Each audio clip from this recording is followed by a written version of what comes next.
Jordan. They're good too. I have one. A broken one, so of course it's all. All right. This is a hybrid meeting of the City Council. Members of the public can view this meeting live on Channel 8, the city's website, and YouTube. The live Spanish translation services are being provided for tonight's council meeting by telephone. Please dial 720-386-9023 and use code 104091. We'll now call this meeting to order. We'll now. Se ofrecen Go ahead. Sorry. servicios de interpretación en español para esta reunión del Consejo Municipal por teléfono. Marque el número 720-386-9023 y utilice el código 104091#. All right, I will now call the meeting to order and ask the city clerk to do a roll call, please. Mayor Douglas, Present. Mayor Pro Tem Noble, Present. Councilmember Madera, Present. Councilmember Teeter, Present. Councilmember Chacon, Present. Councilmember Kim, Here. Councilmember Dukes, Present. Councilmember Ford, Here. Councilmember Douglas, Present. Mayor Douglas, you have a quorum. Okay, thank you. All right, please join me for a moment of silence followed by the Pledge of Allegiance.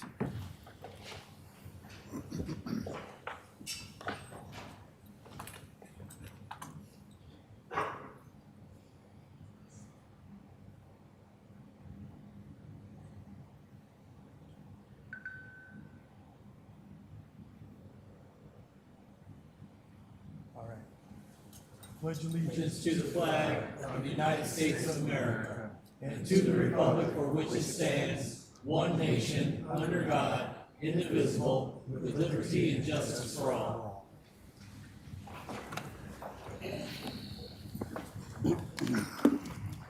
Okay. Motion to adopt the agenda. Do any council member wish to amend the agenda?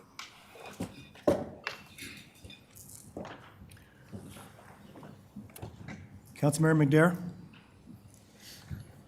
Yes, I'd like to motion to move resolutions before the public hearing.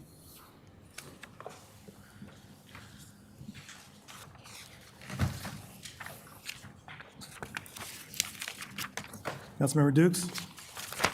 I second that. Okay. First and a second, any discussion?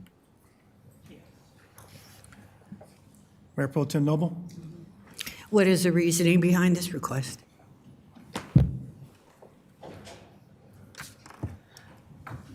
Just for the sake of time, I know we have a lot of people here for the public hearing, and the resolution is a non-controversial resolution that I think we can resolve relatively quickly and move on to the public hearing.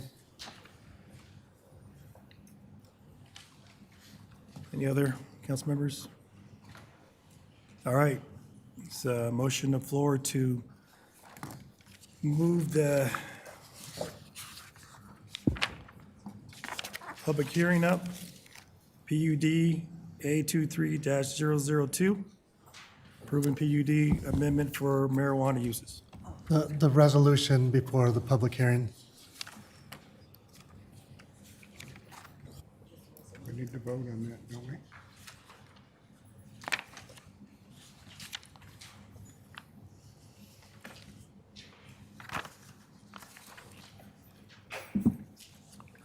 Oh, about 27J. Oh, 27, I just said marijuana, sorry. All right.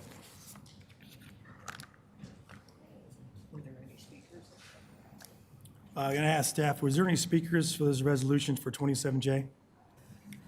Mayor Douglas, I do not have any persons registered to speak specifically on that resolution. Okay. All right. We'll take a roll call vote.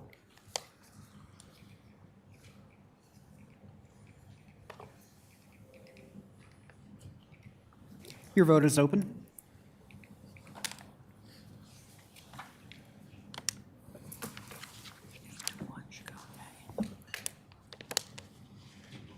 Okay, that passes 8-1. All right. Let's see.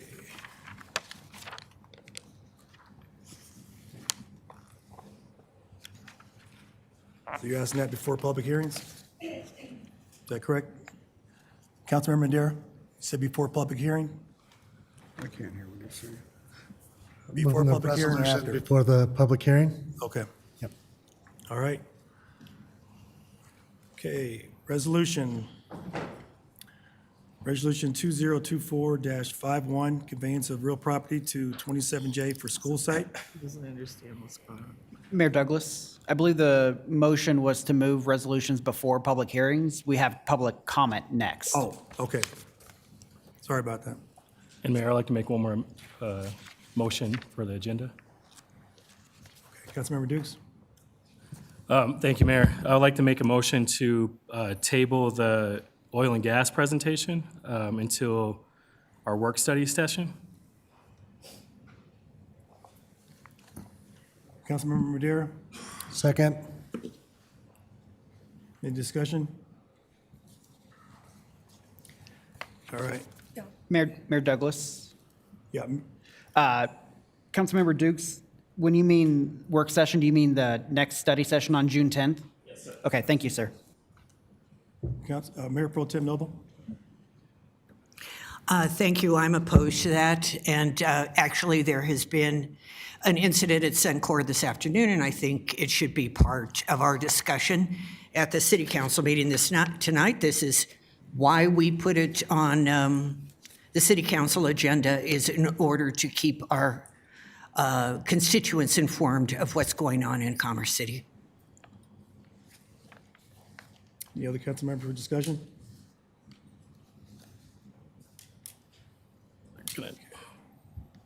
Councilmember Dukes?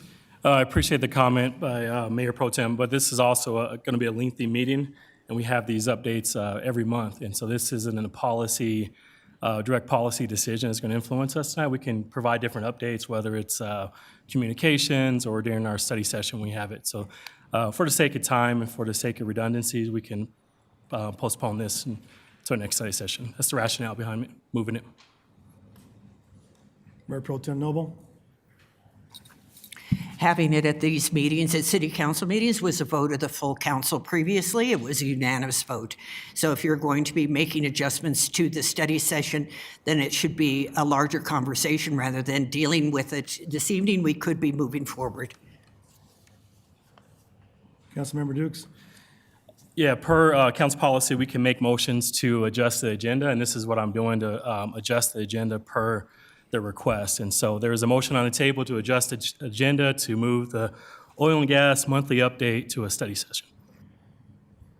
Okay, so the motion on the floor is to table the oil and gas monthly update until a study session. Take a roll call vote, please. Your vote is open.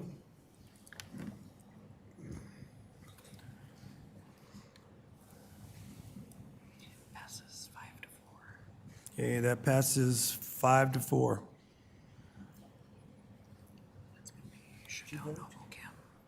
To table it also? No, I voted. Dylan?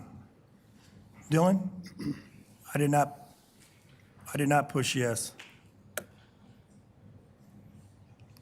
That's the vote I have on record, Mayor. Would you like a Yeah. revote? Yes, please.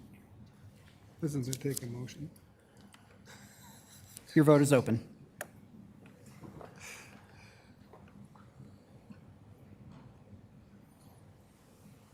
Mayor Douglas, it's showing yes again on my screen. Oh, you know what? It has Councilmember Kim in the mayor's spot. Oh, I have. Has it been swapped from the last meeting when Councilmember Kim was chair? Yeah. Okay, give me just one moment, sir. I mean, I'd be happy to, but I mean, I'm not.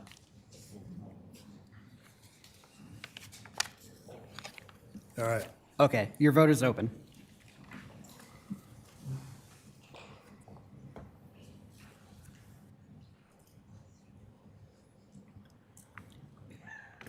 Yeah, it passes 5-4. All right.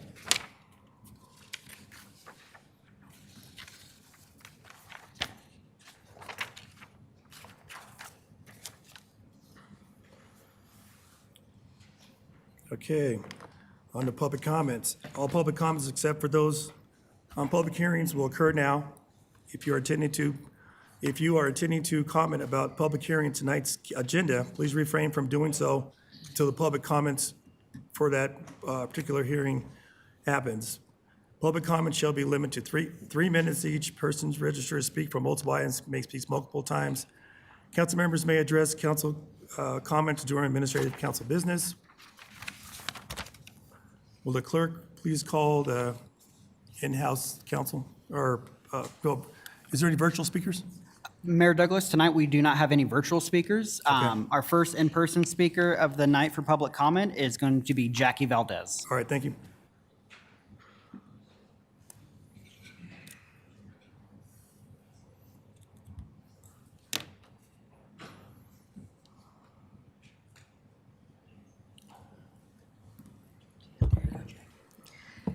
Good evening, council, mayor, city. I'd like to address a couple of things. The first thing is that in the past, we have discussed about the four-wheelers, the mini bikes, and the ATVs, the go-karts. And we've not made major headway on getting this resolved. Well, now we need to make some headway before someone gets killed. And I don't want that to happen. This Saturday, I'm sitting on my front porch, minding my own business with my dog, kind of relaxing, and one of the little ATVs pulls up, stops across from my yard in front of the neighbors. I see him. I stand up to take a picture. All of a sudden, he revs up this ATV. As he revs up this ATV, he comes at me, comes at the yard. He hits the gutter, and then I have a ledge that's before my fence. He hits the ledge. He rides my fence, literally rides my fence straight up into the air, flips it upside down, and comes down on top of my fence, crushes my fence. Now, I have my fence cemented in the bottom for a reason, to make sure my dogs don't get out. Well, now it's compromised. So I'm asking for some help to get this fixed because I cannot afford to fix it on my own. But the main reason that I'm up here today is that we need to address this. It has gotten so far out of hand that if we don't address this, someone's going to lose their life. And I thank the Lord that I was smart enough to concrete my fence in, because if I hadn't have, he would have been in my yard and in my home. I have video, so if anyone would like to see the video, please let me know, and I'm more than happy to show you. So we've got to work with the police department, we've got to work with the city to try to get a handle on this, and that's what I'm asking. Okay. Thank you. Appreciate that. Any questions for the speaker? Okay, thank you, Ms. Valdez. Appreciate you. Thank you. Thank you, Mayor. Our next public speaker tonight is Rana Sanchez.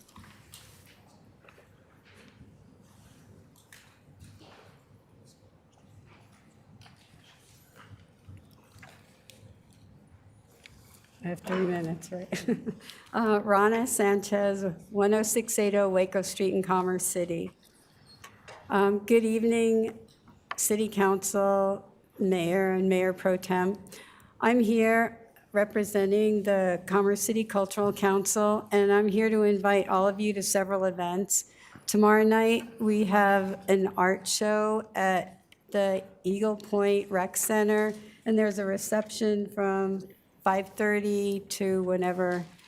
There'll be refreshments there, and all of you are welcome to attend. And then also, and they're Jordan's giving out some information. I also want to invite everyone to Music in the Park. That starts June 13th, and it'll be on Thursday nights from 6:30 to 8:30. And there's information about what bands are playing and what parks they'll be at. And I just wanted to make sure that you all got that information and that know that you're all invited to attend. Thank you. Thank you.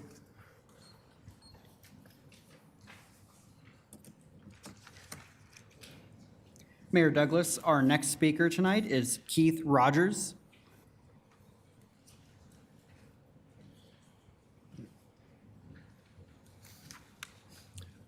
Good evening, Council, Evening.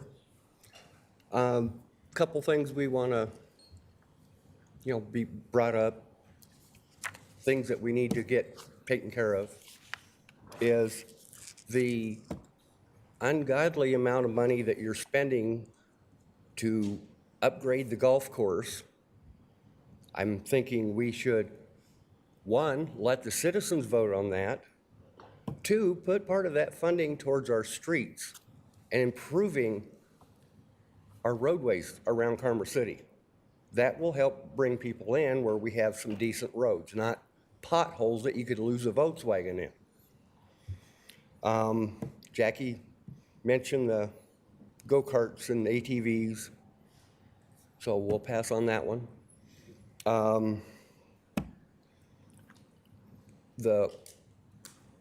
Somebody needs to do something with the roads, Colorado Boulevard.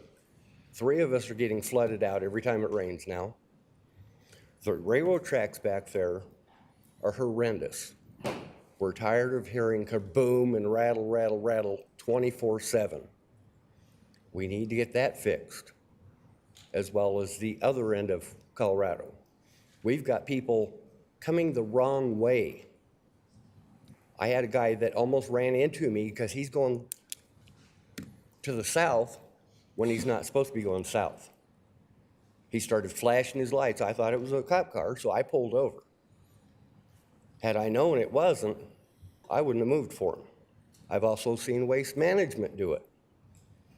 They're the worst, going the wrong way on 68th all the time when they're not supposed to be on there. We need to get DOT over there, and we need to get them taken care of, along with the rest of the big trucks running 68th. And that should do it for tonight. Thank you very much. Mayor Douglas, our final speaker for public comment tonight is Brandy Valdez.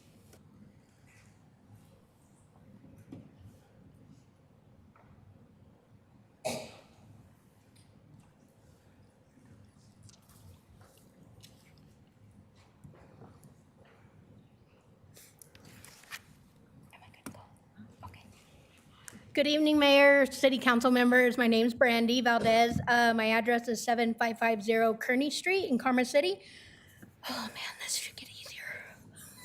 I'm here tonight to ask for some help with a fellow community member. On Friday night, there was a family that was displaced due to a fire at 6165 East 81st Avenue.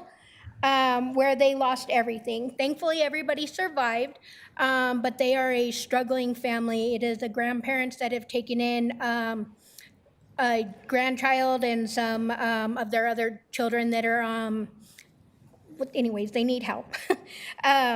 And they've already endured a lot of loss in the last few months. So I'm coming to ask if there's anything that the city can do with reaching out on your platforms or offering resources. I do know that the city does have some of that funding that's supposed to help for the homelessness issues and, help community members so they don't become homeless.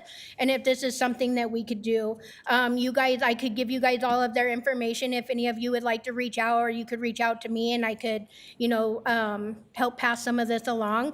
But I know that the family and a lot of the community would really appreciate this. So thank you guys. Sure. Oh, Brandy, just a sec.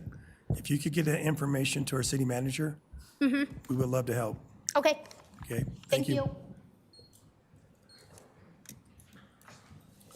Concluded, all right. Let's see, hold on here. Switch Changing things up here. Okay, members of the public were able to submit written comments online by mail. Written comments were received by the deadline and incorporated into tonight's updated agenda packet. If there's any follow-up, you should expect to be contacted by a staff member. So there's a change in agenda, so we're going to now move to resolutions.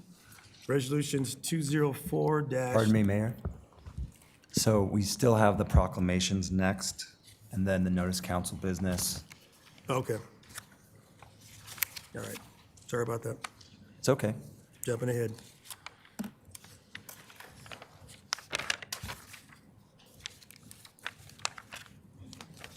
Okay, proclamation tonight. I will invite members of the city internal and external DEI, Diversity, Equity, and Inclusion Commission to read the proclamation.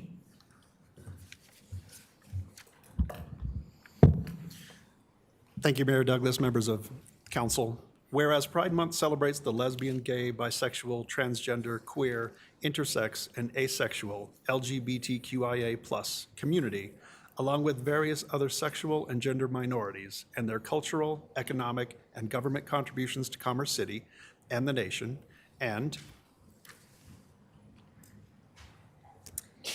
whereas, as in June, the nation celebrates the anniversary of the 1969 Stonewall Uprising in New York, where the LGBTQIA+ community united to the protest of the injustices they faced, and commemorates the contributions that queer people of color made that led to liberation, such as leaders and transgender women of color, Marsha P. Johnson and Sylvia Rivera, who continually fought for equity despite the risk of violence and imprisonment. And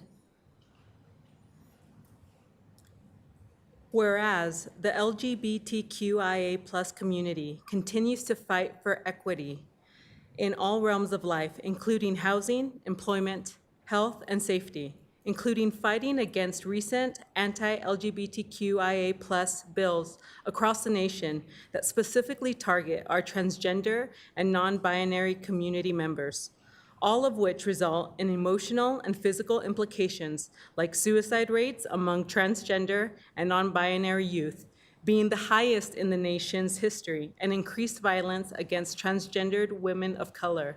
And whereas LGBTQIA+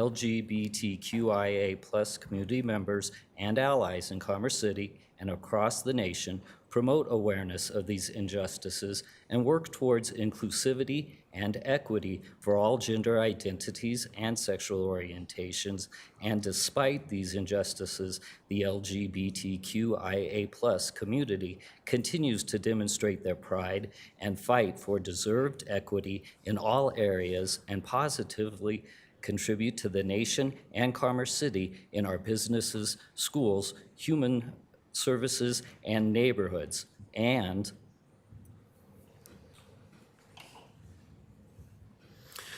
whereas Commerce City honors the contributions and tireless efforts of the LGBTQIA+ community and encourages residents to actively stand up against injustices and seek knowledge about the diversity of all gender identities and sexual orientations. Now, therefore, the City Council of Commerce City, Colorado declares June 2022 as LGBTQIA+ Pride Month in Commerce City, and encourages all community members to join in celebrating our country's diversity and create opportunities for equality and justice. Thank you. Thank you to all the DEI commissions for reading that proclamation. I need a motion and a second to approve the proclamation. Councilmember Douglas? Yes, I'd like to make a motion to approve the proclamation. Councilmember Kim? I'd like to second that. Okay. Is there any discussion? Councilmember Douglas? I just wanted to thank the presenters. I thought that was so well done, and just appreciated the fact that you were willing to share that amongst yourselves and do the presentation in such a manner. It was very well done. Thank you. Thank you. All right. All those in favor say aye. Aye. Those opposed say nay. Motion passes 9-0. I invite city council to come forward so we can take a photo with the DEI group.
That's yours. Used to be mine. It's okay.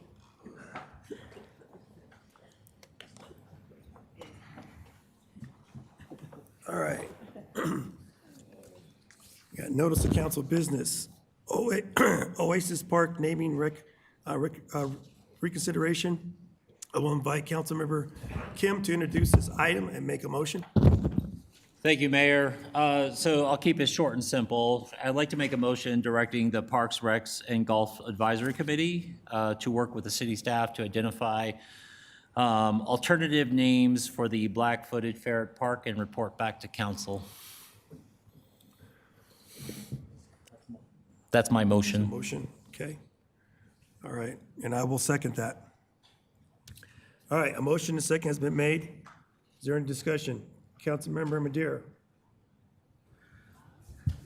I guess I had some procedural questions because the name that's supposed to go in the park was taken out to the community, and they basically had a naming contest, which is in line with our council policy on these park namings. But we do have a process to change the name. So I guess my question is to the city attorney. What is the procedure? You know, do we go through the change as it's outlined in the council policy, I think 7 it is? Yes, so the applicable council policy is council policy number 7. And there's a section K in that council policy that states, in the situation where a facility is renamed, the petition shall comply with the above guidelines and shall include clarification as to why the current facility name is obsolete or inappropriate. The above guidelines are essentially the guidelines that are laid out in the body of policy CP7, which effectively does not say shall. It's a process that this council had adopted to get community input. There is not necessarily a legal requirement for this council to comply with that process. Nevertheless, the council did adopt the policy. Yeah, I guess I'm struggling a little bit because normally the policy would be that the community would have to file a petition with 50 signatures from the community to bring forth. And I guess I just feel like the community is the one who named the park. So they brought forward these names, they voted on them, and now we're basically saying that what they voted on is obsolete or no longer applies, which I don't think is fair to the community that went through the normal process. So I don't think I can support, changing the name without, adopting a formal process. Councilmember Teeter? Yeah, if I'm forced to take this back to the committee to have him come up with another name, is that what the motion is? Then I guess I would like to have some more to go by. Right now, the committee has picked this name because it's an endangered species. And all of our parks, or a lot of our parks, have been named after Eagle Point. Eagles are endangered, Buffalo Run, endangered. It's just a number. We didn't want to keep on using those same names over and over again. So this is a new endangered species, which is special to our neighborhood, special to the Rocky Mountain Wildlife Refuge. And since it's almost off the endangered list, it's coming back. And it also was a name that promoted the Rocky Mountain Wildlife Refuge as one of our great jewels for Commerce City. And so I guess the committee's, or I'm kind of stuck on what to bring back to the committee on are we supposed to come up with a name that makes Commerce City looks good, or what are we trying to do here? Councilmember Kim, would you like to elaborate a little more?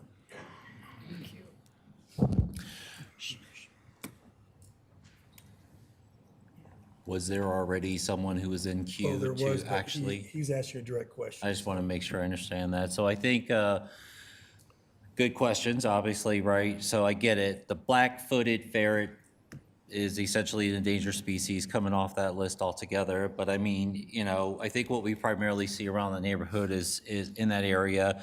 We see falcons, we see eagles, we see coyotes. Seem fitting. I mean, and in all out honesty as well, I look at Councilmember Chacon as well with regards to maybe not trying to put you on the spotlight here, but more so to figure out maybe we look at more of an indigenous name instead of instead of a name of an actual animal. I mean, I look at all of that. So, I look at to see as far as like with the majority of what we actually have out there, what's really out there, what really is, resonates with the community that lives in the area.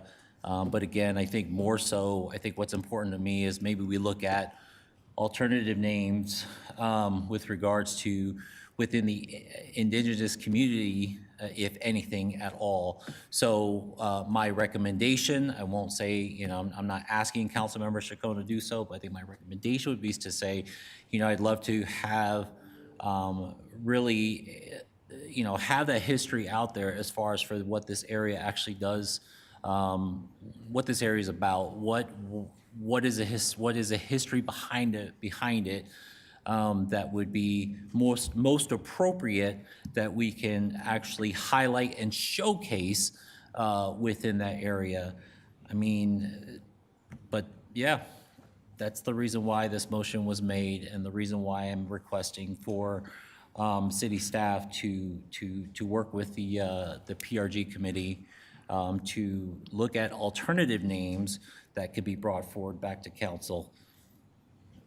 Thank you. Councilmember Teeter, does that answer your question? Well, I'm assuming that if we take it back to the committee and take public comment again, maybe this time Councilmember Chacon could put her suggestion in there and let them pick that one and then maybe the other 20 people that put theirs in can do it again, I guess. Is that what we're looking for? Yes. Yes. Yes. And keep on voting on it until we get a indigenous name? Councilmember Dukes? Yeah, thank you, Mayor.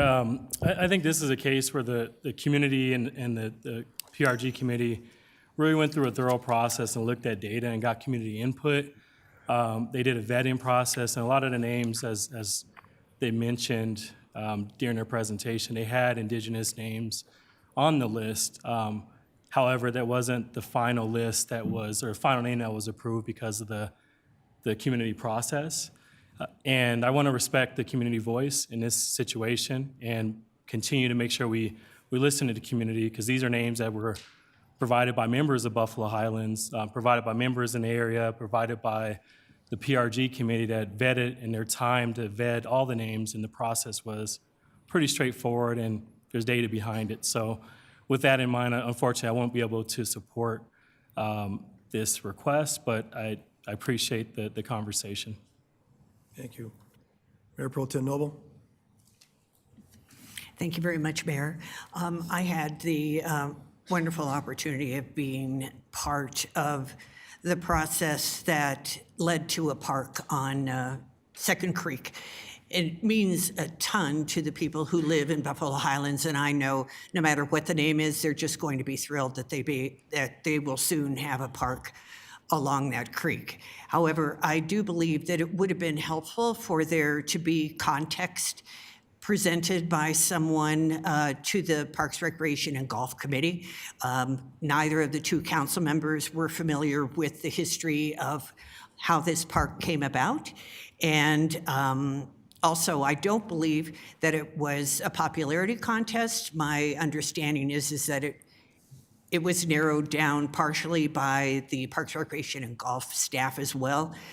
So it wasn't like there were 100 votes for the black-footed ferret and 98 votes for the next, and so on and so forth. It wasn't like that. It wound up being a choice of Parks, Recreation, and Golf.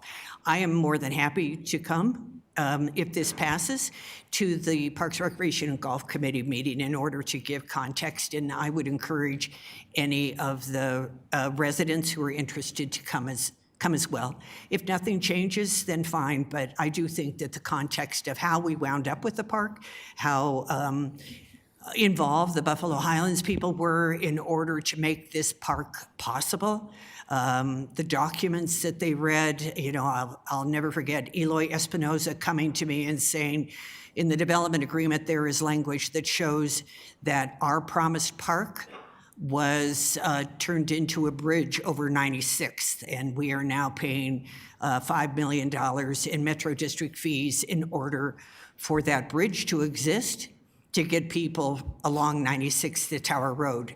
But in the process, they wound up without a park. So I just think the context is important, and I can certainly understand how anyone who hasn't been on the council for a while wouldn't be familiar with the context, and I hope that I can be of some help to the committee, and I do hope this passes. Thank you. Councilmember Ford? Thank you, Mayor. I'm very supportive of the process. We take the time to have these committees. The advisory committee is set up to do this function. I'm not a fan of the name. I didn't choose it. However, it's not up to me, and I think that's the purpose of how these committees were set up and why it's not in our hands to be doing the naming of things like parks. I think it's for the Parks and Rec Advisory Council to do their job, go out and invest in that neighborhood and get the data and come back with a recommendation. I would have never picked that name, but I support that name because that's the name that the committee brought back to us after they did the job that we asked them to do. It's already caused some hard feelings with that committee because there's been questions from council about this name. And if there's any park in Commerce City that's going to have a black-footed ferret on it, it's going to be that park. Because I released a black-footed ferret in that back corner of that refuge. So I know that they were released in that corner and that's a probability. I wouldn't have picked the name. I would have picked something else, but it's not for me to choose. It's for me to support the process that we put into place and honor the people that we gave that duty to do their job without questioning their authority. So I will not be supporting it. Councilmember Chacon? I thank the DEI Commission for teaching me this past week. There can be a lot in a name. I actually grew up in spaces that there was Columbus Park and we changed it to La Raza. Mount Evans, who's responsible for the Sand Creek Massacre, we changed it to Mount Blue Sky and the initiative there and a coalition. And I've also been able to help rename what was Squaw Mountain, a derogatory term for women, to the Owl Woman Mountain, which is a coming of age ceremony on that mountain. So a lot can exist in a name, and especially a lot of erasure. So there are opportunities that we could be combining and using this as an opportunity to learn. Nothing against Parks and Rec, but they don't know too that indigenous communities still live here, that we still live on the settlements of those riverbeds of Cheyenne and Arapaho, and the least we can do is name a park in their actual native tongue that name.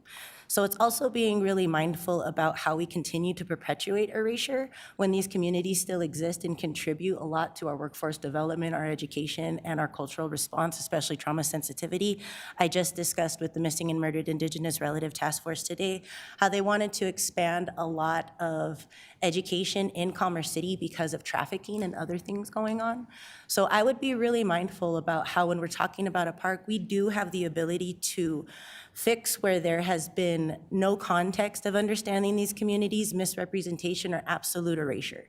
So I think we should consider having another name, because it does come to the point that we will have animals named in front of parks, in front of these communities, and that is an inequity, and that is in a form of an injustice as well. So please be mindful about how this isn't just a name. It's a way to incorporate what community is asking, but we can also ask community to grow to be more culturally educated this way. Thank you. Councilmember Madera? Yeah, the problem for me is I don't want to undermine a democratic process, which, we heard that the community voted on this. The Parks and Rec Advisory Committee, they volunteered their time and they chose the name. And at the end of the day, it's about respecting their position and respecting their time. And, I don't have any feeling about the name one way or the other, but if the community voted for this, by us changing it, we're basically telling the community that their vote doesn't matter, and I don't want to give that perception. So do we have anyone from Parks and Rec here that can kind of go over the naming process and how we arrived at the name? Could you hold on just 1 second? Want to get through the discussions first, then I'll call you up. Appreciate that. Councilmember Douglas. Thank you. I would like to concur with Mayor Pro Tem Noble and Councilmember Chacon as Mayor Pro Tem Noble and I were an intricate part of making sure that the members of the community who brought this to our attention were heard. And it was quite a process. I would like to thank the staff members who put in their time, especially Mr. Jim Tolbert, who came out and met with community members and showed them that we had heard them and we were concerned, and we wanted to honor, at least to hear them out to see if there was something that we could do about this park that they were promised by the developer. And so I think this is really important. I left the Cultural Council meeting to actually go to the end of the Parks and Recreation meeting, and there were only a few people who were attending the meeting that night, but they were more, because I wanted to let them know that asking to reconsider this was not meant to be disrespectful in any way, but was to explain to them they weren't really concerned about the naming of the park. The people who were there, they were more concerned about hearing them out on finding out who's responsible for sidewalk repair and some other things that were more personal to them. And so I I think this is important, that we support this and we reconsider it. We have a development called Settlers Crossing in the north, which really should maybe have been really looked at before the name was accepted. And so there's a lot in a name. And I was a part of the renaming of some of the mountains and the different sites that needed to be renamed. So, in my opinion, a name is really important and it can speak volumes, and I will be supporting this. Thank you. Everyone has had a chance to speak first, so I will call up Parks and Recs come up here and answer that question. Appreciate that. Thank you for your patience. Hello, Mayor and Council members. I'm Lisa Nordholt from Parks, Recreation, and Golf. So a couple of the questions that I heard that were coming up with the process, we put a notice out to the public. We put it on the website, multiple social media, and in the January Connected magazine that gets mailed out.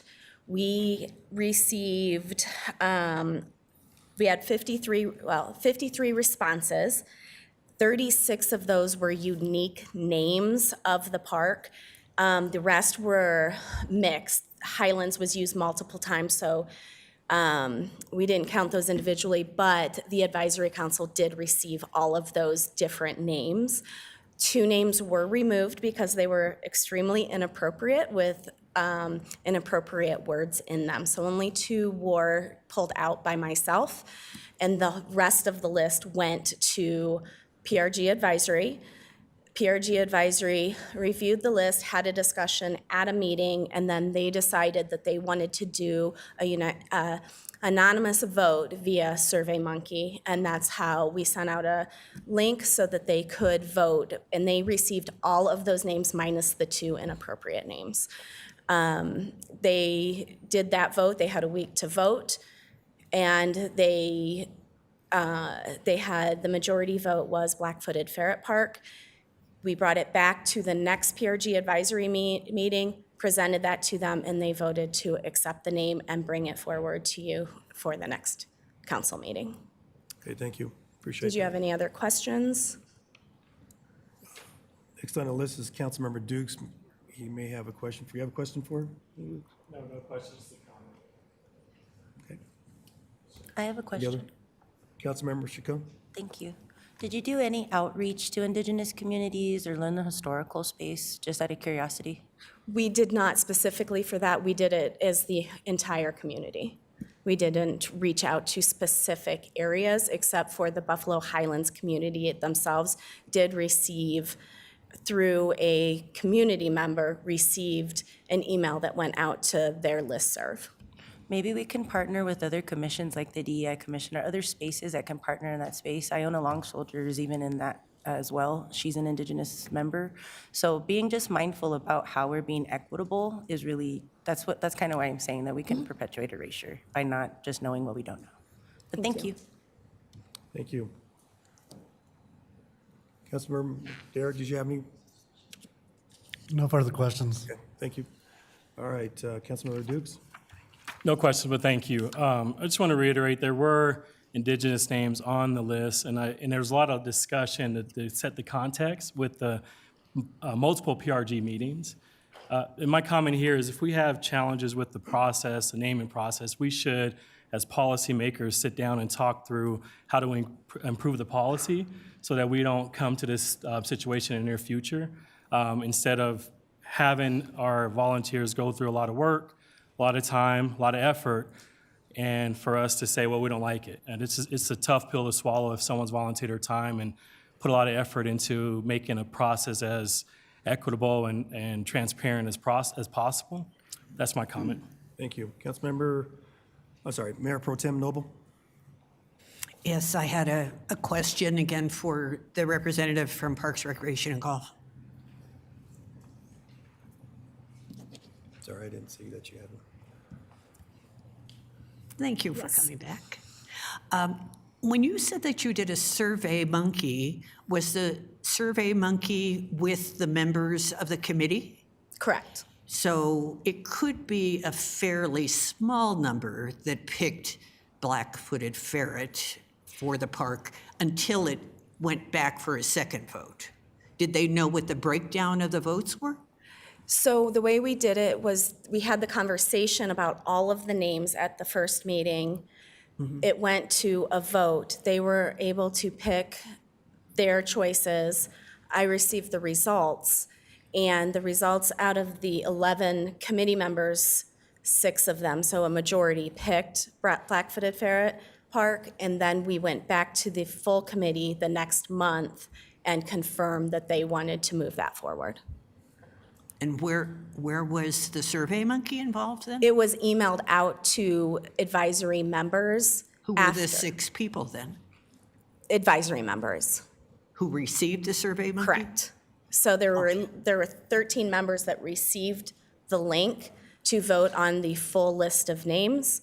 11 of the 13 members of the pre-RG advisory responded to that survey and voted. And of those 11, 6 chose Black-footed Ferret out of the list of 53 names. Okay, gotcha. All right, so that's in perpetuity. Thank you very much. All right, we've had plenty of discussion. Multiple council members have spoken on this. Let's just go ahead and take the vote, please.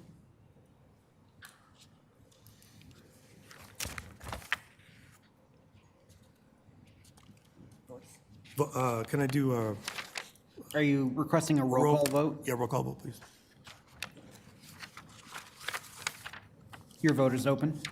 Oh, Mr. Rogers has his hand up, Mayor. I'm going to give an assist to the city attorney who's trying to get your attention. Yeah, I was just going to clarify for the record what the motion is on the floor so all know what they're voting on.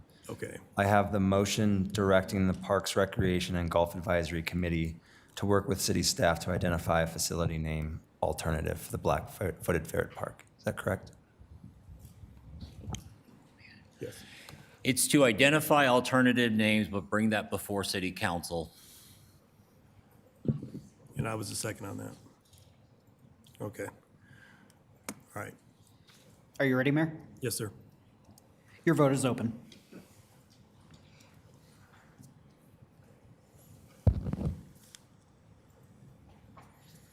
Okay, that passes 5-4. Thank you. Okay, next item is fee schedule revisions. I will invite Mayor Pro Tem Noble to introduce this item and make a motion.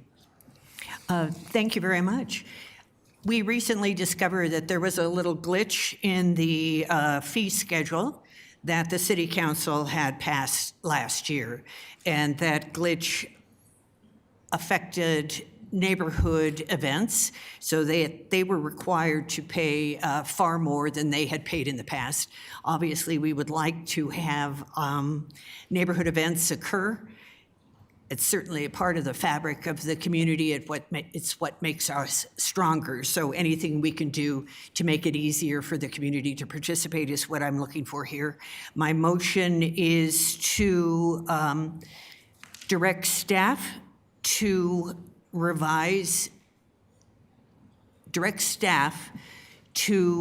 analyze and recommend changes to the fee schedule that enable neighborhood events to have reasonable fees. Okay, I have a motion. Councilmember Kim? Second that. Okay, I have a motion and a second. Jason has it. Jason, City Manager? Thank you, Mayor. Just for points of clarity, because within our process, I think what the Mayor Pro Tem is getting at for neighborhood events, we have a permitting system or permitting process under our organized event permits. And in that, when you're saying analyze and make recommendations, are you asking for us to bring that back to a study session or a regular meeting based on our analysis and those recommendations to have direction then to go from there, or to immediately bring back what would be a resolution to change the fee schedule based off of that analysis? Just trying to make sure that there's clarity as to that next step. That's an excellent question, Mr. Rogers, and since I didn't have my motion written down, I am winging it, and I apologize for that.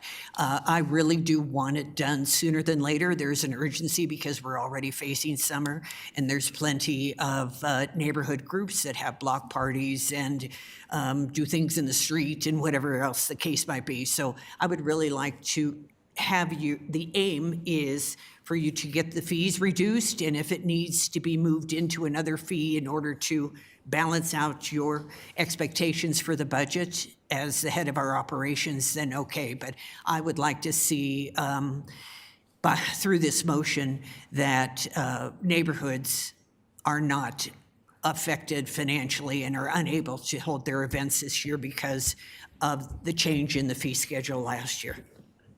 Thank you for that, ma'am. So what I'm hearing as a point of clarification, whether or not you would like to act on that, is that for staff to analyze, make an assessment with a recommendation to be captured within a resolution on a revised organized event permit fee that is equitable to the implementation of events within neighborhoods. Encourages, as opposed to equitable, encourages events in the neighborhood. I like that. Okay. Otherwise, that's a go. The second, accept that? Yes. Sorry. All right, any discussion? Okay, first and a second. All those in favor say aye. Aye. Those opposed say nay. Passes 9-0. Okay, on to a resolution, is that correct? City Attorney, on to resolutions now? Presentation, Mayor. Presentation? All right, presentation 24-238, Colorado Department of Transportation, CDOT, update to I-270 improvement project. I'll invite Jenna Hand, Deputy Director of Transportation, to make the presentation. Good evening, Mayor, Mayor Pro Tem, and City Council. Tonight, we will hear from CDOT's I-270 Corridor Improvement Team. They're here to discuss their ongoing effort to implement transportation solutions throughout that corridor that will modernize that roadway for us. So the presentation you will see tonight has also been delivered to Adams County as well as the North Area Transportation Alliance. And at this time, I will go ahead and turn it over to the CDOT team. Thank you.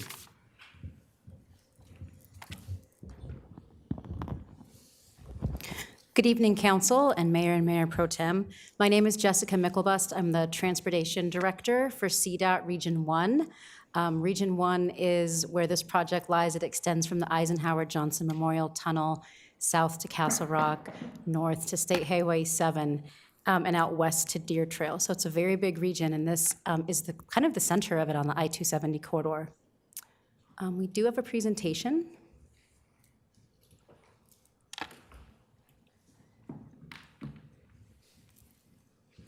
I'll continue discussing while you pull that up.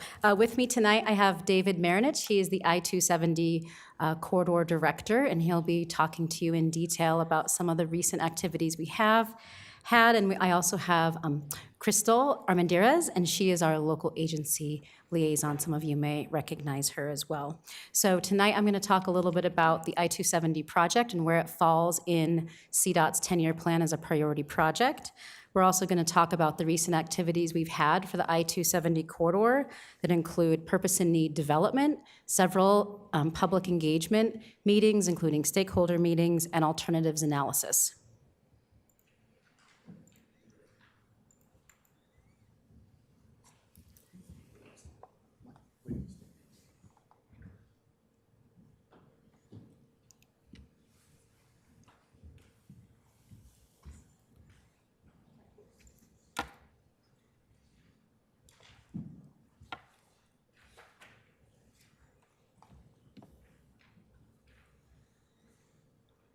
go. Excellent. And as that is coming up, this is a photo that was taken. I want to give thanks to the project team and the contractor that was out on the corridor doing some interim repairs on the bridges. For those of you that have driven the I-270 corridor, you know that it can be a bit challenging, and we definitely have some infrastructure in need of repair. So this was one of those repair projects that we had. So thanks to the team for that. Do I progress my own slides? Is this okay? Someone did it. Thank you. So this is a picture of our CDOT transportation 10-year plan. The I-270 project, I don't expect you to read this, is highlighted in yellow. The 10-year plan for CDOT is our North Star. These are the priority projects when we receive transportation funding. These are the projects that we know are top priority. They were developed through outreach several years ago, and it was not done in a silo. It was done with a lot of community engagement, a lot of community outreach across the state, and in particular with our Region 1 stakeholders and communities. So it's important to note that the I-270 corridor is in our 10-year plan because that does commit that it is a top priority for the organization.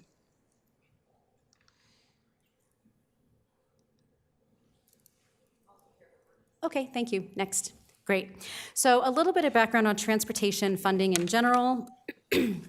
So the known funding for the I-270 project, we have about $200 million identified in strategic funding.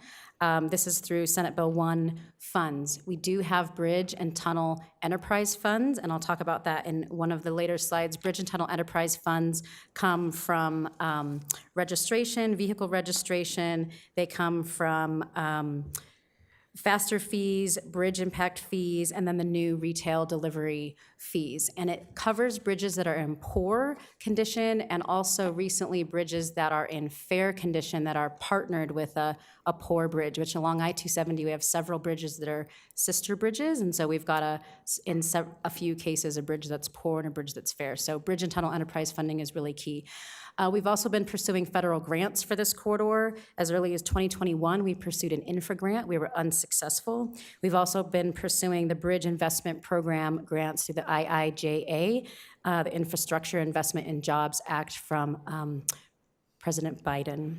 And we also pursued a RAISE grant. So far we have not secured any funding, but we have a few grants still outstanding. Additionally, for funding sources, the Colorado Transportation Investment Office, CTIO, offers funding opportunities for us once we figure out which alternative we would like to build. The CTIO office can be an opportunity for us to pursue additional funds. Next slide. So just a little bit of background on the 10-year plan. That's really fancy shading, though. Thank you. The 10-year plan has a funded piece of the plan. So the I-270 project is falling kind of in a partially funded and a partially not funded. So we do have quite a few projects that have been completed in the 10-year plan. About 1,000 miles of lanes have been touched statewide. 15 rehabilitated transit or new transit facilities, which is really exciting. And then a lot of attention to go to Fix It First. We've also made significant progress catching up with critical road and bridge repairs, as that first photo showed. So just a few highlights of our commitments to, going to garner the direction that 270 was going. We've had about 54 projects to date completed and 40 that are under construction. That number increases every day with those projects completed under construction. 100% of the projects in the first 4 years of the plan have been completed or under construction. So really good news that we have traditionally been able to deliver projects from the 10-year plan, which again is why it's important that I-270 is on the 10-year plan. It gives us the momentum that we need to make improvements in this facility. Next slide. So just a quick, when we're talking about funding, where do the funds come from that help us to pay for some of these projects? That big black bar on the circle are federal programs. So every time you fill up your gas tank at the pump, you get 18.4 cents per gallon. It gets pulled out into federal programs to pay for transportation. The orange bar, the next largest percent, is the Highway Users Tax Fund, and that comes from road safety surcharges, our oversize overweight program, rental car surcharges, and then late vehicle registration fees. So the green is what I mentioned earlier, Bridge and Tunnel Enterprise, the BTE, and those funds are available for projects with bridges, which I-270 has plenty. So that's covered with faster fees, bridge impact fee, and retail delivery fees. And then the other ones are a little bit smaller in scale, some of our other funding sources that I won't touch on, but those larger colors are ones that will feed into the I-270 project. Next slide. So how do we allocate that prior circle? How do we allocate those funds?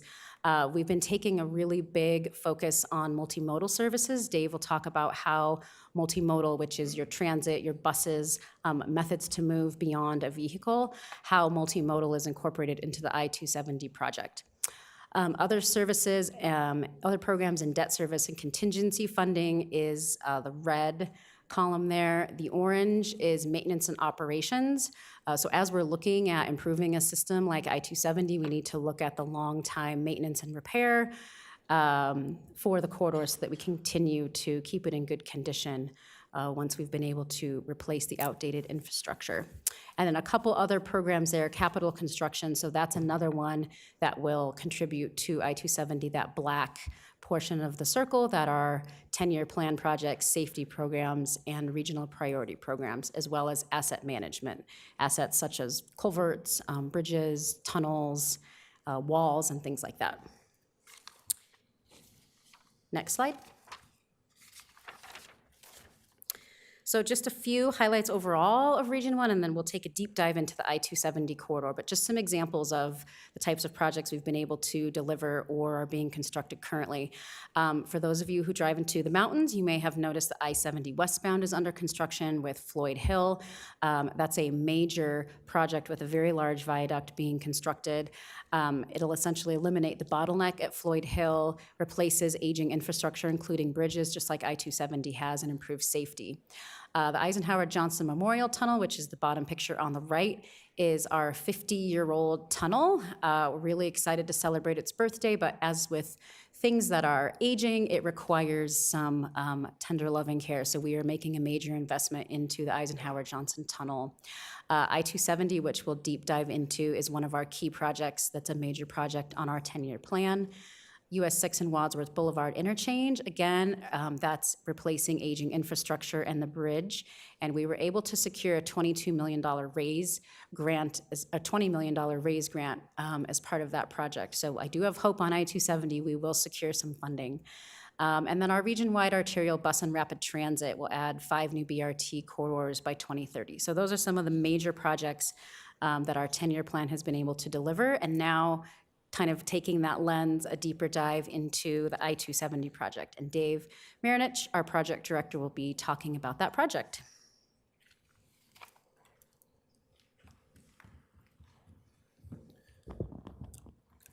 Good evening, Mayor, and good evening, council members. What you're looking at here is the project purpose and need. And what a purpose and need is for an EIS, which is an environmental impact statement, is kind of the guiding light for our project and why we need to improve the corridor along I-270. So what improvements are needed? We need to improve traveler safety. I think people who drive the I-270 corridor realize that there's a lot of potholes, some bridges are not in the best conditions. We built this highway in the 1960s and it is not modern, and there's a lot of improvements that need to be done. Also, this corridor has one of the highest accident rates among all of the corridors throughout the state. We need to improve travel time and reliability. Anyone who drives this corridor also knows that in the mornings and in the evenings during peak hours, we're at kind of a gridlock of traffic. One thing that we've added, we started the environmental process in 2020. Originally, we were expecting an environmental assessment, which is a type of NEPA, National Environmental Policy Act process that is a little less stringent than an EIS, which is what we're conducting now. In that original EA, we did not have transit on the corridor as a need. we now have transit on the corridor as a need. The Flatiron Flyer 5 route runs from Boulder down to Aurora. Right now, it currently takes about 3 trips a day, and we've been working with RTD to understand if there were improvements to the congestion on I-270, if they would be able to use I-270 as a more reliable transit route. They have told us that they would be. Currently, RTD bus drivers are detouring down I-25 and along I-70 to get around the traffic on I-270. So one of the needs of this project is to improve transit. And then also, one of the needs that was not originally added in the EA is bicycle and pedestrian connectivity across I-270. I-270 poses a barrier to traffic, or a barrier to bikes and pedestrians. We've been working a lot with Sand Creek Greenway Partnership to understand how we can get bike users and pedestrians onto that trail more efficiently. A lot of the bridges that were built on I-270 did not have adequate sidewalks. They weren't ADA accessible. They did not have safe sight distances for bikes to cross. So we are trying to figure out ways to improve that and make bike and pedestrian connectivity across I-270 better for the citizens of Commerce City. And then finally, 10% of the traffic on the corridor is freight. Up to 17% actually, 10 to 17% of the traffic is freight. So there's a very heavy freight industry that uses this corridor. It relies on I-270, and we need to figure out how to get freight onto the highway more effectively. One example I can think of is the Vasquez interchange. The on and off ramps from Vasquez onto I-270 are short, and often what happens is the trucks who are trying to merge onto the highway at those slower speeds don't have enough time to get onto the I-270 and end up clogging up traffic and creating a lot of safety concerns, and that's something that we want to fix. And then the goal of this project is to minimize environmental and community impacts. So here's a quick background of the corridor. I think a lot of people here are familiar with I-270. It's right outside. It runs from I-25 in the east all the way down to I-70 on the west. It was built in the 1960s. I mentioned some of these numbers already. 8 to 17% trucks, 100,000 vehicles per day. We started our environmental process in 2020. We are now moving into a more robust environmental study, the EIS, and we anticipate that documentation to be complete in 2025 or early 2026. So here's just a quick overview of where we're at. We are at the third green box at the top. We are currently preparing documentation that shows what we have done and what we have studied on the corridor to date.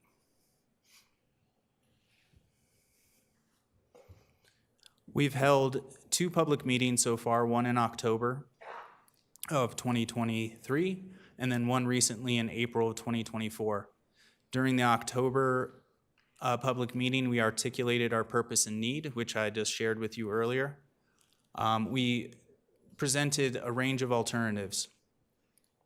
And then recently, in this April public meeting, we evaluated those alternatives and eliminated the ones that don't have a strong potential to meet the project's purpose and need. So that's what I want to present to you today, is the 2 alternatives that we're going to be carrying forward into a detailed analysis. Before I do that, I wanted to mention that we've spent a lot of time in the community to kind of be our guiding light on how we look at this corridor and what we ultimately decide to do with this corridor. And Crystal is our liaison who's been helping us with that. So she's going to talk a little bit about those public meetings.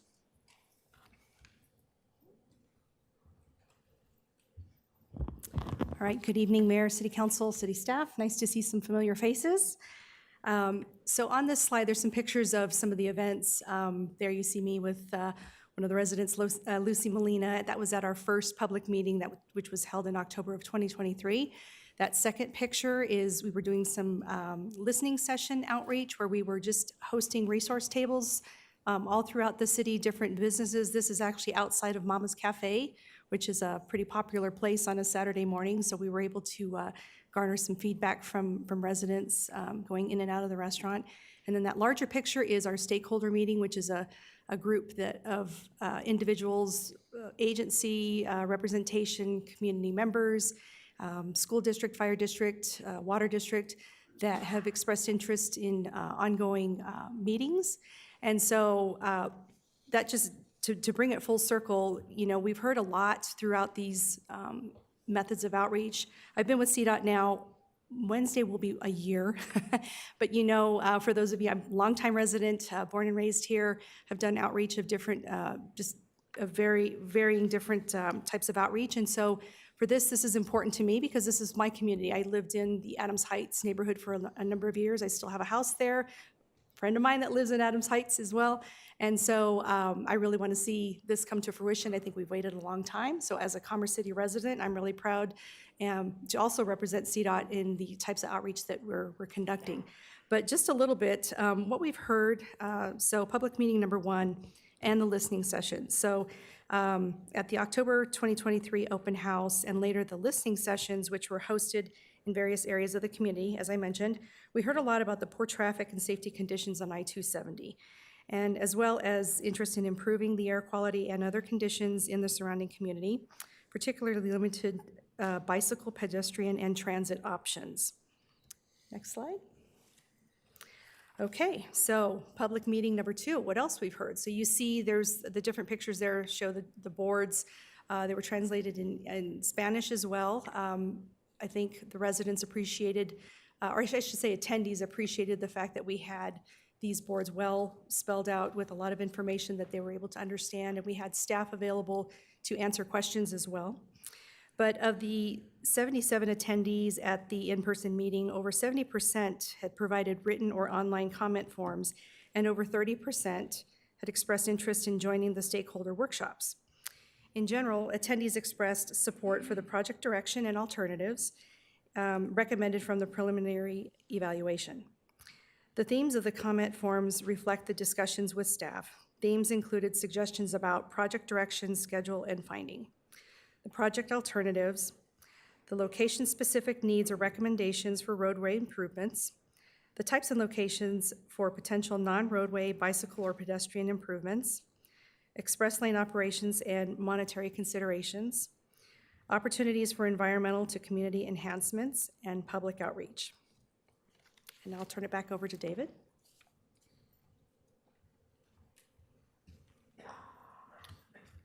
So as I mentioned earlier, we're currently in the study process of this project. We're evaluating alternatives to see which ones meet our purpose and need. Once we've narrowed down our alternatives, we can do a detailed analysis such as traffic modeling, air quality modeling, noise modeling. We can take a look at what other impacts we might have from those narrowed down alternatives. So here's the range of alternatives we looked at. On the left, you'll see the no action alternative. That is doing nothing to the corridor and leaving it as is and just simply doing maintenance when issues occur. We also had the bike, pedestrian, and transit enhancements alternative. This alternative was brought to us by some community members. They wanted us to look at what would it look like if we were to spend all of our resources and money on bike, ped, and transit only without doing anything on I-270. And then the bottom one on the left is the minimal build.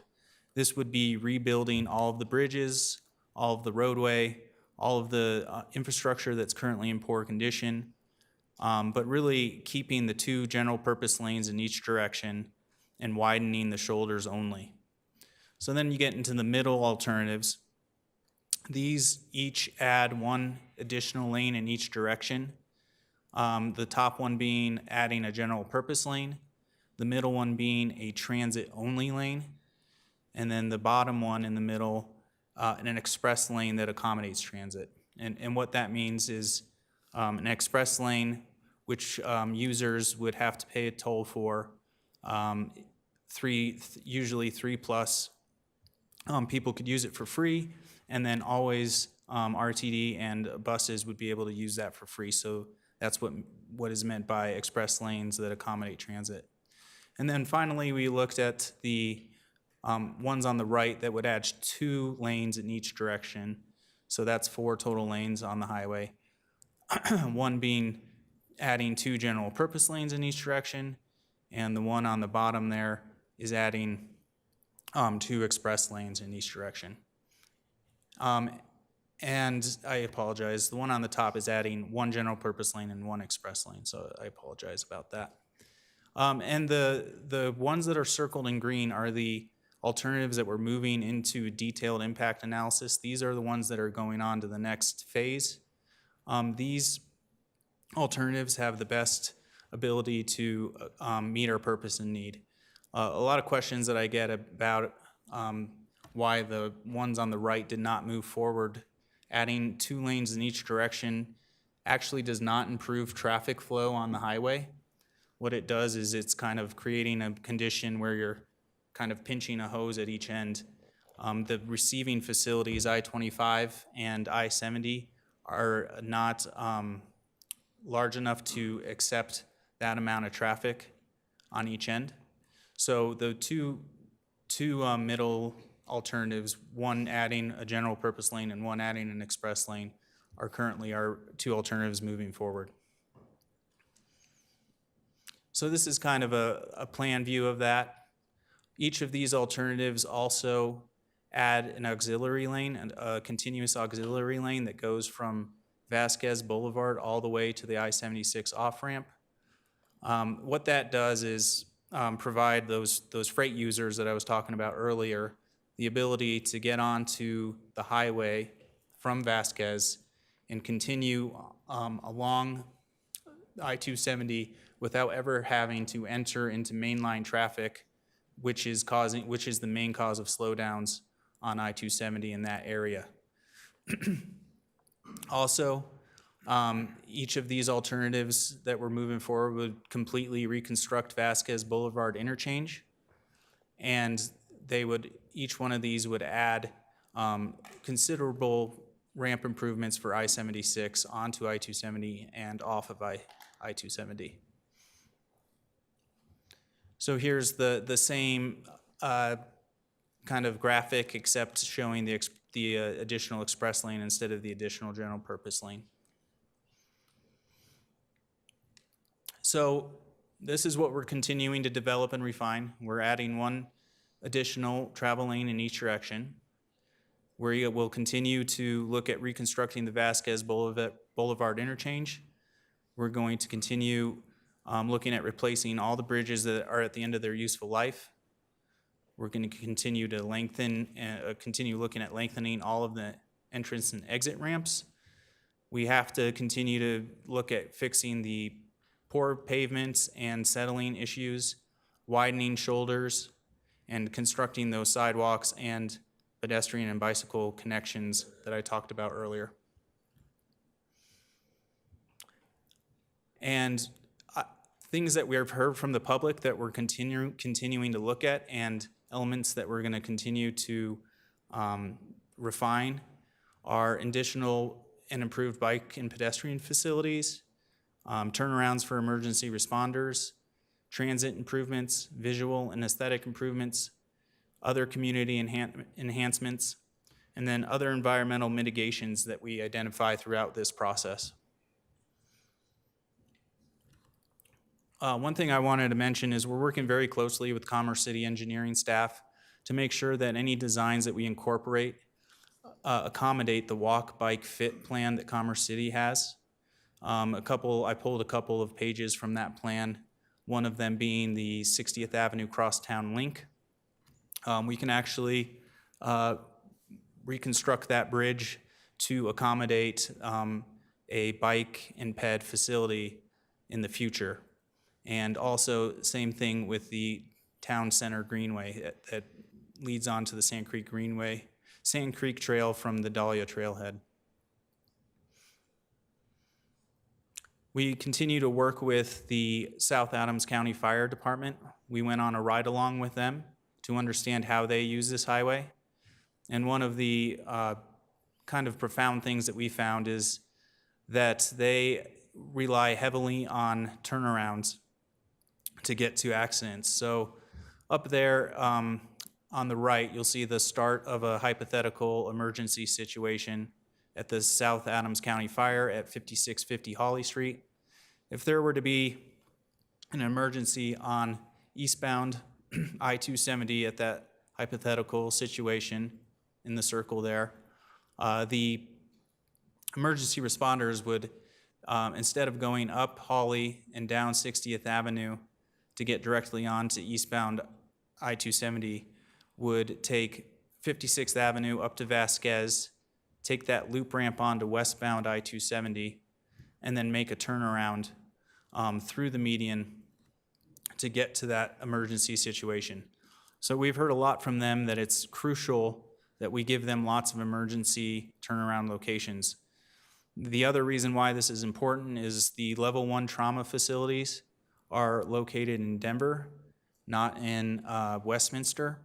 So if they were headed westbound towards Westminster with a level 1 trauma incident and did not have a turnaround, they would end up having to go to Westminster instead of going down to Denver.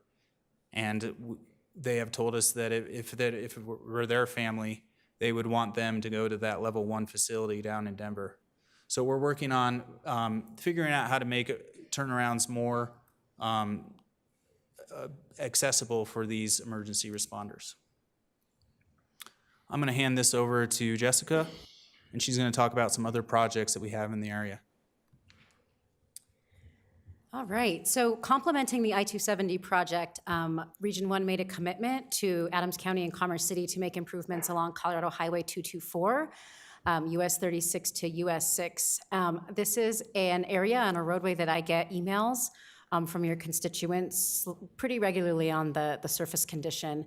And so understanding that it needed to be an asphalt resurfacing project, which was originally envisioned as $7 million, we actually did a walk roll with some of your community members, and it was a pedestrian advocate. And what we found was that really walking conditions along 224 are just unacceptable for the types of services and the school access. So we allocated $14 million of funding to turn that project from just a resurfacing project into a project that will include sidewalks, lighting, ADA curb ramps, access to the Clear Creek Trail, access to the South Platte River Trail, drainage improvements, pedestrian crossings over the Burlington Canal, and intersection safety improvements. So the challenge with adding in those additional things was they required some right-of-way and some additional designing, which is taking us a little bit longer. We can't just go out and resurface the roadway. So we are working really hard with our professional maintainers to make sure potholes are filled in the interim and that the driving condition is safe.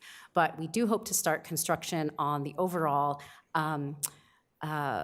transformation of that part of the corridor in spring of 2025, summer of 2026. So really excited. That is a parallel facility to I-270, and we believe probably some people divert to that corridor if I-270 is congested.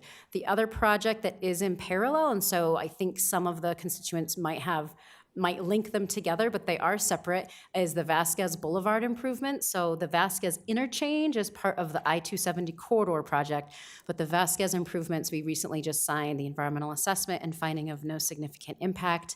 I know the Mile High Greyhound redevelopment area was really excited to get that signal, and what this project will do is address that really confusing multi-legged intersection at 60th. So that project should be going to construction in late 2024. So this year, really excited about that. And so there might be some, curiosities as to, is that part of the I-270 project? It's not, but it will be very complementary and was designed in mind with potential improvements to the Vasquez interchange. So wanted to touch on those. And then lastly, just wrapping up kind of what's What's next on this project? Dave did a great job explaining we're in the middle of an environmental impact statement. We're looking at the three alternatives he told you about, the no action, or add an express lane, or add a general purpose lane. We're looking for feedback on the alternatives through public engagement and outreach with our stakeholders and your constituents. We're starting to refine designs, and do traffic model operations. So what does diversion look like? What does truck traffic look like? Where are people trying to move in the corridor for all of those recommended alternatives? We'll also be doing air quality analysis for all three of those alternatives. I want to make sure that it's clear that with the general purpose lane and addition of a express transit lane, freight is allowed to use that additional lane. So they would be allowed to be in the express lane. So we will be analyzing kind of air quality impacts, trying to move the freight traffic through the corridor so they're not just sitting along I-270. We're going to be working closely to develop mitigation measures that are community-based and community-focused through the stakeholder group and the other groups that Crystal mentioned prior. We've been regularly meeting with our stakeholder working group. We're coordinating with our local, state, and federal partners. And then again, listening to the recommendations of the people in the community, the businesses in the community, people who move through the community, people who are trying to move across the I-270 barrier by bike or by walking. So a lot of outreach occurring as part of this project as we move forward. And I'll allow Crystal to tell you how to stay involved, and then I believe we'll have time for questions. Okay, last but not least, so how to get involved. These are ways, but of course, as your local government liaison for Region 1, please do not hesitate to reach out to me. I do believe you have my contact information, but happy to provide any additional information if you'd like to share with your constituents. Please, again, do not hesitate to reach out to me. And you'll see me out in the community at different areas, school district or businesses or whatever, just talking with folks. Obviously, it's easy for me to do outreach out here because I live here, but then maybe that's a detriment because then I'm always doing outreach. But anyway, with that, that concludes our presentation, and thank you for your time. Thank you, Rachel. Thank you, Jessica, Crystal, and Daniel. Council members have questions. Councilmember Kim. Yes, thank you. Ms. Hahn, can you go back to the presentation on the three that are planning to move forward? So I guess my question is with regards to the 3-lane option, the 3 general purpose lanes up top on the top right there that's circled, it almost feels like, because right now it is 2 lanes each direction, right? So when you look at moving that, let's say hypothetically to a 3-lane, you're only fixing that section of 270, correct? So I guess my point being is you're essentially just moving the traffic problem, because you're going from 2-lane, if you move into a 3-lane option in that little section that you guys had proposed, and then back to a 2-lane again.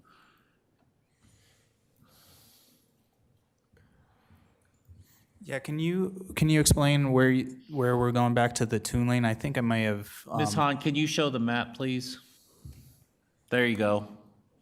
So if you're looking at the green area there, you're looking at it, one of the options was to move that to a 3-lane, correct? Yep, that's correct. So just north of that area on 270, so when you go northwest on 270, just past that, beyond that green, you're going back to a 2-lane, right? That's a great question. Actually, in that stretch, there actually already is enough width where we could restripe it to accommodate the 3 lanes. So you go 3 lanes, how far out then, beyond? Into the connection onto I-25 and US 36. And then what about south, when you're heading southeast? Onto the I-70. Yeah. That's the same scenario. One of those lanes would drop off onto Quebec and the other 2 would go on to the I-270 corridor. Okay, Ms. Hahn, can you go back to the 3 options again? So one of the options I see on here is regarding the express lane. I'll be honest with you, I'm not a fan of express lanes. I mean, we're already getting charged, we're getting charged every nickel and penny that we have with regards to express lanes, whether it's on 36, whether it's on Highway 25, whether it's on E470. I mean, we're getting charged every penny we have, basically, if we were to take an express lane. I understand that's probably a viable option, but correct me if I'm wrong, but I'm assuming if that is an option, is there a certain percentage that's being helped out by the quote-unquote company to help with this project? Or who is managing the express lane contract essentially, and who is doing that? Yeah, so there is a branch of CDOT called Colorado Transportation Investment Office that would be able to go in and get a loan from the Federal Highway Administration, a TIFIA loan, to finance an express lane. One of the benefits of an express lane is that one of our goals is to create transit and moving people instead of moving cars. When you have an express lane, transit can use it for free, which is moving a lot more people in that lane. We are able to manage that lane to make sure that it remains reliable. In the other general purpose lanes, you're not able to manage that.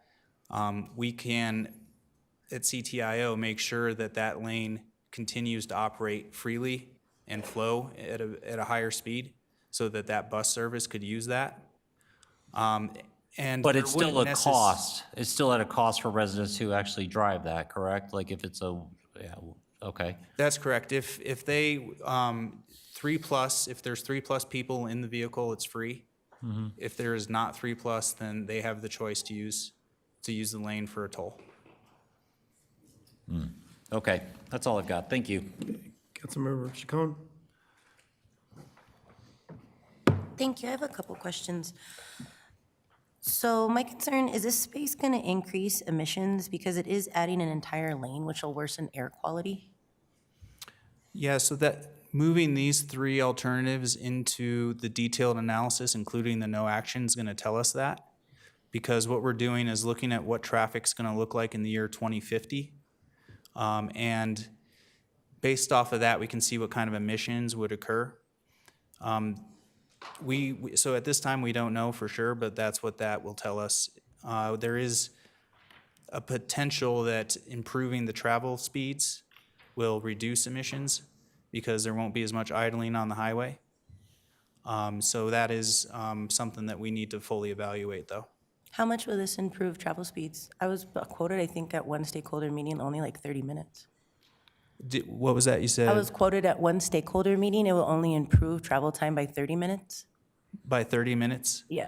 I don't think I've heard that number yet. I'd have to get back to you on that and get with my traffic engineers to know exactly what the travel speed improvements would be. At this time, we're not completely finished with our traffic modeling. Okay. But as soon as we are finished, we'll be able to release that information. Will you be working with CDPHE and their air monitoring program? I know we have the cumulative impacts bill. This is a DIC community already for a lot of communities harmed by more than just air pollution. So will you be working with the state and local municipalities to kind of make sure that emissions is being addressed? Yeah, that is one of the resources we're looking at. CDPHE is a partner agency with us. We have quarterly meetings with them to show them where we are and where we're headed. A couple of the resources that we need to look at is environmental justice. Like you mentioned, this is in a disproportionately impacted area, so we need to make sure that we understand and have context-sensitive solutions for this area. And then also looking at the cumulative impact of what this highway would add to the area. So there is a cumulative resource as well. And Jessica wants to hop in there. Yeah, thank you. Yeah, really great question. Thank you very much. So as part of the our 10-year plan, all of the projects in the 10-year plan were mapped for greenhouse gas emissions. So the projects were included in the plan and they were mapped and have to meet a particular threshold for greenhouse gas reduction for Department of Transportation overall. So this project was included in that modeling effort. Both of the scenarios were included in that scenario. So, and then we'll do air quality modeling for each one of those to see if trucks are moving faster, what does that look like? If people are on transit, what assumptions can we make? How many people are riding the bus that would have been driving a car? How does that change air quality impact? So the modeling exercise is really key that's coming next. And then second, I just wanted to mention that we just won an award from the Federal Highway Administration for the baseline air quality monitoring that we already have along I-270. So as you drive along I-270, we already have monitors, and that was part of our Senate Bill 260 requirements as well, to model existing air quality so that we know as we step into a project, what did it look like before? It should only look better, or we should really not do the project. So there's air quality monitors along the corridor right now, and we will be able to have real-time live monitoring if the project moves into construction. So there's air monitors throughout the corridor already? Yes. Will those be accessible for community? They should be, yes. And I feel like they might be right now, but let me look into that. But that data might be available currently, yeah. That would be awesome. Yeah, so just wanted to augment Dave's answer with just some of the air quality specifics. Is there more funding and partnerships for mass transit, though, with electric vehicles, particularly if there's going to be express lanes and if freight's going to use it? I would like to see a preference, especially if it's a DIC for EVs. Can you repeat the first half of the question? Is there going to be any funding or partnerships for mass transit for EV vehicles or with EV vehicles, like a fleet? Yeah, so we're exploring all opportunities right now. In one of the bills that was passed kind of in the end of legislation, I want to say it maybe is 230, the one that's going to tap into oil and gas revenue will be distributed, and we might be able to use some of that for this corridor because that will be directed toward transit. So I'm not sure what that looks like yet. That committee is still getting formed, but we're hopeful to be able to tap into some of those funds for this corridor. Can Commerce City partner with you in that space, especially to start bringing EVs? Bringing electric vehicles? And fleets for more mass transit on spaces, just because I'm hearing a lot of community members. One, I know this is already going to upset for outreach impacted spaces, so I hope that I know one community member came back, I want to say about a month ago, and he wanted to talk to CDOT because of the road closures stopping his bus transit space right there. So he's literally not able to go across and then get on the bus. Yeah, So yeah, different definitely things like bring those concerns forward to the project team. We want to hear those and evaluate partnering opportunities. Okay, and one of the ones was if we could have EV vehicles in Commerce City, so how we could work in that way too. Thank you. Thank you. Councilmember Madera? One thing that I didn't see on here was sound barriers. Maybe it's included in the environmental or aesthetics. But Commerce City has 3 or 4 highways that run through, and none of those highways that are CDOTs have sound barriers.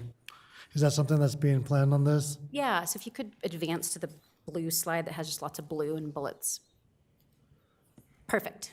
One up, yep. So develop mitigation measures and enhancements is one of the next things that we're going to be doing with the community. And we have heard that a lot, the noise barriers or aesthetic barriers. So the way Federal Highway Administration looks at noise barriers is very specific to receivers within 500 feet of the traveled roadway, and they're constructed in a very specific height and weight. So we're going to do a noise analysis to determine if we have receptors along the corridor that would be eligible for a noise wall. But what we can also do is look at aesthetic barriers, which would be constructed a little bit differently than a noise wall.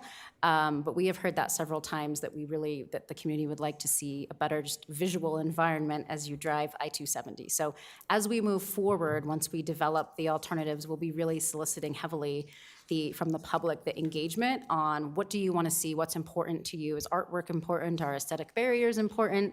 Are connections to multimodal opportunities important? And then further developing those.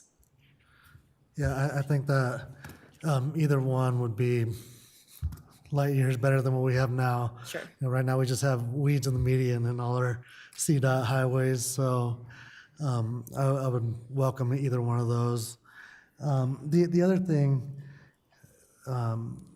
is I would hope that the flow of traffic would minimize the idling trucks. I think that's a huge environmental impact that we have right now. Is I-270 is a parking lot any time of day, and all those emissions are going. The highway runs right over my house, so it has to come down somewhere. So I hope that the environmental studies show that. So that's one reason that I'm kind of in the same camp as Councilmember Kim, that I don't want to see an express lane with transit because we only have one entry point in Commerce City, being Vasquez. So for our citizens to actually utilize those would be kind of difficult, right? They have to get over 3 lanes of traffic, and then you got to pay. You know, the transit sounds nice, but at the end of the day, the only people that's going to be benefiting would be the people in Boulder that are coming down to the airport and vice versa, because none of our current routes utilize 270 for our TDs. So I would hope that we'd, move away from that option just to make it accessible for all, especially, our community, which a lot of people are struggling to make ends meet at the moment, and, they can't afford tolls, so they're gonna be stuck in the same situation that they were before on I-270, so that's my hesitation with those express lanes for transit. Understand.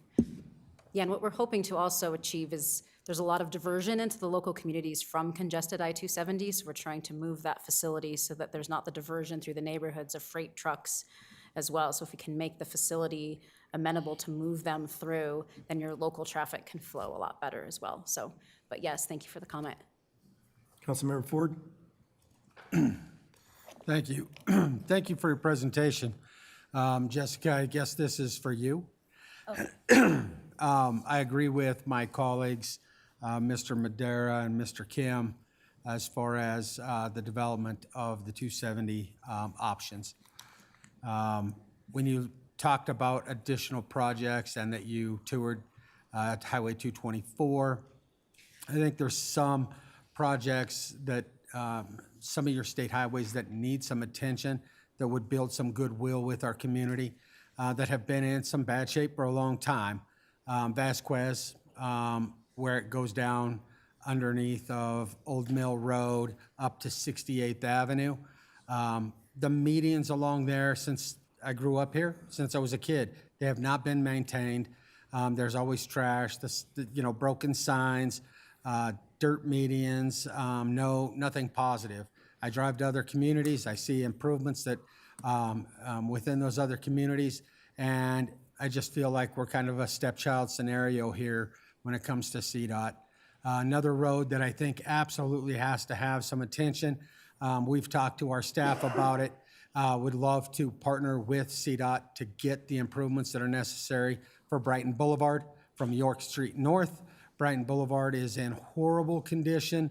Old Mill Road is in horrible condition. I think our residents deserve as much as any of these other communities, and I would be amiss to not say these things in a public meeting to let you know. We're willing to partner. We did a devolution under my term as mayor on State Highway 2. It has been a great improvement to our community. I think we need to look at some of those options on Brighton Boulevard. Old Mill Road is state where it goes across the railroad tracks. Our residents can't even use it. It's in that poor of condition. And I even think there needs to be discussions about 224 where it runs through our community and opportunities, how we can, whether it's devolution or whether it's just improved maintenance by the state. I think those things have to be considered. And not only that, for people that live here and have lived here a long time, that's what they see when it comes to their state highways. And I think that to build goodwill, we have to look at some of those smaller projects to help enhance what's happening in our community. But out of all of them, Brighton Road is probably number one. And we get complaints about it almost every single council meeting. So I want to put that on your radar. Please reach out to our staff and talk to our staff about opportunities where partnership can be achieved. But that's all I have. Thank you. Thank you. Councilmember Dukes? Thank you for the presentation. I just have a couple comments. One would be, at our next presentation, or do you have it now, I guess, do you have the data that shows how many residents that use 270 that are not from Commerce City? I guess the through traffic, do you have that? Yeah, I think you're talking about kind of an origin destination type of Yeah, however you coin it, I guess, yeah. Yeah, we do have some of that information, and we can present that at the next meeting if you'd like. Yeah, I would like to know like how many, the traffic of who goes through the city and versus how many residents use 270. I would be curious to know that number. Thank you. And my other comment is more of just a request. I know when the I-70 project took place years ago, there's a lot of great partnerships with Globally Elaria Swansea, and I would love the same level of partnership with Commerce City. And there was some things that happened in terms of new windows, air purifiers for the residents, and then an investment with the youth. In that case, it was the Next Gen City Builders where they worked with during the construction, they were able to work with the constructions team and understand how to get different jobs in industry. And so I would love that same level of connection with our community as this project kicks off, so we don't leave anyone behind in the area. Yeah, we definitely want to partner with Commerce City and put programs like that in place that the community wants and needs. One of the things from that I-70 program is we heard from the community is we don't have air conditioning, and we open our windows in the summer, and when you guys are working on your construction, it's going to be a problem for us. So we want to hear this. It might be different in this area, so we're trying to understand what those needs are from the community and come up with the mitigations, which we're talking about here, that cater to the needs of the community. So it might not be the exact same commitments that we made in I-70, but what it would be is commitments that the community needs. Yeah, and I appreciate it. Just my comment or my hope is it's the same level of commitment. Even with the I-70 project, the murals around Elaria, Swansea, the school, and how it as a sound barrier. So that art and murals. So I love the same level of commitment to Commerce City happening in other parts of the state or parts of the metro area. Yeah, we've heard that from a few people that art is important, aesthetics. Yep, you bet. Councilmember Teeter? Once again, thank you for your presentation. I just have three statements I want to make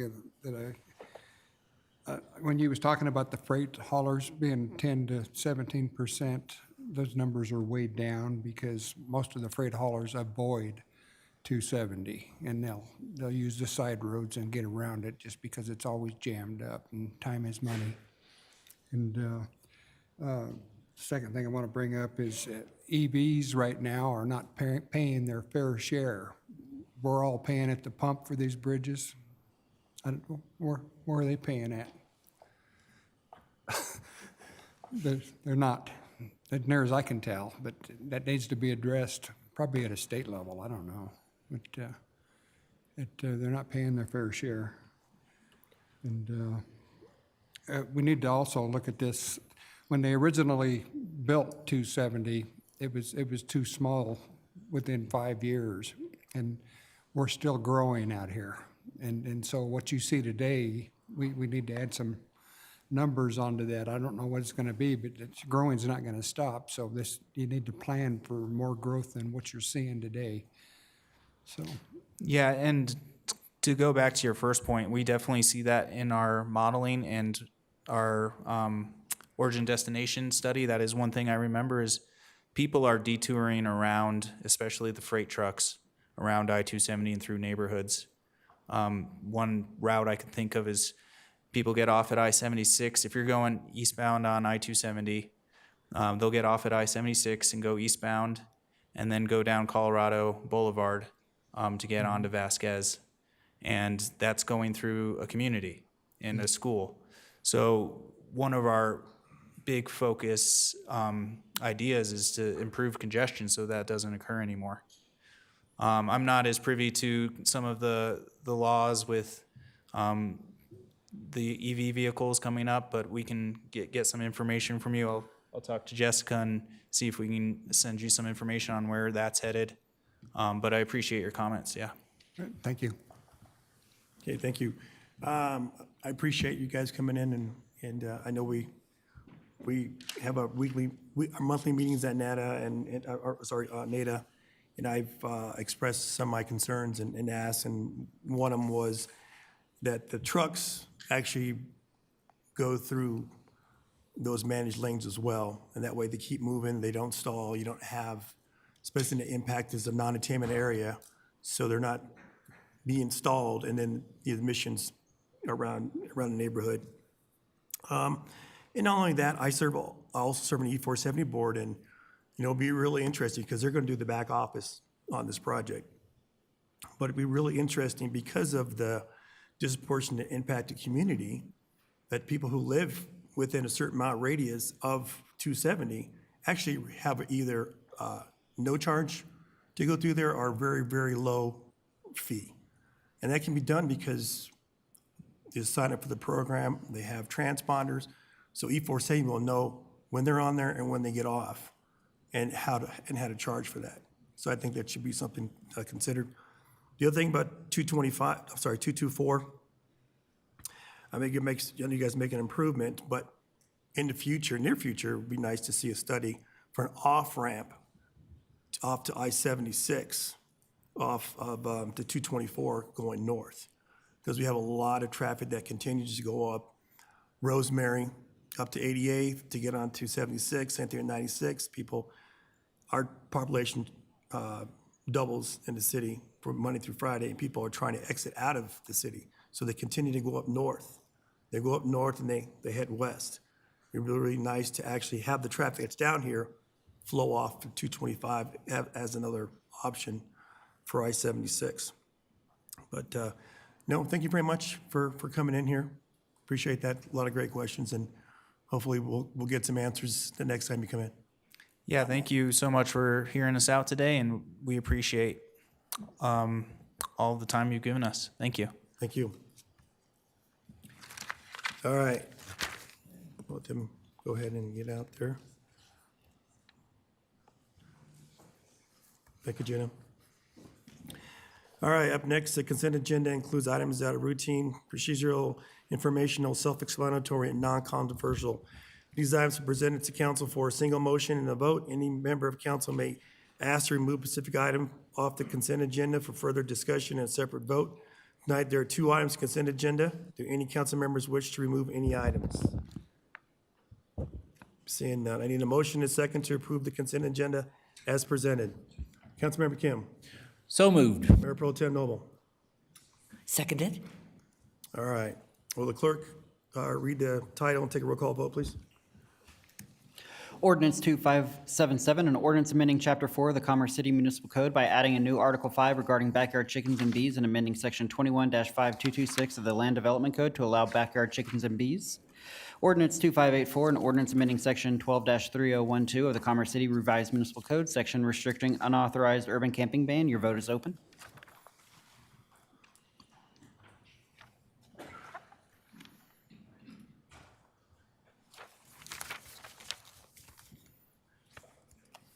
Okay, that passes 8-0.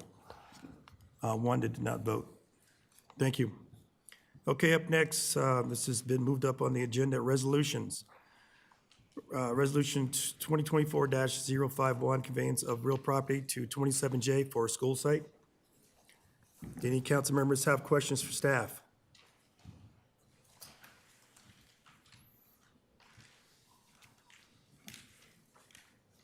Is there a representative from 27J here? We do have a representative, Dr. Chris Fiedler, superintendent. Okay, thank you. Good evening, Mr. Fiedler. Good evening, Mayor, Mayor Pro Tem, members of council. I have our Chief Operations Officer, Terry Lucero, and our Bond Director, Ben Dahlman, with me as well. And on behalf of the 27J Board of Education, the 23,000 students that we serve, and the students of Commerce City, I want to thank you for the potential conveyance of this land. It's been a 20-year journey in the making, and we're super excited to be here tonight to say thank you. Rocky Vista High School, away we go. All right, any council members have any questions for speaker tonight? Councilmember Ford. Yeah, not a question. I just want to, I know this, you've been waiting for a while. Just want to apologize for the amount of time that it's taken to get to this point, but happy to be supportive of giving this land up to get a new school built. And if I may, Mayor, we're just glad the day's here. We're excited about the conveyance. We plan on a 2027 opening. As most of you know, I'm on my way out the door this month, so it's the final box for me to check. I feel like this is the final thing. So we're excited. Terry and his team are decided to deliver that building. I know that Councilmember Kim saw the flyby, and I can get that to you all as well if you'd like to see that. It's going to be a beautiful building, and we're excited to build it. Thank you. Councilmember Madero. Also not a question, but yeah, I heard at the graduation this year that you're resigning, so I just wanted to thank you for your service to the school district and to the students of Commerce City. Thank you. I appreciate that.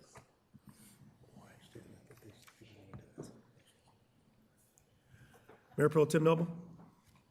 Thank you very much. Glad you're here tonight, and I know that there's an awful lot of residents in Ward 4 in particular who are going to be excited to know this is moving forward. I want to ask Mr. Rogers a question, though. Could you clarify how the conveyance took 20 years? No, ma'am, because I don't have that history or background that would, I think, do it justice. And quite frankly, I don't have all the information available at our hands. What I can share with you in the most recent past is that there had been ongoing discussions amongst the property owner, the city, and the school district as it pertained to the obligation within the Reunion PUD to dedicate said land for the purposes of a community park, which would be to the west of the high school site that's being discussed tonight. In those conversations and continued, I'll call it clarifications as to the process and obviously to the bond approval by the school district, that we were able to receive conveyance of that property to the city and then work through the preliminary design to identify where the platted property lines, not platted, but special warranty deed, the extents of the property lines between those two lands would occur before you tonight. All right, I think, though, when did the conveyance of the property occur to the city of Commerce City? The conveyance of the property occurred to the city in 2023. I can't remember to the specific month, but it did occur last year. And since that period of time, we've been working feverishly with the school district as it relates to their design work, which was then presented to the city council on January 22nd. At that discussion, there was a consensus on how to move forward collaboratively as a true joint use facility between the use of ballparks, fields, tennis courts, pickleball, as well as the community park to both serve students, but also the residents of this greater area. And in such, from that period of time, like I said, we've been working on finalization of the property lines for the high school as well as the community park or future community park. Thank you very much. That's all I wanted to clarify, is that it was conveyed to the city last year, and we have conveyed it now as of tonight officially. We should, though. Yes. I will be voting to do so. Thank you. Councilmember Dukes. I just want to echo the comments. Thank you for your service to the community and you know, starting as a principal, superintendent, now being able to see this community grow the way you've seen it. And I don't want to wait. I don't want to keep you here longer than what it is. So I'd like to make a motion to pass resolution 2024-051. Okay. Need a second? I'll second. Sir, Oscar Madero. Second. Okay, got a first and a second. You know, I really appreciate you coming forward and this part of your legacy to make sure that this is your final drop the mic or whatever you want to call it. But really, this has been, because we've been here for 20 years as well. We've heard about this and now seen this hopefully come to fruition. 2027 will be phenomenal for this area, because that'd be the first high school in the north for 27J that doesn't reside in Brighton. So that's a big plus. And Mayor, if I could, before you vote, I apologize. we're glad to be here. I want to thank City Manager Rogers. I see, where's Jim here somewhere? Yeah, Jim's here. Between City Commerce City staff, Terry, Ben, and his staff, it's complicated. It always has been, right? Yeah. So we've made great progress since our meeting in January. We had a follow-up meeting in April, and again, as Jason mentioned, things have moved along quickly. We're really grateful to be here. So, Thank you. thank you. Mayor Pro Tem Noble? Do you have anything? Okay. I'm sorry, there it goes now. Okay. Councilmember Douglas? Thank you. I just wanted to echo everyone's sentiments. We had two daughters who went through 27J, and both of them have their master's degrees, and they are very successful. We have grandchildren coming up through 27J, and yeah, we're much better than everyone says we are. So I just want to thank you for everything that you've done, and congratulations on your last hurrah here. Thank you, Christie. Everybody, thank you. All right, I have a first and a second. All those in favor say aye. Aye. Those opposed say nay. Motion passes 9-0. Everybody cheer. Congratulations. Great.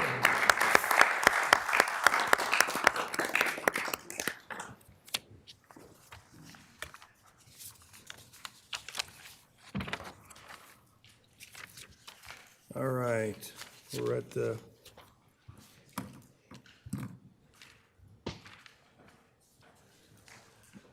we'll give the council a 5-minute break, bio break. Please be back in 5 minutes.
All right.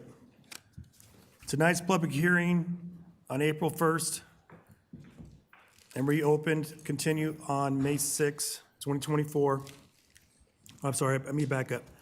Public hearing tonight is PUDA 23-002, approving PUD amendment for marijuana uses. Tonight's public hearing was heard on April 1st and reopened and continued on May 6th. I will remind council for the following: only ask questions and gather facts, but not express opinion or indicate how you will vote. You are not permitted to provide testimony if you wish to participate in the decision. Only rely on facts developed in this hearing and in the record, apply those facts to your criteria in the land development code. I will invite the city attorney to address the council. Is there any council member who cannot hear this matter and make a determination fairly and impartially based on the record before you and the facts and evidence as developed at the public hearing? The record will reflect that no member of council has indicated an inability to be fair and impartial. Thank you, Mayor. Thank you. Per council policy number 22, section D, I will limit the testimony for the applicant and the city to 15 minutes each. Also request that one person do the presentation on behalf of the applicant and one person do the presentation on behalf of the city. I will now reopen the public hearing. I will invite the applicant to make the presentation. As a reminder, please keep your testimony only to 15 minutes, and the clerk will give you a 5-minute warning.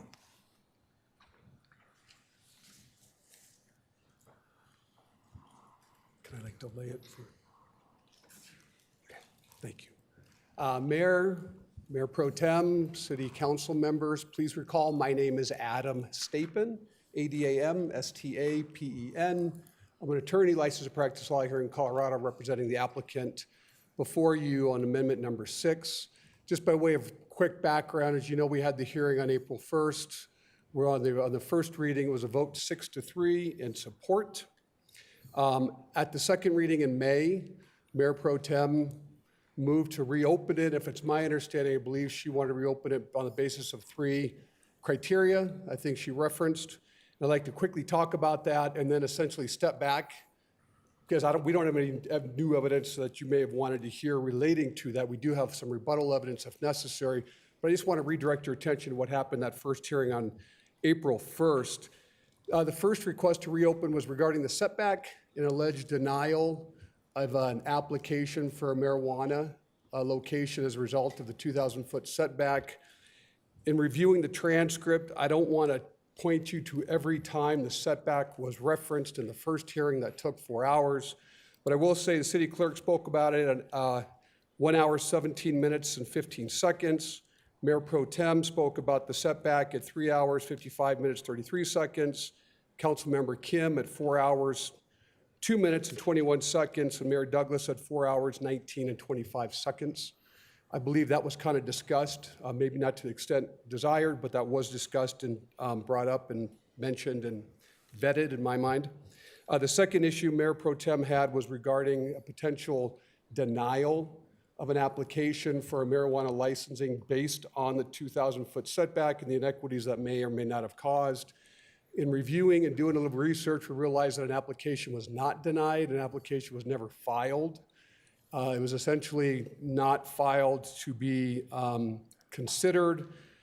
Even if it was filed and rejected, in our opinion, it doesn't really influence or change where we are here today, because should anyone desire to open a regulated cannabis establishment similar to my clients above, I should say north of 80th Avenue, a PUD amendment or PUD would have to occur anyways. And so I just wanted to bring that to the attention real quick. I know Mayor Pro Tem also discussed crime, and I think crime was something we all recall being spoken about at great length, not only by city council members, but by the public, by the chief of police, and even by my client, Social Cannabis, and the landowner. If I recall correctly, the chief of police spent several minutes addressing the crime, talking about it. Councilperson Kim responded with a couple questions and referring to a burrito place that had a discharge of a firearm as well. Again, if you recall, we did discuss the issue of crime during the first hearing on April 1st, which took 4 hours. We are aware that there have been other instances of crime occurring relative to a dispensary where a vehicle went into the storefront of a dispensary. But as you know from the prior hearing and hearing what we had to say about social cannabis, they already implement security measures designed to prevent this type of activity, including concrete bollards to prevent cars from going into the facility, video surveillance, special construction, so forth and so on. And I just wanted to remind you of the commitment that social cannabis makes to ensure crime, while it exists like any other city. It doesn't exist solely to, or related solely to dispensaries. And in preparation of this hearing, I just kind of did a quick Google search and found the Denver Gazette said on March 5th, Darth Vapor Tobacco Shop, not a dispensary, had a car go through its storefront. Channel 9 News presented about, Commerce City, that there have been armed robberies at the 7-Eleven on 56th Avenue and a string at convenience stores. And as you folks know, PUD number 6 prevents a convenience store from being located on this property. It is one of the conditions they specifically said is not allowed. So I just want us to be thinking about that. And obviously the halftime sports bar robbery that occurred on March 21st, that was presented, or I should say, covered by Fox 31 News. The final point of reference, I believe, Mayor Pro Tem spoke about was the traffic study. And if you recall, the traffic study report came back that there's no significant adverse effects. I believe the City Development Revenue Engineering Division has reviewed the PUD and has found no concerns. And the traffic study itself on page 65 says that there's nothing really necessary relative to the traffic, and the traffic complies with where we are, and there are no real concerns to the traffic study. So with that, I think I have 10 minutes left. I'll reserve that.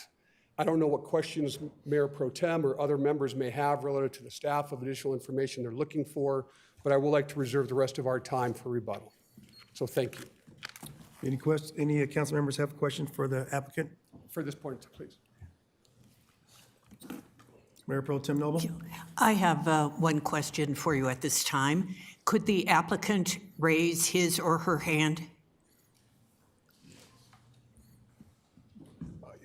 So Madam Mayor Pro Tem? I don't know who Teresina is. Who is Teresina?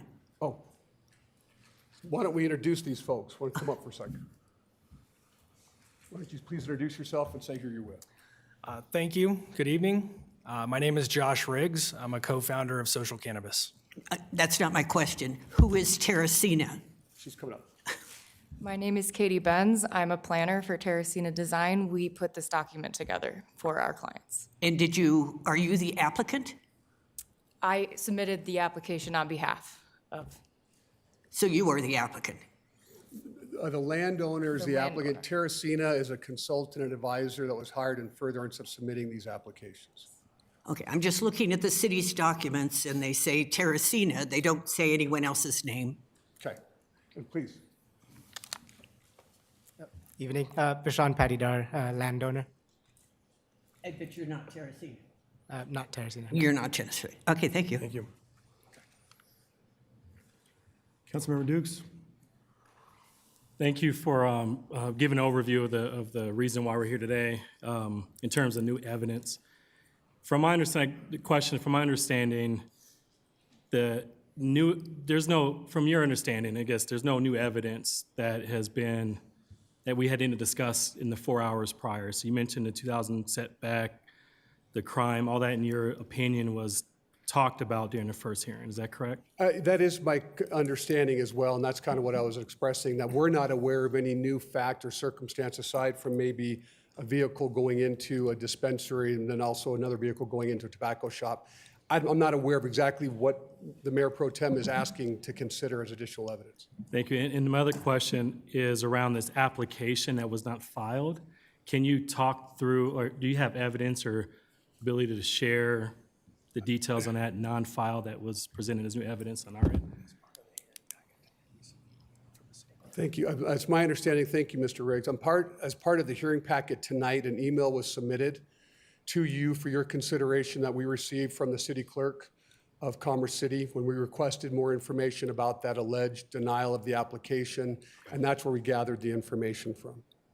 Okay, thank you. My last question is, part of the PUD modification, can you talk about your understanding of due process for actually doing the PUD? Help me understand what you mean, Councilmember Dukes. Even though we have the setback that was unanimously approved last year, is it still your understanding that the PUD process is a part of due process to actually get it amended? Is that correct? Yeah, without a doubt. I think it goes unstated that this has had wide community involvement, and the due process with a notice and a public hearing relative to changing the setbacks has been more than adequately published, posted, and we have had this as a third hearing, if you would, relative to that. So yes. Thank you. Thank you. Thank you. All right, I will invite Jennifer Jones, thank you, Planning Manager, to make a presentation. As a reminder, please keep your presentation limit to 15 minutes. Thank you. Yes, sir. Good evening, Mayor, members of City Council. Let's see. Oh, look at that.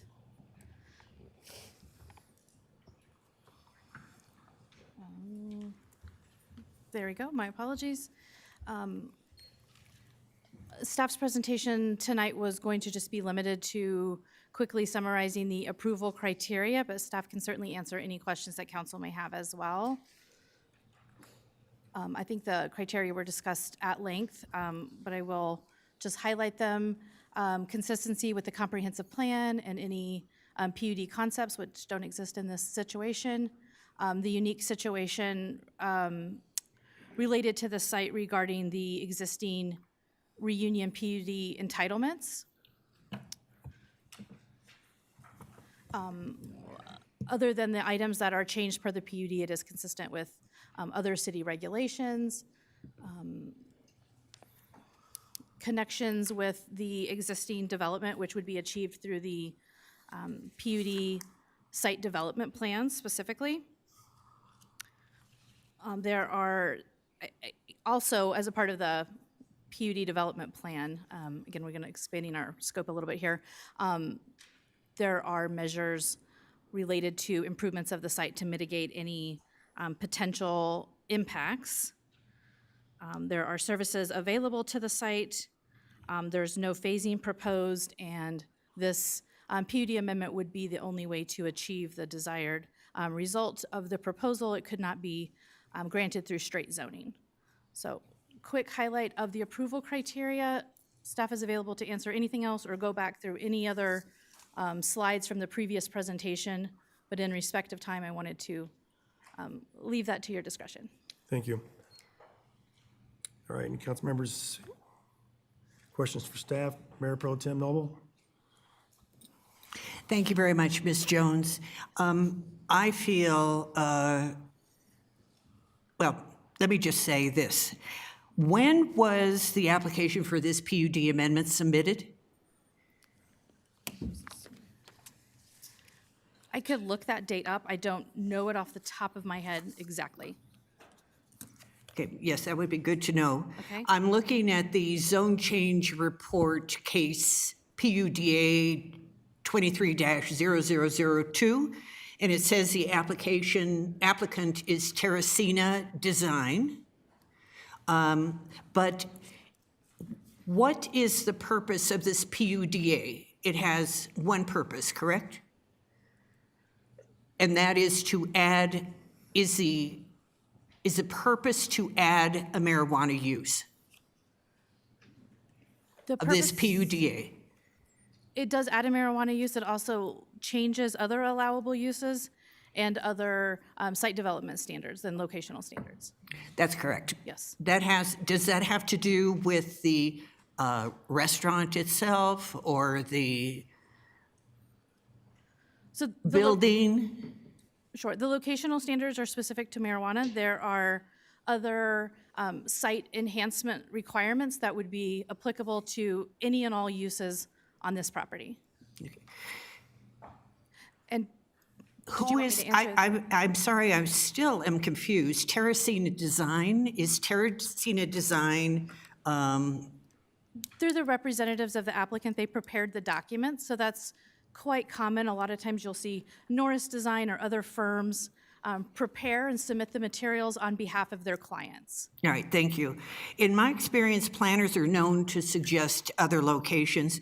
Were any other locations in Ward 4 suggested to the applicant, such as Nexus in the industrial area or a tower near 80hurst?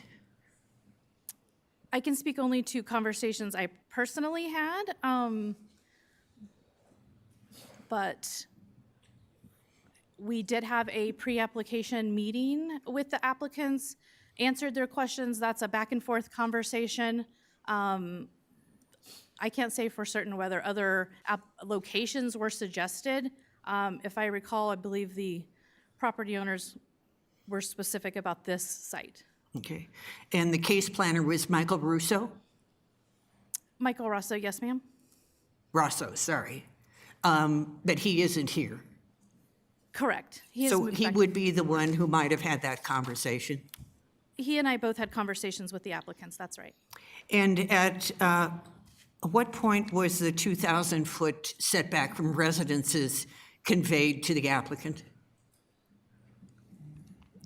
I don't know a specific date. I know that they were aware of and I believe monitoring some of the related marijuana conversations at a council level. They could perhaps tell you when they were aware of that. Were they aware of it from the beginning of the application process?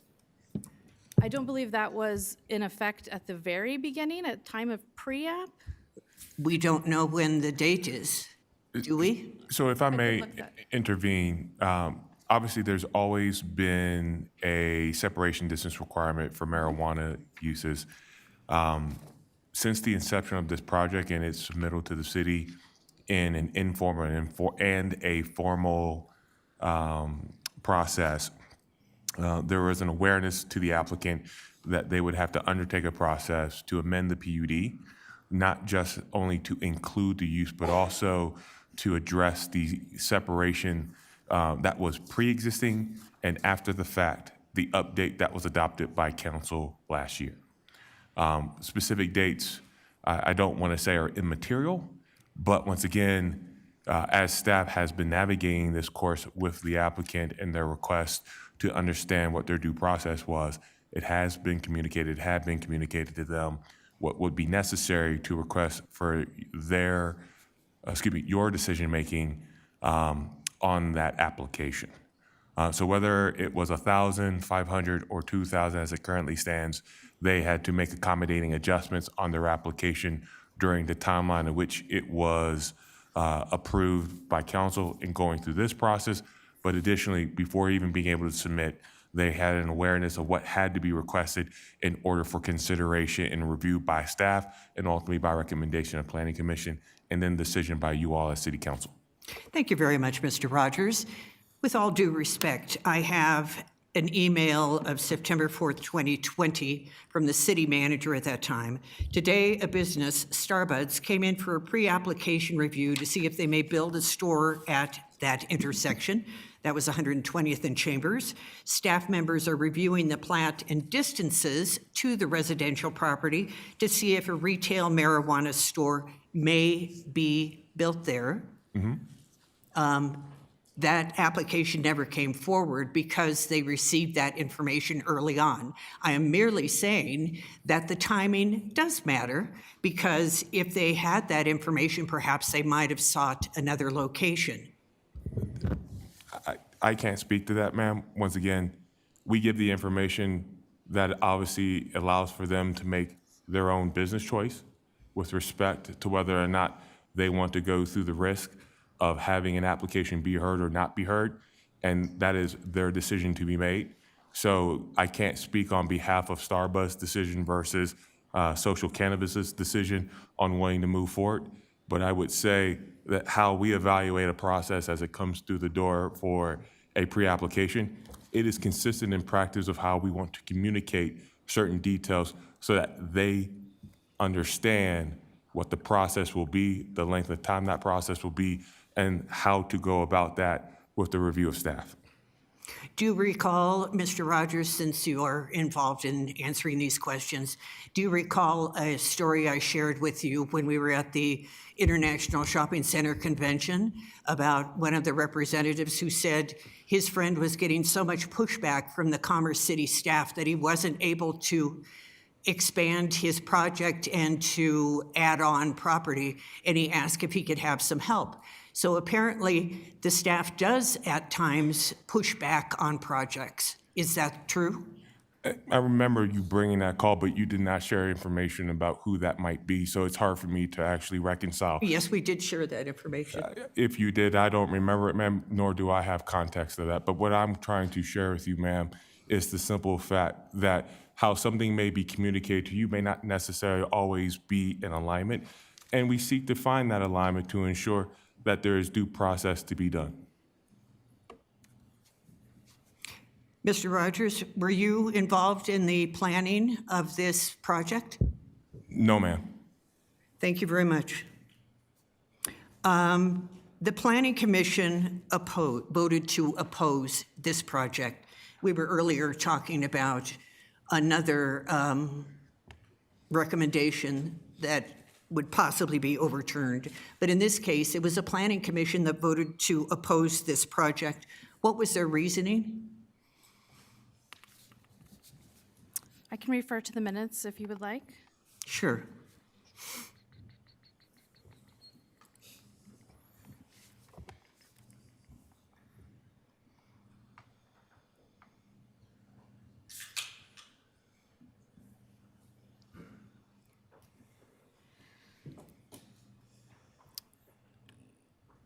Yes, ma'am, the minutes refer to there is not a lot of discussion included. Just say there was a motion made by a commissioner that the application failed to meet the criteria of the Land Development Code, and therefore that motion recommended denial, and that received a Okay, vote, thank you 3 very in much. favor. Thank you, Ms. Jones. Yes, ma'am. I had questions also about a reference in whether a dispensary was absolutely essential on this property in order to have a restaurant. Could there be a restaurant on this property if there wasn't a dispensary? Yes, ma'am. Thank you.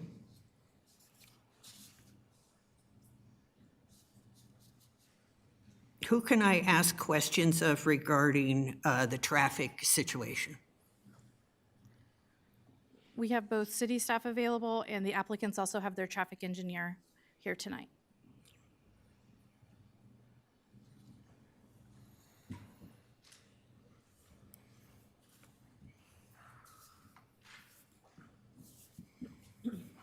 Hi.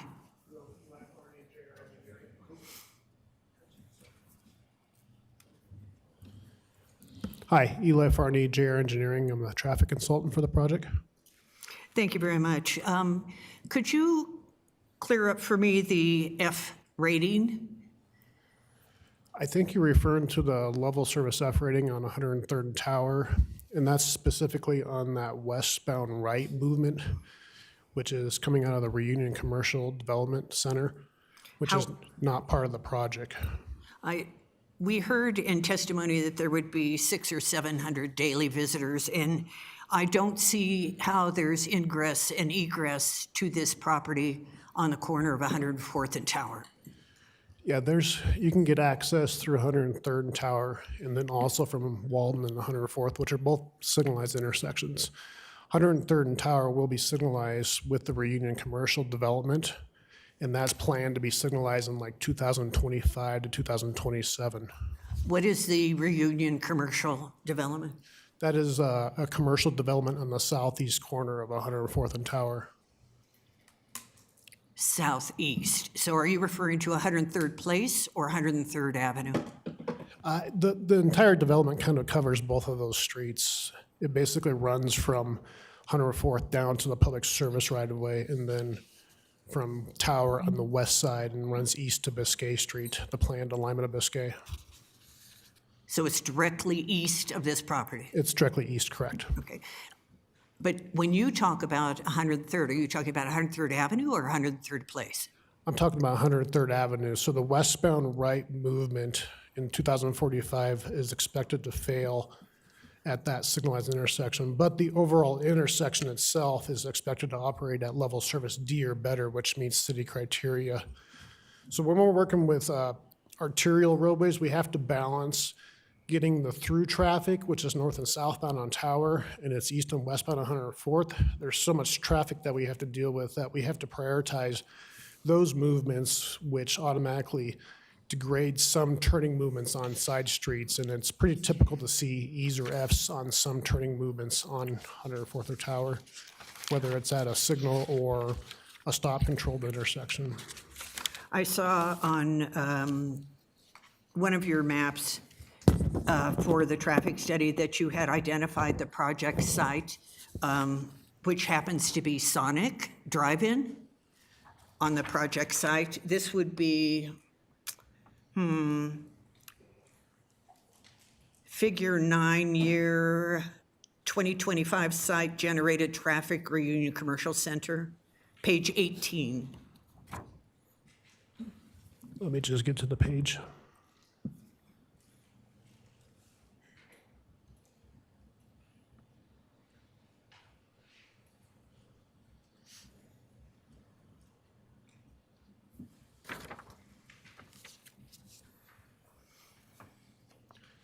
Yeah, so the Sonic site is existing, and there's also a right-in, right-out access Right, at that but location as well. I believe the tag on Sonic site says project site. I think the label is probably just in the wrong location. The project site is actually to the north of Sonic. So the project site is the property that's directly southwest of 104th and Tower. The Sonic itself is existing, so I think the label was just shifted a little bit. I would agree.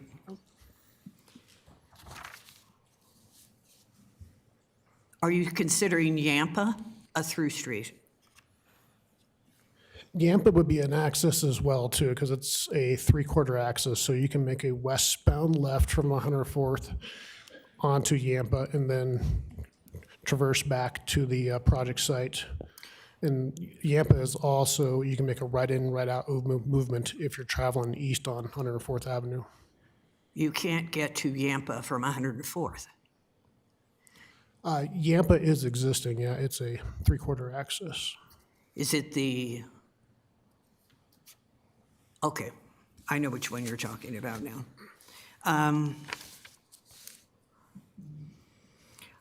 I would like to hear from our traffic engineer.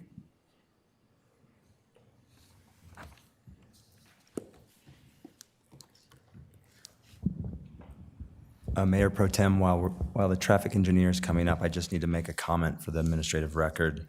A question was posed alluding to outside evidence. It was an email from the former mayor. This evidence was not entered by city staff or the applicant, and as such should be stricken from the administrative record and should not be considered by council. What reference? Oh, no, that was the former interim city manager, for clarification. Thank you.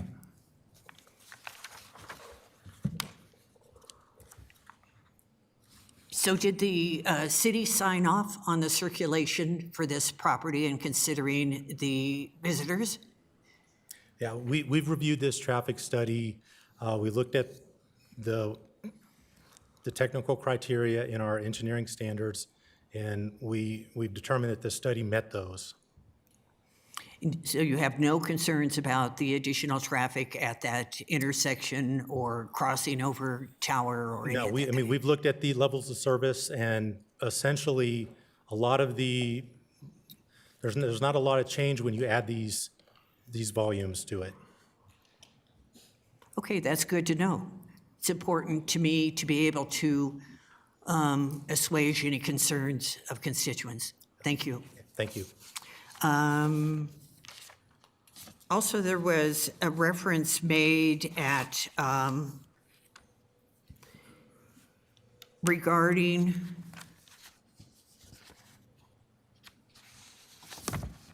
this being a catalytic corner, and I believe that came from the Economic Development Office. And I just wanted to inquire whether catalytic, that was an agency report?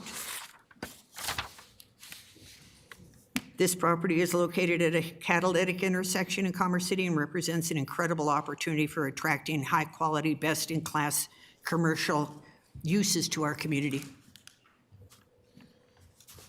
Yes. Turn on. Mayor Pro Tem, yes, that's correct. The comments that were provided, that is one of the 4 comments that were provided for this submission when it was reviewed by city staff.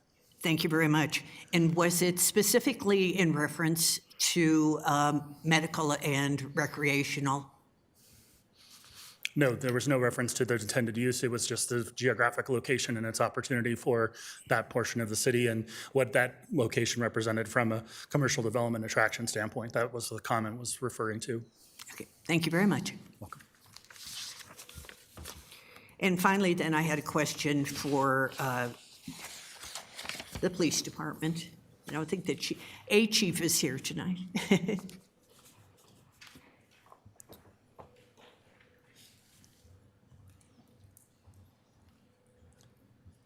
Hello. Hello. This was really not very specific during the first hearing. It was simply the Chief Guadagnola was called to the podium. He was asked about crime associated with recreational and medical marijuana facilities. He gave sort of an overview without any particular numbers in front of him, and then there were comments from council members, and that was the end of it. What I was wondering is if we had actual data that could be shared in this hearing. At Chief Guadagnola's request, we did pull together some data. It's a little bit informal. We had to cobble it together fairly quickly. What we looked at was trying to keep apples to apples. We only looked at retail marijuana establishments. We did not look at cultivators, extraction out operations, anything like that. But just with respect to retail operations, I think what gets most people's attention is some of the burglaries or robberies that occur at marijuana establishments.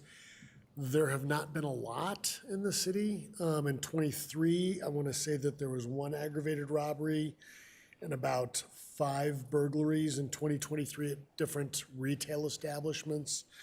In 2024 to date through the beginning of May, we don't have all of our May stats put together since the month just ended. We have about 6 burglaries at various different and 1 robbery at various different marijuana establishments.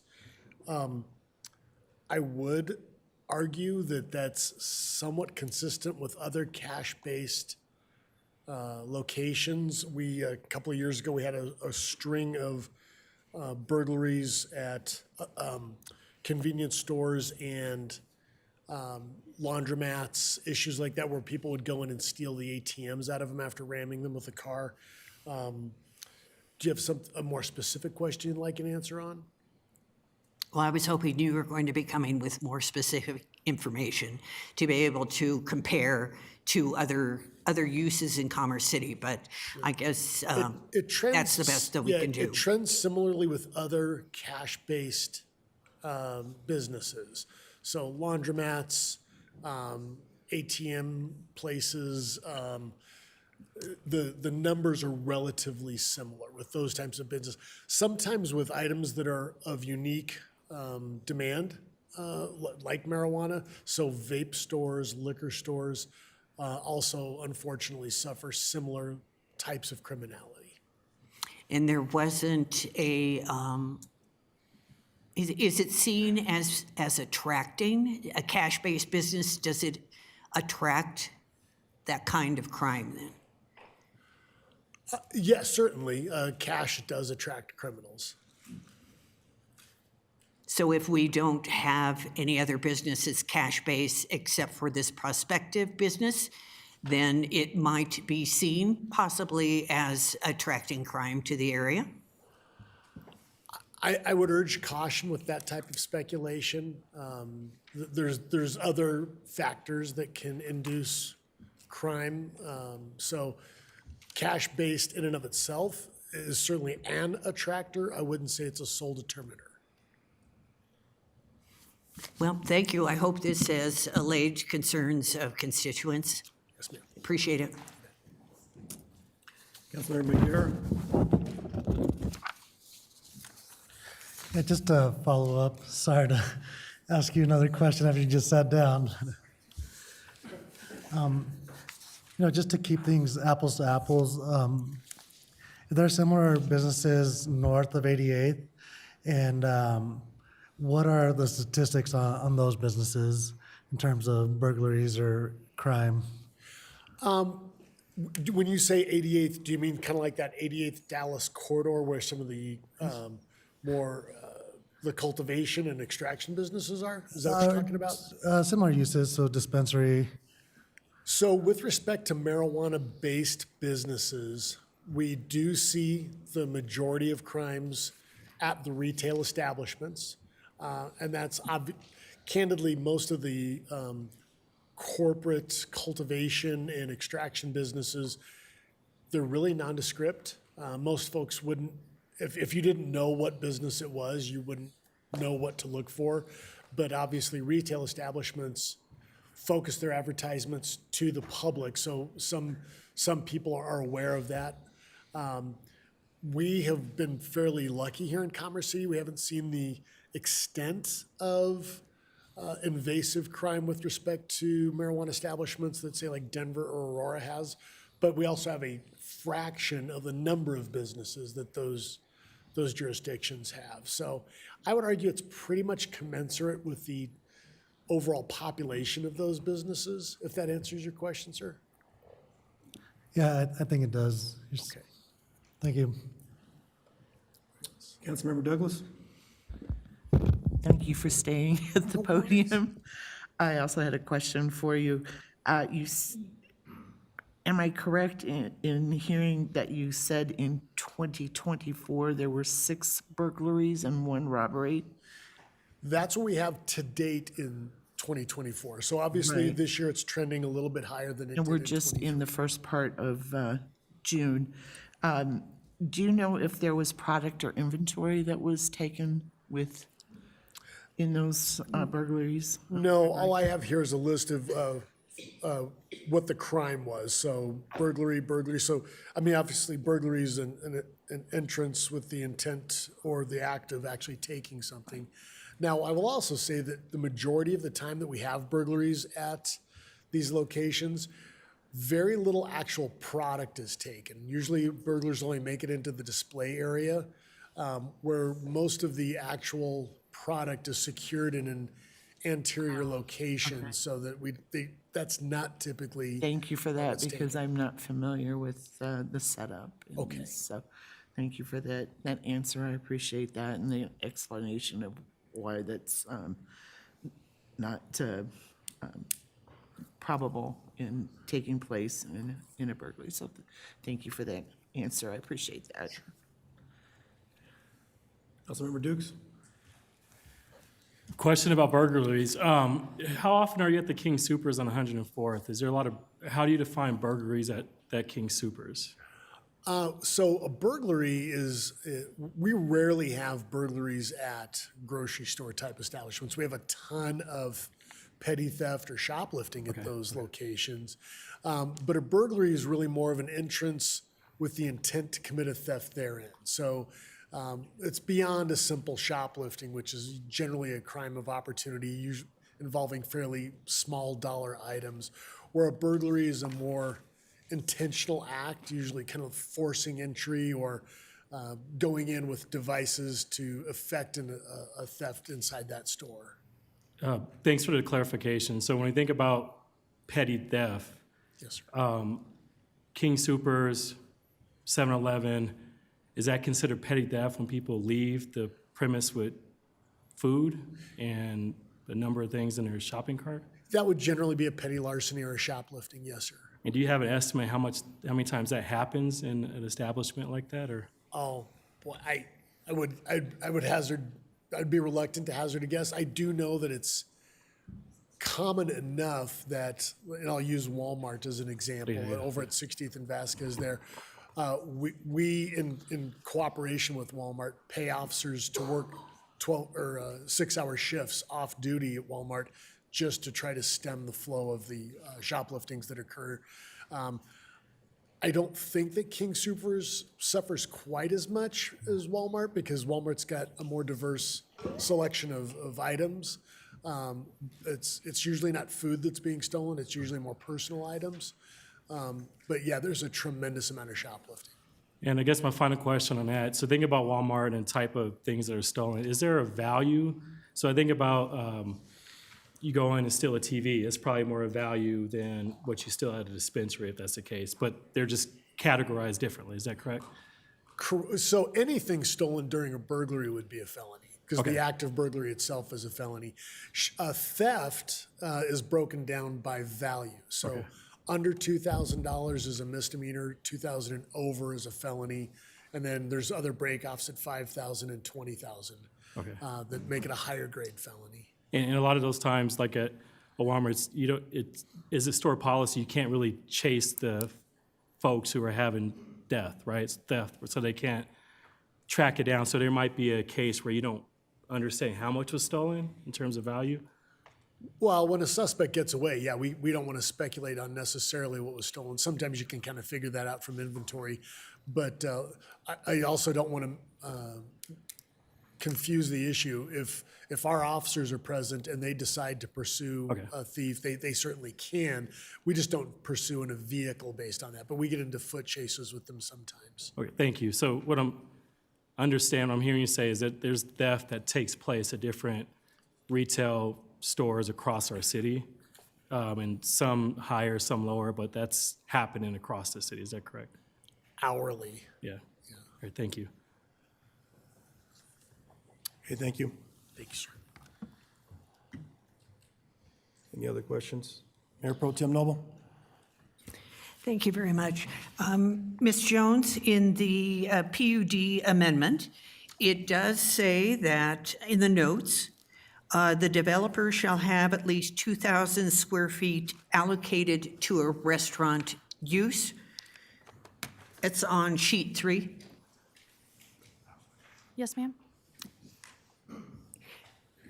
And could you tell us what that means when it's included in the notes? So it is a requirement of the PUD. It was specifically added to help ensure a restaurant.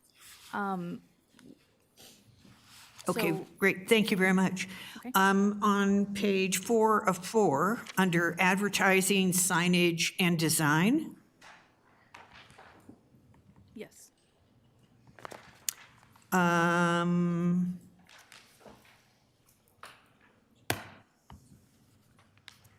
I'm not seeing it suddenly. Symbols, marijuana suggestive images on signage shall be prohibited, correct? Yes.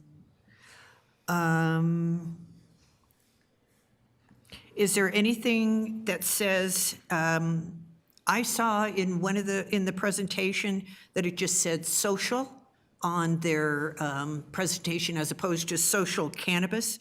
Is there anything that prevents the word cannabis on the outside of the building? I'm just rereading over these. I don't believe so. It's specific to imagery. Yeah, because I think that would be really helpful in avoiding the obviousness of having a cash business on that particular corner.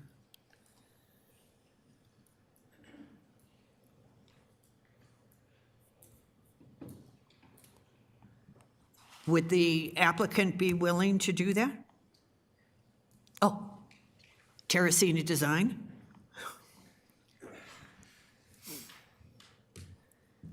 Can you please be specific about what the request is? Yes, it's about signage I did see an image where you showed social on the building, but not the word cannabis. And your thought process is that having one versus the other may lead to less noticeability in terms of a cash-based business? Is what you said? Well, higher visibility in terms of people knowing that it's a cash-based business, particularly that there is a marijuana facility right there. So I'd like to just say two things. Number one, most of our advertising happens online, Google Business Profile, right? All the other number of ways that we find people. So people will know that a dispensary is there one way or the other. And the second thing is just real quick to clear up this issue about cash-based businesses. We're processing at most of our stores somewhere between 40 and 60% of our payments electronically. We have a great banking relationship. We don't keep cash in the store. So hopefully that alleviates some of your concerns. But to answer the question specifically, no. We need to be able to have signage just like any other business. So you needed to say cannabis on that corner. Cannabis or dispensary, yes. Okay, and this is the catalytic intersection in Commerce City, representing an incredible opportunity for attracting high-quality, best-in-class commercial uses to our community. Yes. Thank you for that. And I have a question for Terracina Designs.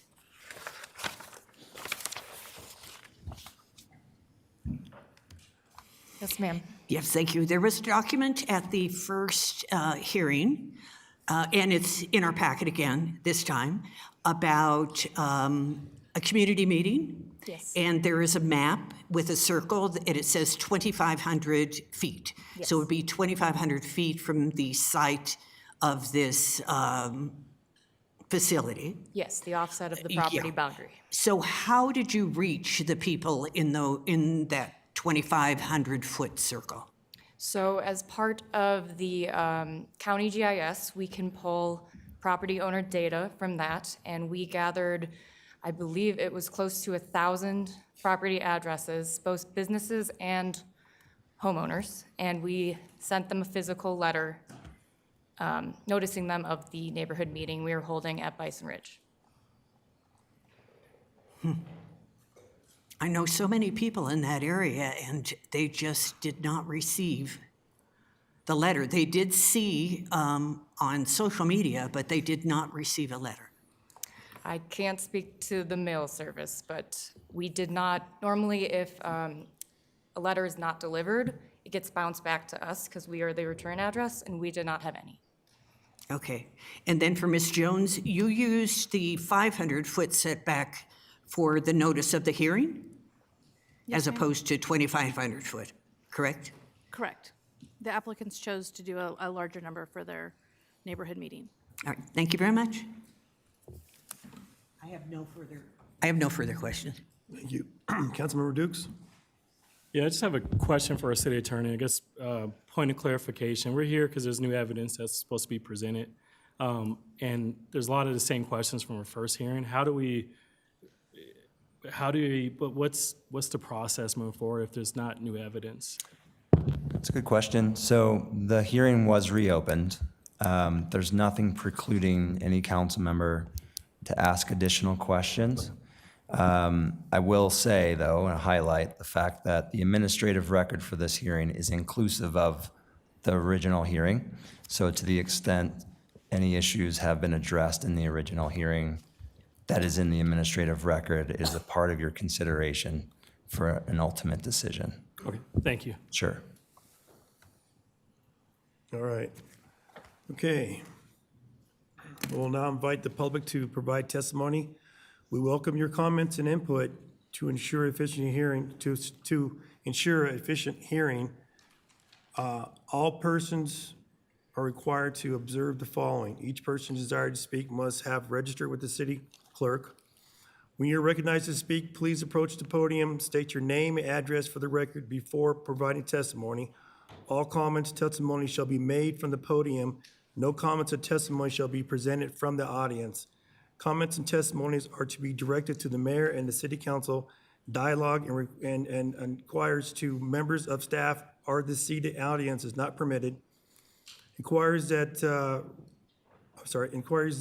require city response will be referred to staff by mayor. It is our desire to hear all relevant testimony on this topic in a timely manner and with the sincere of respect. Our procedures are designed to ensure that occurs. All public comments shall be limited to 3 minutes. And thank you for cooperation. We look forward to hearing your comments. We'll now ask the city clerk to call those registered to speak. Thank you, Mayor. We'll start with our virtual speakers signed up tonight, and the first one we have is Melody Lowe. Melody, you should be able to unmute yourself, and you will have 3 minutes once you begin. I live at 10147 Xanadu Street in Commerce City, Colorado. Can you all hear me okay? Yes, we can, Melody. Okay, the screen just changed, so I just wanted to clarify. Thank you. All of the information that I'm providing is specific in regards to the criteria outlined in LDC 213251. The first one focuses on A, the inconsistency with the comprehensive strategic plan that is outlined on your website. The goals of the plan prioritize family-friendly environments, residential stability, community welfare, which will be compromised with the introduction of the marijuana-related business. The second one is in regards to B, inconsistency with PUD concept schematic. The argument is that the proposed amendment might not be consistent with the previously reviewed PUD concept schematic, which is why we moved to the area, my family and I. The next one is for F and G, adverse impacts on community and public safety and infrastructure concerns.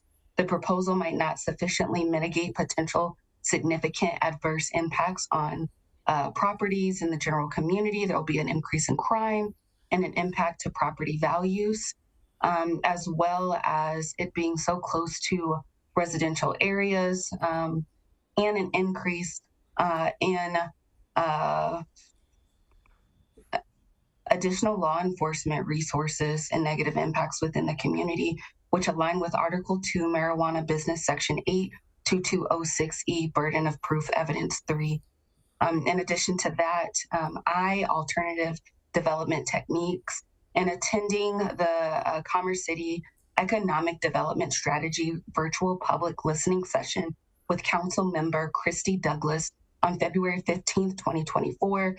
Several people in the community outlined what would be good for Commerce City, and in that meeting, not one person said a marijuana dispensary or center. In addition to that, our household has already seen a $7,000 increase to our mortgage due to taxes.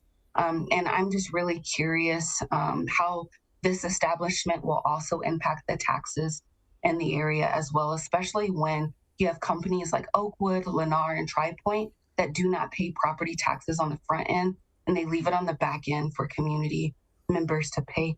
Thank you again for your time, and that's all I have. Thank you. Mayor Douglas, the second person we have signed up for virtual comment is Charmaine Rael. Charmaine, if you're in the Zoom meeting and can use the raise hand function. Mayor Douglas, I do not see Charmaine in the Zoom meeting. Our third and final virtual speaker is Truman Bradley. Truman, you should be able to unmute yourself, and you'll have 3 minutes once you begin.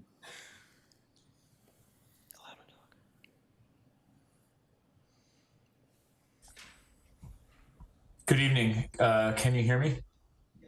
Yes, we can, Truman. Thank you, members of council. My name is Truman Bradley. I'm the executive director of the Marijuana Industry Group. We're the trade association for the licensed cannabis businesses statewide. I've testified at a number of municipal hearings over the last 9 years. And I just want to shed a little bit of light about what you're going to be getting if you move forward with the applicant.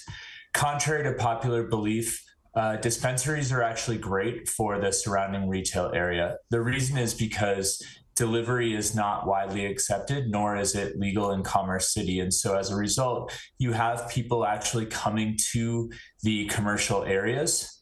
As the law enforcement representative mentioned, it's pretty typical that if there are any break-in attempts, they don't actually get anything. And usually what we'll see is, folks will try it once or twice and then they go away and they look for, frankly, an easier target. A couple of things that other folks might not realize is that every inch of the dispensaries will be under camera. In addition, all ingress and egress. What we see in most municipalities is actually a reduction in crime because the cameras cover not just the dispensary, but also the surrounding areas. We've seen a number of hit and run traffic incidents solved with camera footage from the dispensaries.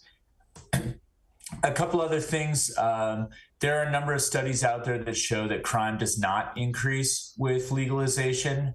And furthermore, that teen use has remained flat since legalization. I understand this is a PUD hearing, and I'll try to limit my comments to that. But in terms of best in class, that's exactly what you're getting here. I would encourage you to move forward with the PUD for the applicant.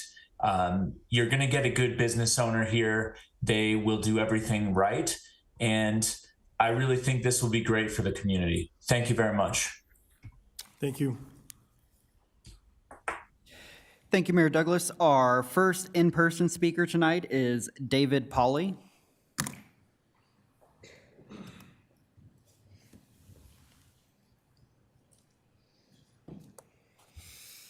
Right there. Thank you. Good evening, Council. My name is David Pauley, 18029 East 99th Place. A couple of years ago, I came in front of the council and asked for a town hall meeting to discuss the development opportunities and lack of amenities and commercial opportunities in the North Range. Commerce City holds that town hall as something to be proud of. It was mentioned just a couple of weeks ago in a study session. However, the community sees it as a failure. That failure being that since we had that town hall, zero commercial development has happened that will allow for our community to grow and have the amenities that we want. The Reunion Center and all of the Grange Hall and baseball and soccer fields that we were promised is an empty promise. We've given up on that idea. It will never happen. This development is a step in the right direction. It's a step in the right direction for Commerce City and for small business. This isn't just a discussion about one retail marijuana store. This is about 7 small businesses that want to move to Commerce City, that want to be part of our community, and businesses that we want to see. We recently did a poll in the group that many of you are a member of. Out of the 300 almost people that responded, 90% of them were either in favor or not opposed to this project, and many of them want it. We want to see another restaurant. We want to see entertainment. We want to see the other businesses that come with all of this. There's no legitimate reason why this variance should not be granted. Earlier this evening, Councilmember Noble talked about the little glitch in the fee schedule. Well, that fee schedule was something you all voted on quite a while ago, and now it's something that we're looking at again because perhaps a mistake was made. Perhaps we need to look at if the PUD needs to be changed, or if the setback that was established unanimously last fall was a mistake. Because clearly, this is something that the community wants to see happen. We don't want to see another dirt lot sit for 25 years. If something can happen, something can be built, let them build it. There's no reason why this shouldn't happen. Thank you. Thank you. Thank you, Mayor Douglas. Our second speaker tonight is Robert Schechter.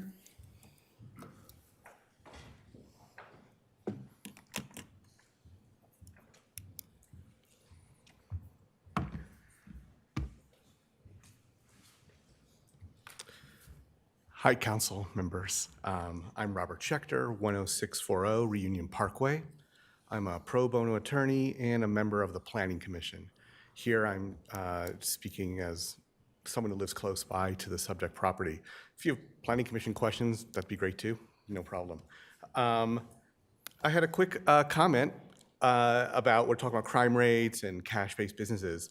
There are signs that lower crime rates are coming because they're not cash-based by choice. They're actually prevented from full access to the banking system by federal law. And this year, 2 positive safety-related changes are actually really moving through federal government, amazingly. One is the DEA is considering rescheduling cannabis from Schedule 1 to 3.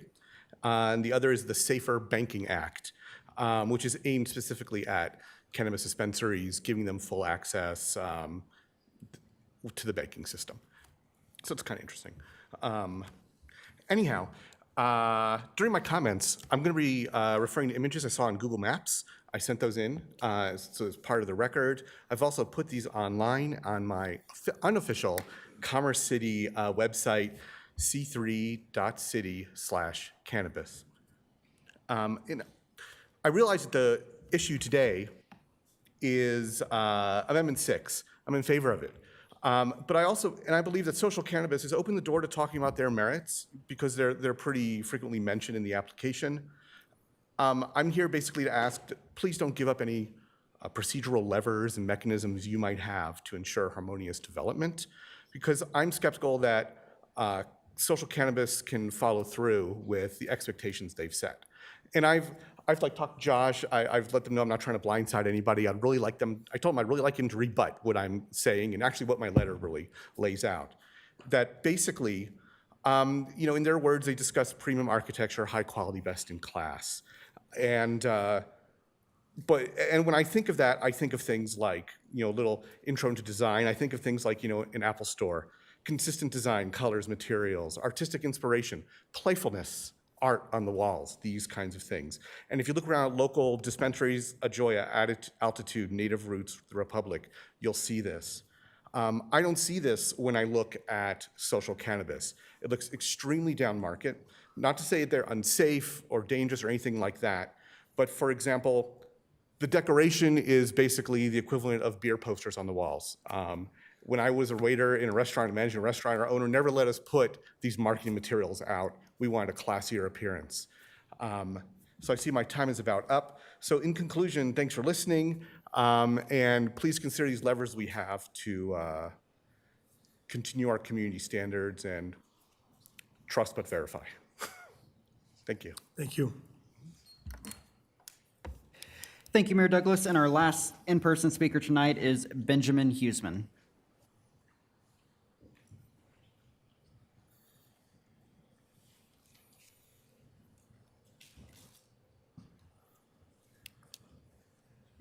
Good evening, Mayor, Mayor Pro Tem, members of council. Good evening. to see you. Jason, Kathy, city attorney who wrongly credited an email to me. My apologies. Yes, okay. Dylan, Jordan, good to see you. Staff, good to see y'all.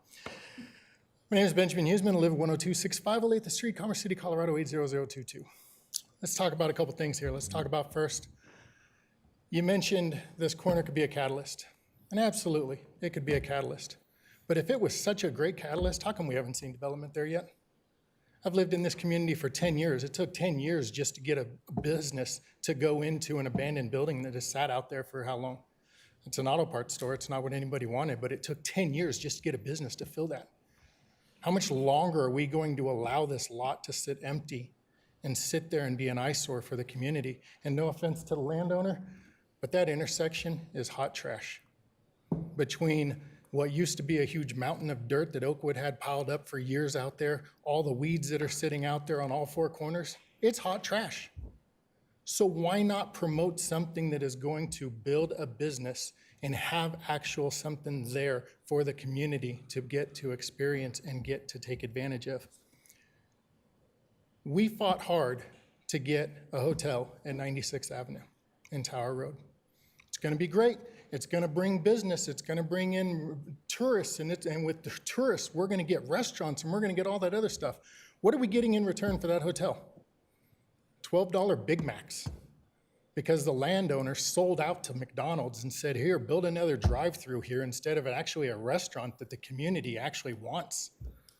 We're not hearing that from this applicant. This applicant is saying, I'm going to have a 2,000-foot restaurant. I'm going to put money out to make sure that it is built out, to make sure we don't have a repeat of Taco Sushi, which still is not open to this day. Sorry. By the way, did you know you still can't charge your electric vehicle at the Civic Center? Did you know that? The point is, you have an opportunity here. Don't shut that opportunity down. Now, you want to know the true reason why nothing is being developed there?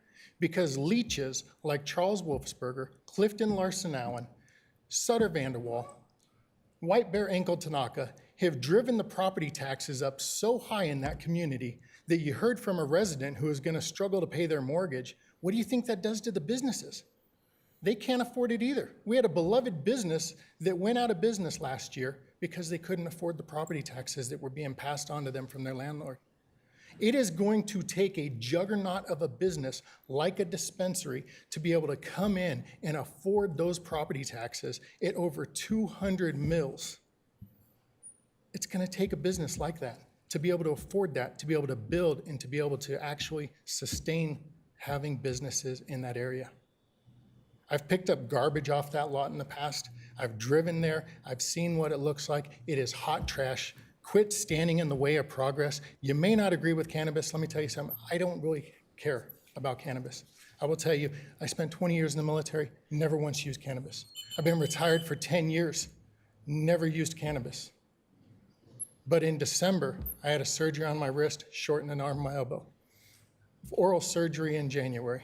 Had a car accident in February, back surgery in April, re-injured a shoulder injury from the military in April, turned around and had a total knee replacement 5 weeks ago. I was to the point I couldn't sleep. So I finally decided, you know what, I'm gonna give it a shot. And I got in my car and I drove right down Tower Road and I went to Native Roots and I got me some edibles and I went home and I took the edibles and I had the best night of sleep that I'd had in 6 months. And coincidentally, this is the latest I've been out on a Monday night since 6 months ago.